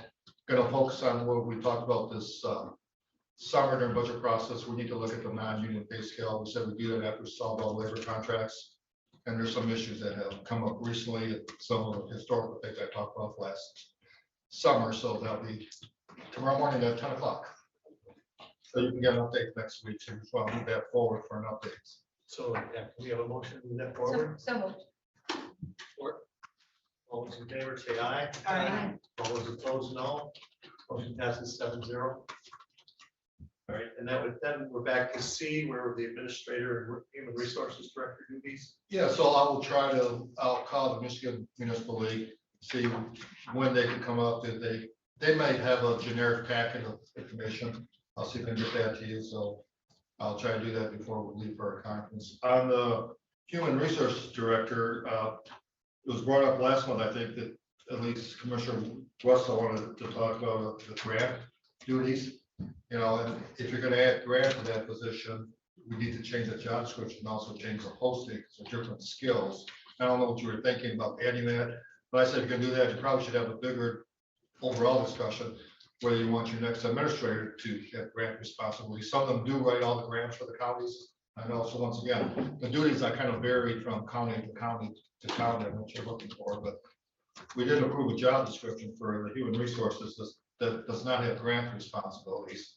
And so if that's going to be changed, then we should change it, and obviously when it's posted, it'd be a different type of skills. Mr. Rogers. Well, I feel it's time, we passed this back on October 12th last fall. We had the administrator come up with a job description. He did his job. We've already posted it. We have applicants that are waiting to be interviewed. This should have came up a long time ago, since October, about this grant writing. I think it's just time that we move forward with the HR. I've had discussions with you, Mr. Russell, and administrator, and two things: trying to find HR is going to grant right, and also probably even the pay scale. It's probably going to be very difficult, but we've already established these positions. The job description's been posted. And we already had applicants in, and then all of a sudden this came up. It's time to move forward and give the administrator the green light and start doing his interviews and move on to this. My concern about that is, what we have heard is there's not enough work full time, and you were asking other governmental units if they wanted to contract part of an HR person's duties or time. So I'm wondering if any of those things came through, and if they didn't, then it sure seems like we could, grant writing is an important piece. I can give you an update on that. I had 3 local units express interest. They are interested not in a contract, but just potentially, I don't know, if they have a question, more of a consultant basis. If they have a question they are not familiar, they could call this HR person. But in terms of a full partnership, there's not enough interest. So they've always been able to do that. Well, if we didn't have an HR person, they probably would have called you. And that happens on a fairly regular basis. Some townships today would actually have more than others. There's a couple of them that I talk to on a regular basis. But it's just, I don't charge them, obviously. They're looking for advice mostly, but I did contact all the units of government in Leelanau County, see if there's a partnership. In terms of that, whether it be a firm partnership or an annual fee or anything, I don't think that's gonna happen. So Commissioner Robbins, I hear you. On the other hand, we really need to address the fact that to date, we haven't heard that there's enough to do here on a full-time basis. So getting somebody who can also write grants is fully utilizing the position that we'll be paying for.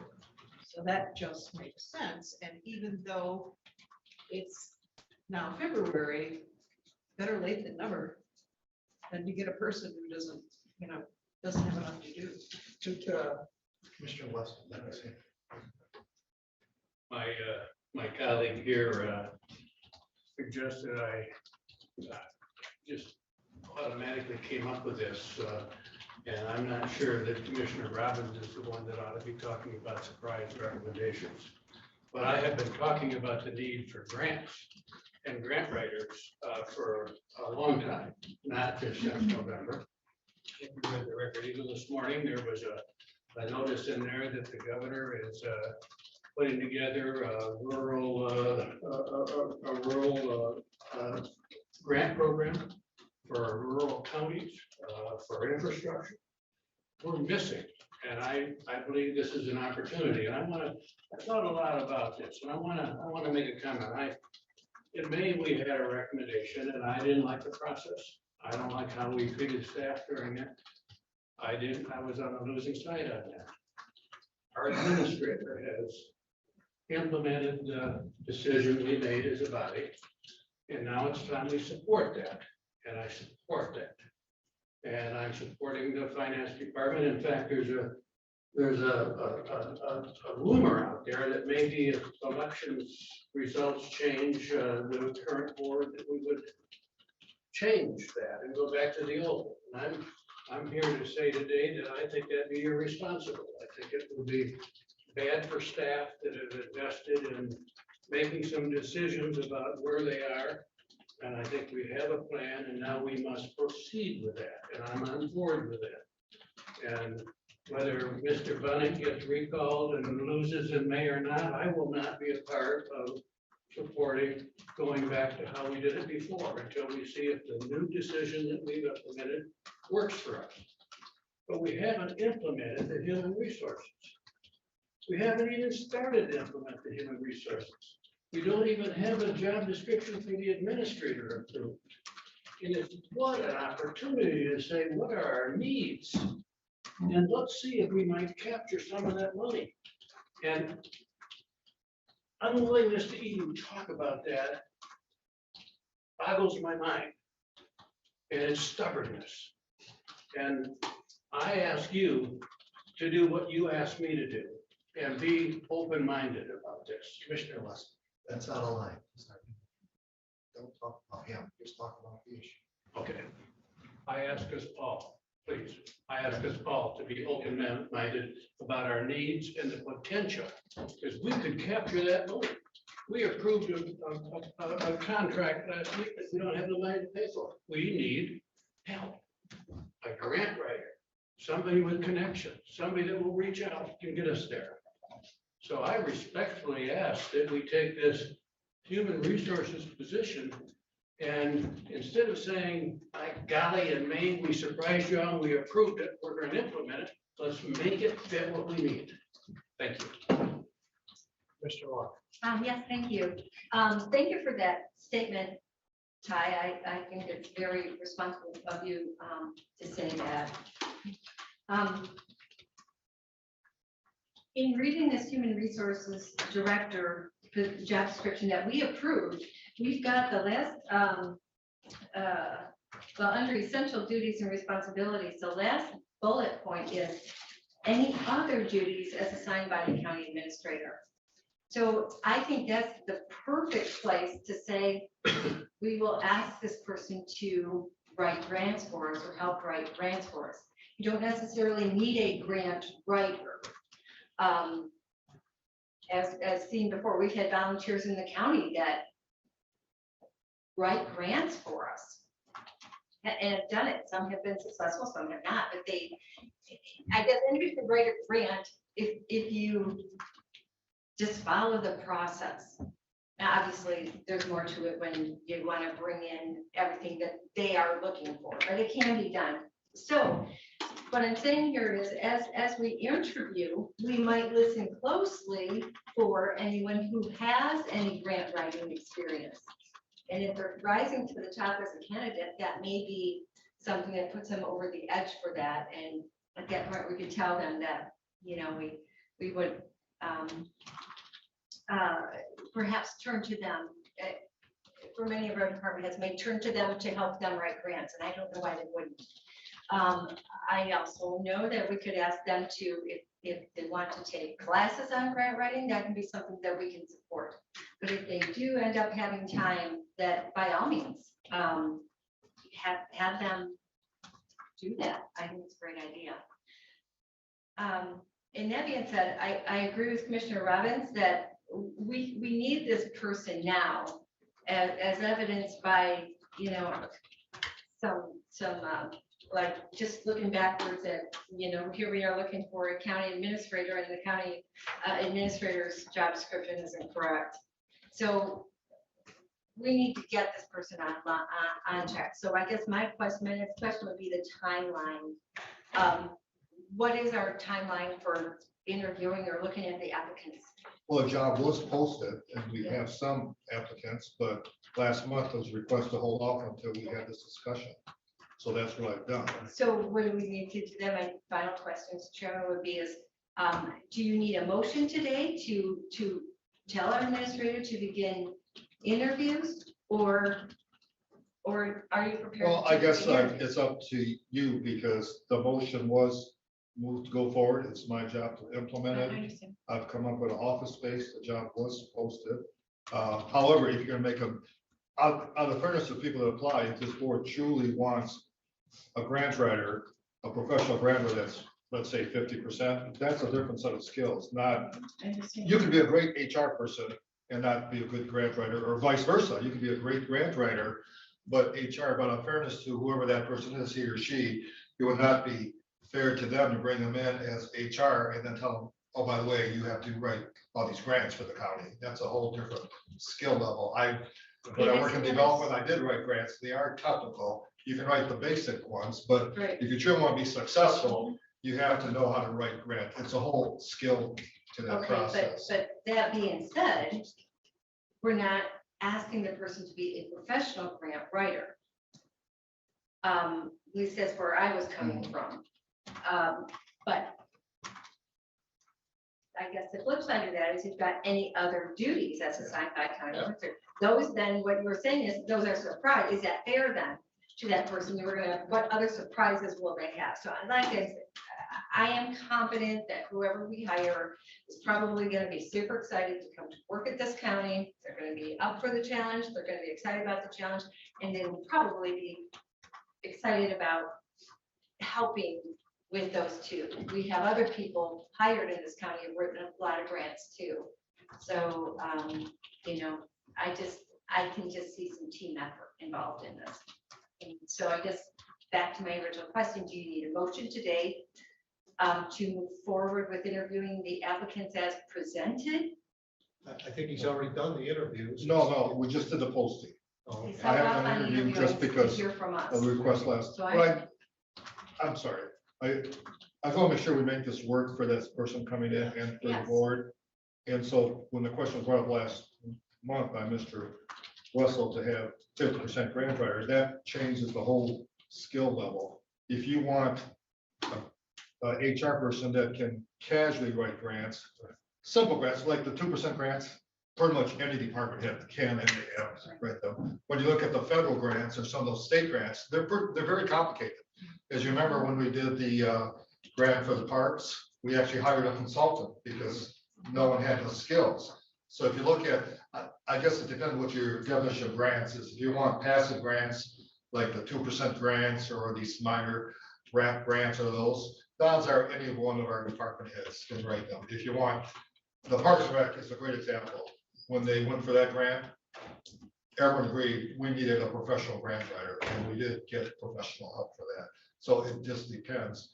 But some counties, part of the administrator's job, and they know it up front, is to be the grant writer. because it's a skill some people have, some don't. And I think there's some misconceptions about what an HR does, and actually Jen's been very helpful with that, because, you know, part of it's done by my office in terms of the postings and hirings, and if there's any discipline, that's one half of the HR. The other behind the scenes part, which really has been educational for me too, is what happens in the clerk's office with the benefits. So if someone comes in and wants to change their benefit package or the deductible from 3 to 4 or vice versa, that's part of HR function. So HR will have to go into the system and change that.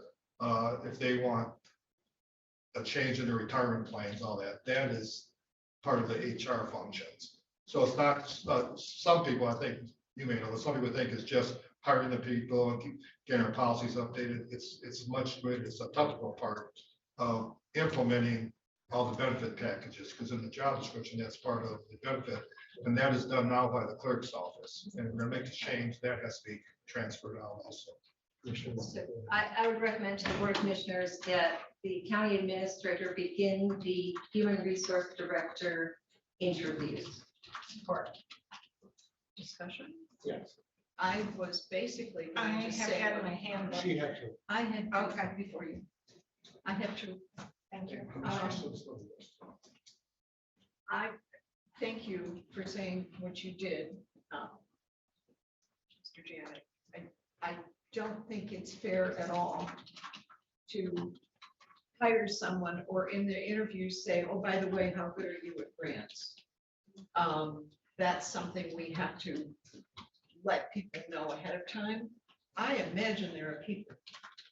I concur, people who write grants, a lot of them are very tough. It is a skill set. You know, there are people out there who know how to do it, who also have an HR skill set. It might be a little harder to find, but now is the time to make sure we hire who we need. And boy, it would be nice to have someone who has that experience and skill set here, so we don't have to hire it out when it happens. But before we hire somebody, is the time to deal with this. Yes, I just wanted to say that, you know, I can see where Commissioner Russell is going with the running of the grants. How it could affect the county in a lot of different areas. However, where I disagree is that having the HR person writing these grants. Here's how I would envision that. If you've got a federal grant that's got a deadline, they're trying to get it in, have run into some difficulties, and all of a sudden you've got an HR issue that's an emergency and you have to step away and miss the deadline. I think it could cause conflict. As far as I'm concerned, as Chet mentioned, two different skill sets. A grant writer to me is somebody who's out there scouring those departments for what grant opportunities may come to the table. They could probably spend all day and all night looking before they even get a grant. HR person's not going to have time for that. If you want that type of a grant writer, if you want to be aggressive with grant writing, you have to have somebody that's tuned into that probably every day. I don't want to see our HR person tied up in that. We have options for grant writers. I think Melinda, Commissioner Luntner brought up a great point for these casual or passive incidental grants. If that's something that that person enjoys, then great. You know, let them take on that portion of it. But if we're looking to aggressively look for grants, I see a conflict. I won't support it. Mr. Bennett, maybe I can clarify. I started thinking what you said about the board action. Like Oh, I'm sorry. I'm sorry. I apologize. Thank you. A couple of things. We're talking about, is there enough work to be done by a full-time person? And right now, a lot of the HR number crunching piece of it, the payroll, the recording of information was done by the clerk's office, is now being done by the finance director. So if you take that away from the finance director, you're really limited what the finance director's staff does. And those two tasks go pretty much hand in glove, keeping it with the finance director. Which means if you don't take it out of the finance director's hands, then you've further reduced what was already questionable whether there was enough work to be done. You've reduced that even further. And you now know that none of the townships really are interested. The local governments are not really interested in a joint position. So why not separate it? Why not have two positions? One, a grant writer for half-time, and one, an HR person for half-time. Leave the portion of it that deals with the finance director.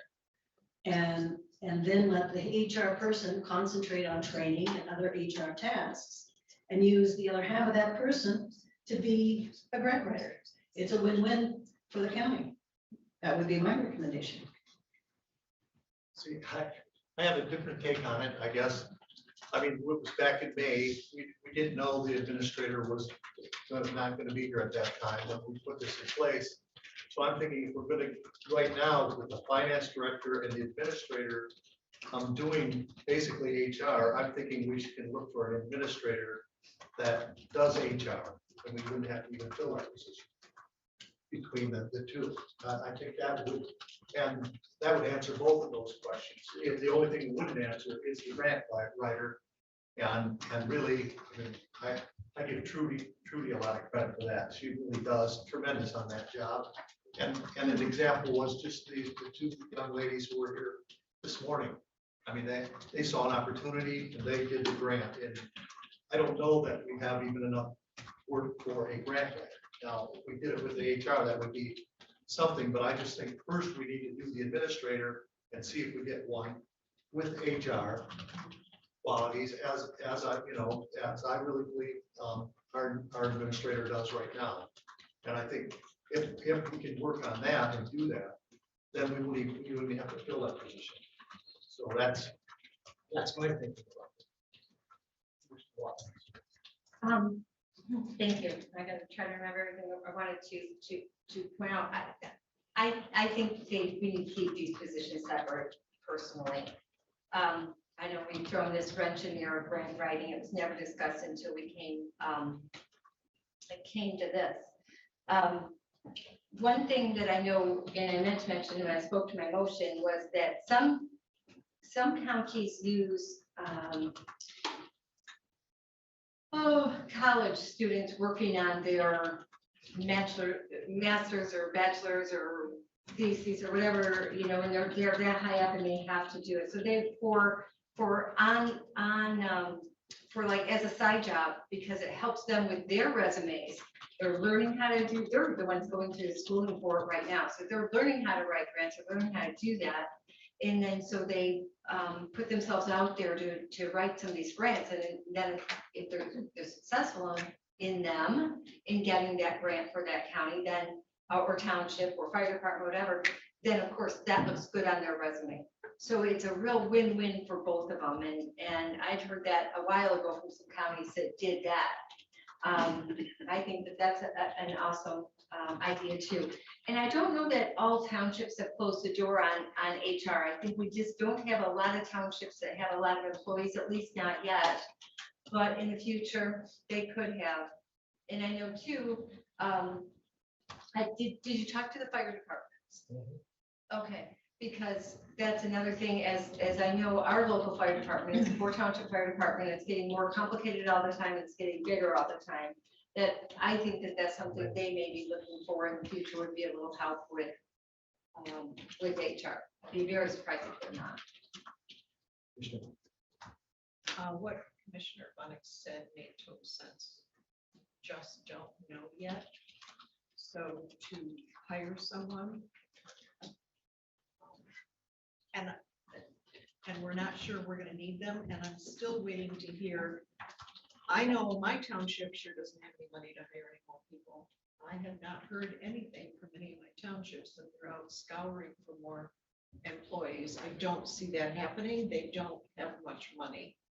They have a very limited budget and it's pretty much allocated. I would hate to hire somebody on the income that maybe we'll have enough work for you.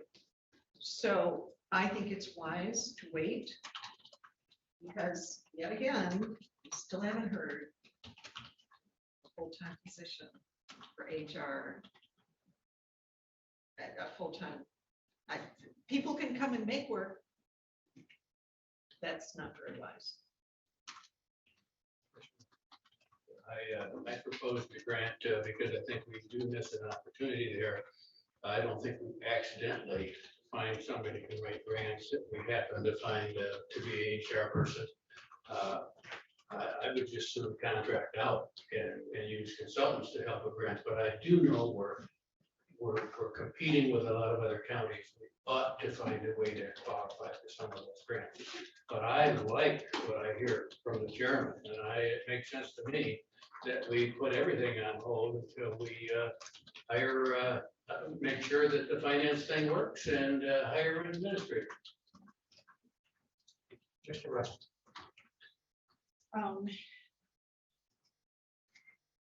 That sounds like an easy solution, but here's the problem with that, the way I see it. Our administrator just stated some statistics in other counties. Grand Traverse County has seen a rotation of their administrators 4 times in the course of his term. I believe it was Wexford and Benzie. Their administrators have rotated out 5 times, so that's 1 every 2 years. So with an HR person, for me, I'm looking for a level of stability for our county employees, because when you've got county employees with personal information that they are sharing every other year with a different administrator, there's no exactly, there's no continuity. When we hire an HR person, that person may be here, they may only be here 1 year, but the chances are that that person is going to stay on in that department for many years to come, irregardless of commissioners or administration. We need to give the employees somebody that is looking out for them, that they can confide in. And so I support this as it is, and I think we need to move forward. As far as an administrator, we talked about that. And Chet, I think maybe you could weigh in on this issue. As we have heard, administrators typically do not have HR. Typically, they have finance behind them. It's all over the board. Yeah, it's, okay. I don't have numbers, but probably just as many have HR and just as many has finance. So Okay. it's not. I'll give you that. Yeah. I'll give you that. Yeah. But the point is, in moving forward, to provide a level of continuity and stability, I think it's a great move, both HR and finance. So that's where I'm at. That's where I'm staying. Couple of ways to look at it. Yeah, we could wait. Maybe, whoever we get for next administrator doesn't want to do it, so we wasted, what, 6, 8, 9 months? Let's go back to day 1 we talked about too. Under the system we have now. Say that person in that position doesn't want to do it anymore. What do you do? You know, it's not like it's mandated, it's just, they could wake up tomorrow and say, hey, I just don't want to do it. So, I mean, we are looking at the future here, and that's why we got the finance. Now we're looking at HR. We're looking at the future here. Just don't look at today what's going on. Look at what's going to happen down the road. I'm not against what Mr. Wessel's saying about the grant writing. You know, I think it'd be great if you could find that person. I don't know if we can. Yeah, that's what I'm arguing. We don't want to accidentally hire somebody and see if they might be interested in writing a grant. If grant's a priority, let's build that into the job description, and if they're no longer interested in the job, then we find a replacement for it. But I hear a couple of my colleagues say, well, let's hire an HR and maybe they'll also be interested in grant writing. No, you don't do that. You decide what you need, you write that in the job description, and you don't stop searching until you find it. We do not need a full-time HR person. And I'm not sure why we're so interested in spending money that we don't need to spend. Just because in May, we had a suggestion that we were going to do that. We have reorganized finance. We've increased the level of staff in this building already.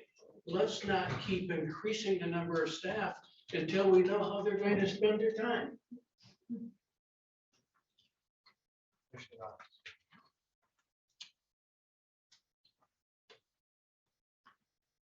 So what you're saying is, Commissioner West, so we changed the job description, say we just do, we had grant writing to it. What happens if no one applies on the HR people? Then what do we do? Are you gonna be happy then if we just go ahead with the interviews? They just have an HR background, they don't want to grant write? Well, I mean, we have to talk about the position and rather than a lot of what ifs. We're getting to what if. And so I think we just need to, we've got a proposal on the table, you know, to have the administrator interview. And I think that's really what we should be talking about, is if we want him to interview now or not.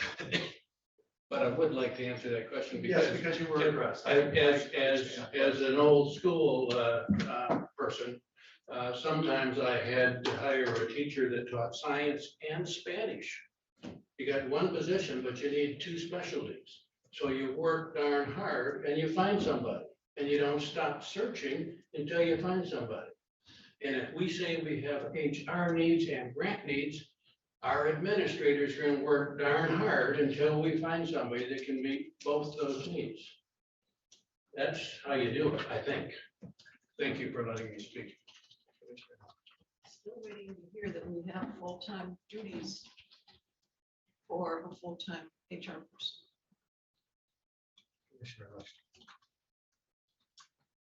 HR is needed here, grant writing is not. That's all I wanted to say. Any other? So this would be on whether we're gonna tell the administrator to do interviews. That's what this vote is about. So I just want to clarify that. So you have the board, you put it in the budget, approve the job descriptions. While you go and interview, basically are telling me to hire someone to proceed with the process, right? Just want to clarify that. Correct. That's the way I understand it. Is that any? Yes. All right. Because I'm not going to interview Let's unless do we a roll call. hire someone. Sure. Commissioner Lautner, Yes. Commissioner Robbins, Yes. Commissioner Rushton, Yes. Commissioner Sotelo, No. Commissioner Wessel, No. Commissioner Allgaier, No. Chairman Bonney, No, 4-3 recommendation fails. it fails. So at this time, I don't think there'll be any, there's any other motions or anything concerning the HR? Mr. Rupp. I'd like to make a motion that we change the job description, we have the administrator change it, and add grant writing. Get that posted. Or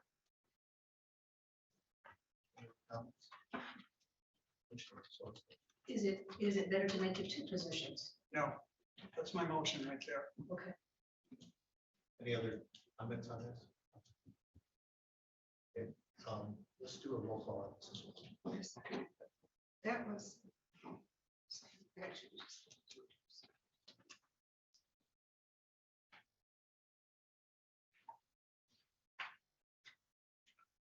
Commissioner Robbins, Yes. Commissioner Rushton, yes. Commissioner Sotelo, No. Commissioner Wessel, No. Commissioner Alguier, No. Chairman Bennett, No. Commissioner Lautner, Yes. fails. My big hang up on this position, Commissioner Robbins, is I do not believe there's enough work for a full-time position, if you look at scaling it down. And also, I think there has to be really a good solid look at what the finance director is currently doing and what happens if you remove that, and how much work is left for a full-time finance staff. So it may make some sense to do a half-time person, leave those functions with the finance director, then we're looking at a totally different thing.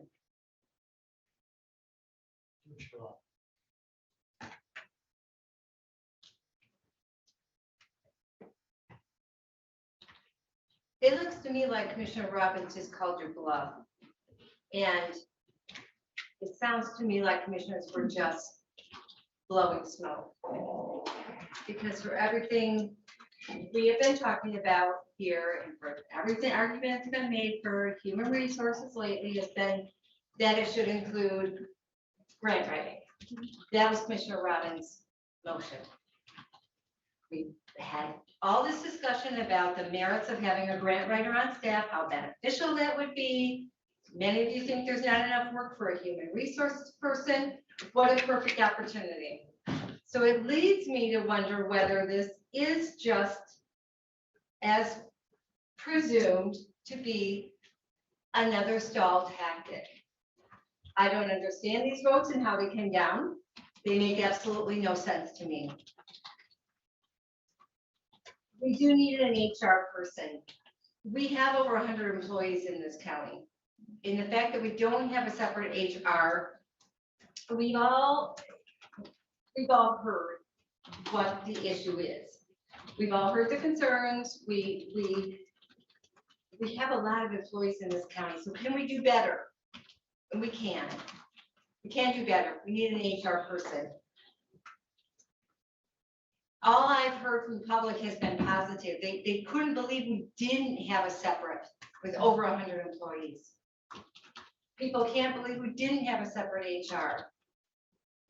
With our sheriff's department, with policies, with things coming down the pipe, with everything going on, how can we not have a separate HR? So I guess I just don't understand this. I think we need to think long and hard on this. As Commissioner Robbins said, this was passed last May, and we've already posted this position. How foolish to pull that back now. It'd be different to it's bad enough to pull it out and say, let's add grant writing, but okay, that argument can be argued. And that's what you wanted, Commissioner Wessel. So we did that. That would have solved it. I think we need to think about this week, and I think we need to move this forward to next week. Well, I was, by the record, so I'd like to respond. Yeah, I think combining HR and grant writing was better than doing all HR. But I never believed we needed HR.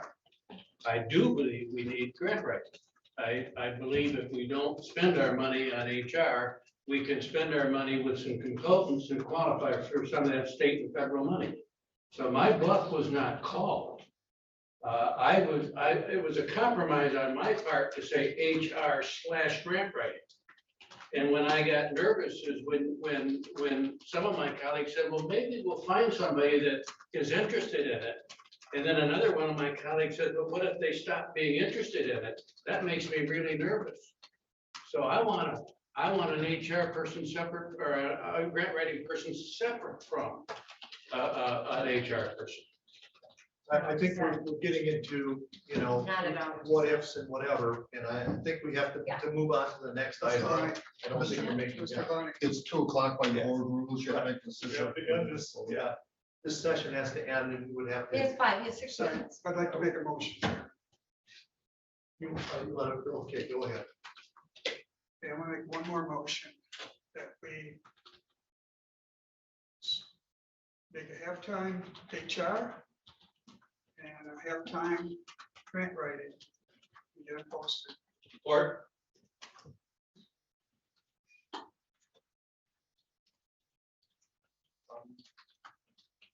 yeah, I guess I would address that we don't even have a job description for the HR, or I mean, we have it for our HR, we don't have it for a grant writer.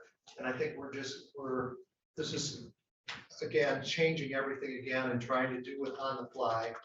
And I do think we need to wait till we hire an administrator in order to do the HR, because if we get someone like the administrator we have right now, I think we don't have to have an HR person.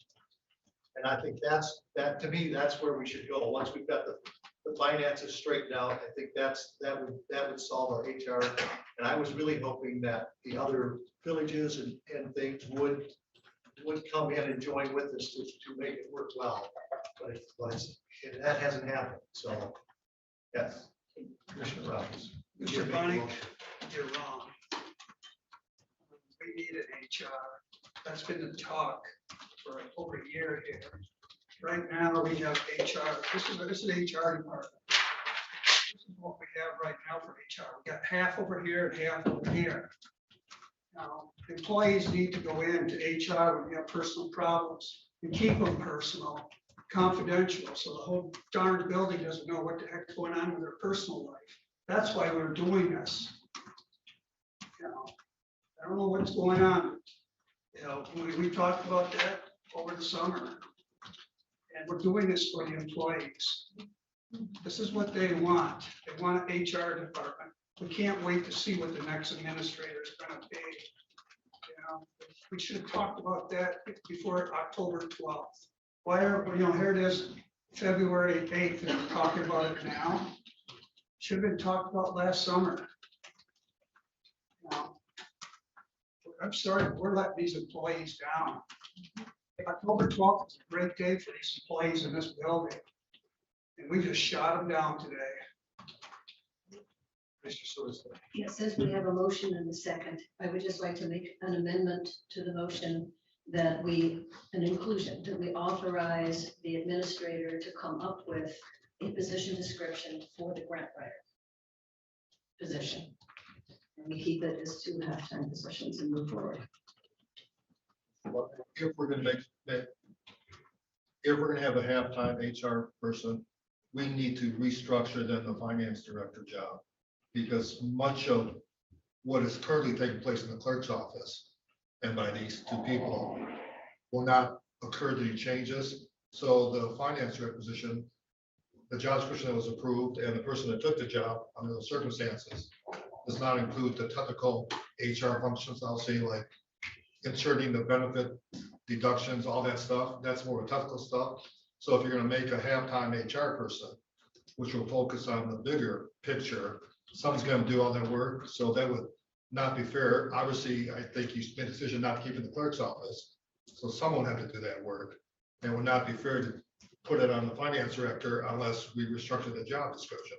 And I've not talked to her about that. I don't know what her interest is, but if we're going to have a half-time HR, it does change the role of the finance director, because someone, if you truly want it out of the clerk's office, someone's got to pick up those duties, the technical part that is currently done by the clerk staff and Jen Zawicki.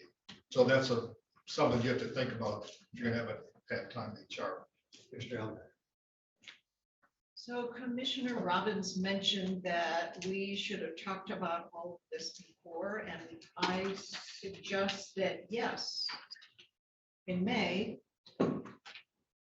several of us were saying, oh my gosh, where did this proposal come from? When have we studied what is needed? When have we talked to the departments? When have we come up with a need? It just dropped out of the sky and we were supposed to vote on it. So yes, we're having this discussion now because we did not do it before we made a big decision about our staffing. So yeah, we need to know what we're doing. You just don't hire people. This is money that our county taxpayers will pay every single year. as Commissioner Rushton meant, this person may stay for years. Yes, we're gonna be paying for this for years. We better know what we need and why.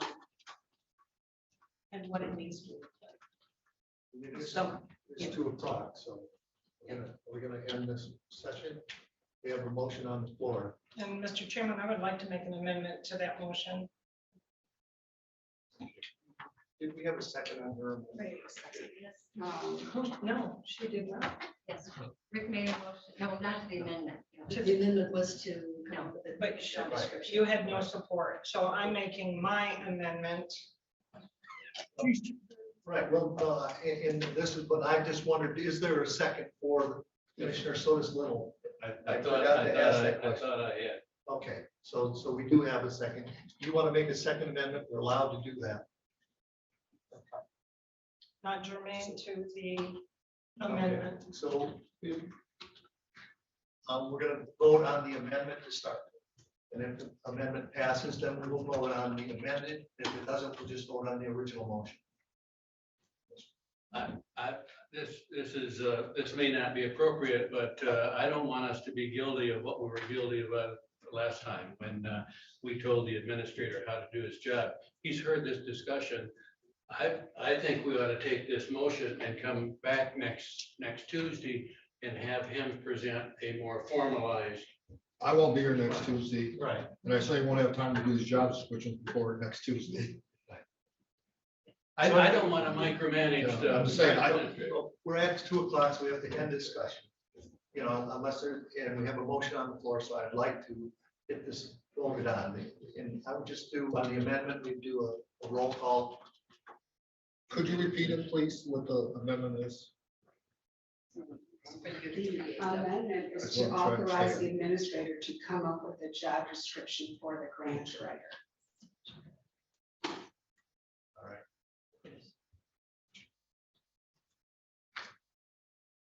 So this is a roll call. Oh, no, roll call. Oh, I'm Yes. sorry.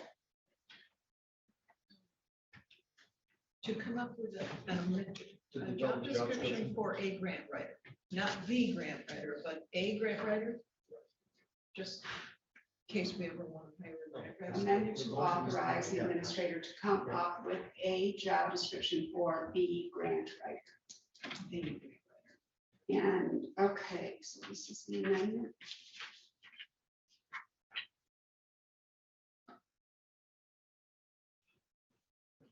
Commissioner Sotis Little, Yes. Commissioner Wessel, Yes. Commissioner Allgaier, No. Chairman Bonney, No. Commissioner Lautner, Yes. Commissioner Robbins, Yes. Commissioner Rushton, Yes.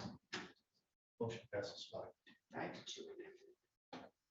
All right, so then this would be the amended motion with the halftime grant writer and halftime HR with the, waiting for the the grant writers.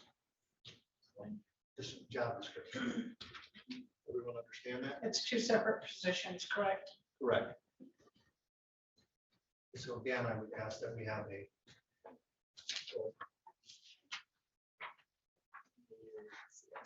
Robbins. So it will be Commissioner Robbins, Yes. Commissioner Rushton, Yes. Commissioner Sotis Little, Yes. Commissioner Wessel, Yes. Commissioner Allgaier,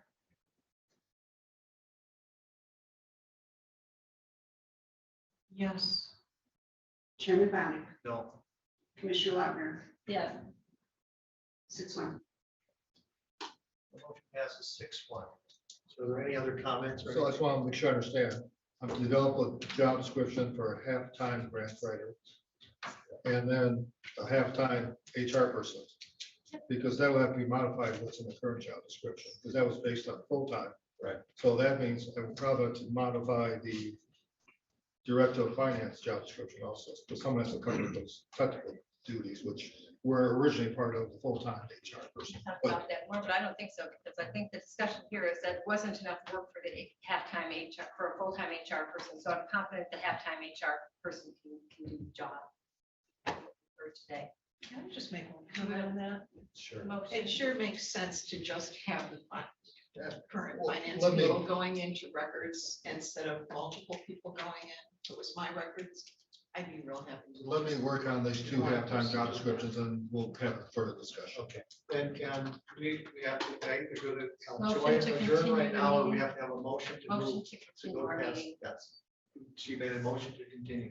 I'll support. All right. So all those in favor say aye. Aye. All those opposed, no. The motion passes 7, so we'll continue. All right, so then that brings us then to the family court administrator. Yeah. Move to approve the family court administrator job position as presented. Support. Commissioner Lott.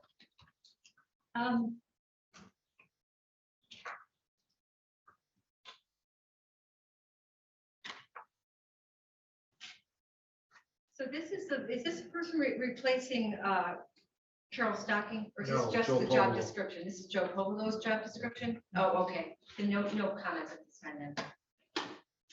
That position is a grand terms position. Yes, well, why don't you talk about that? But go ahead. All those in favor say aye.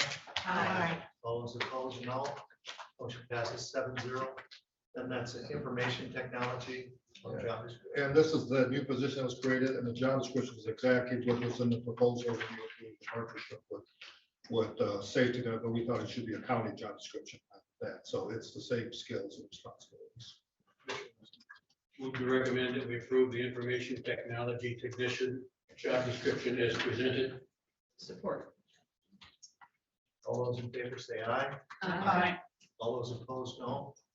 Motion passes 7-0.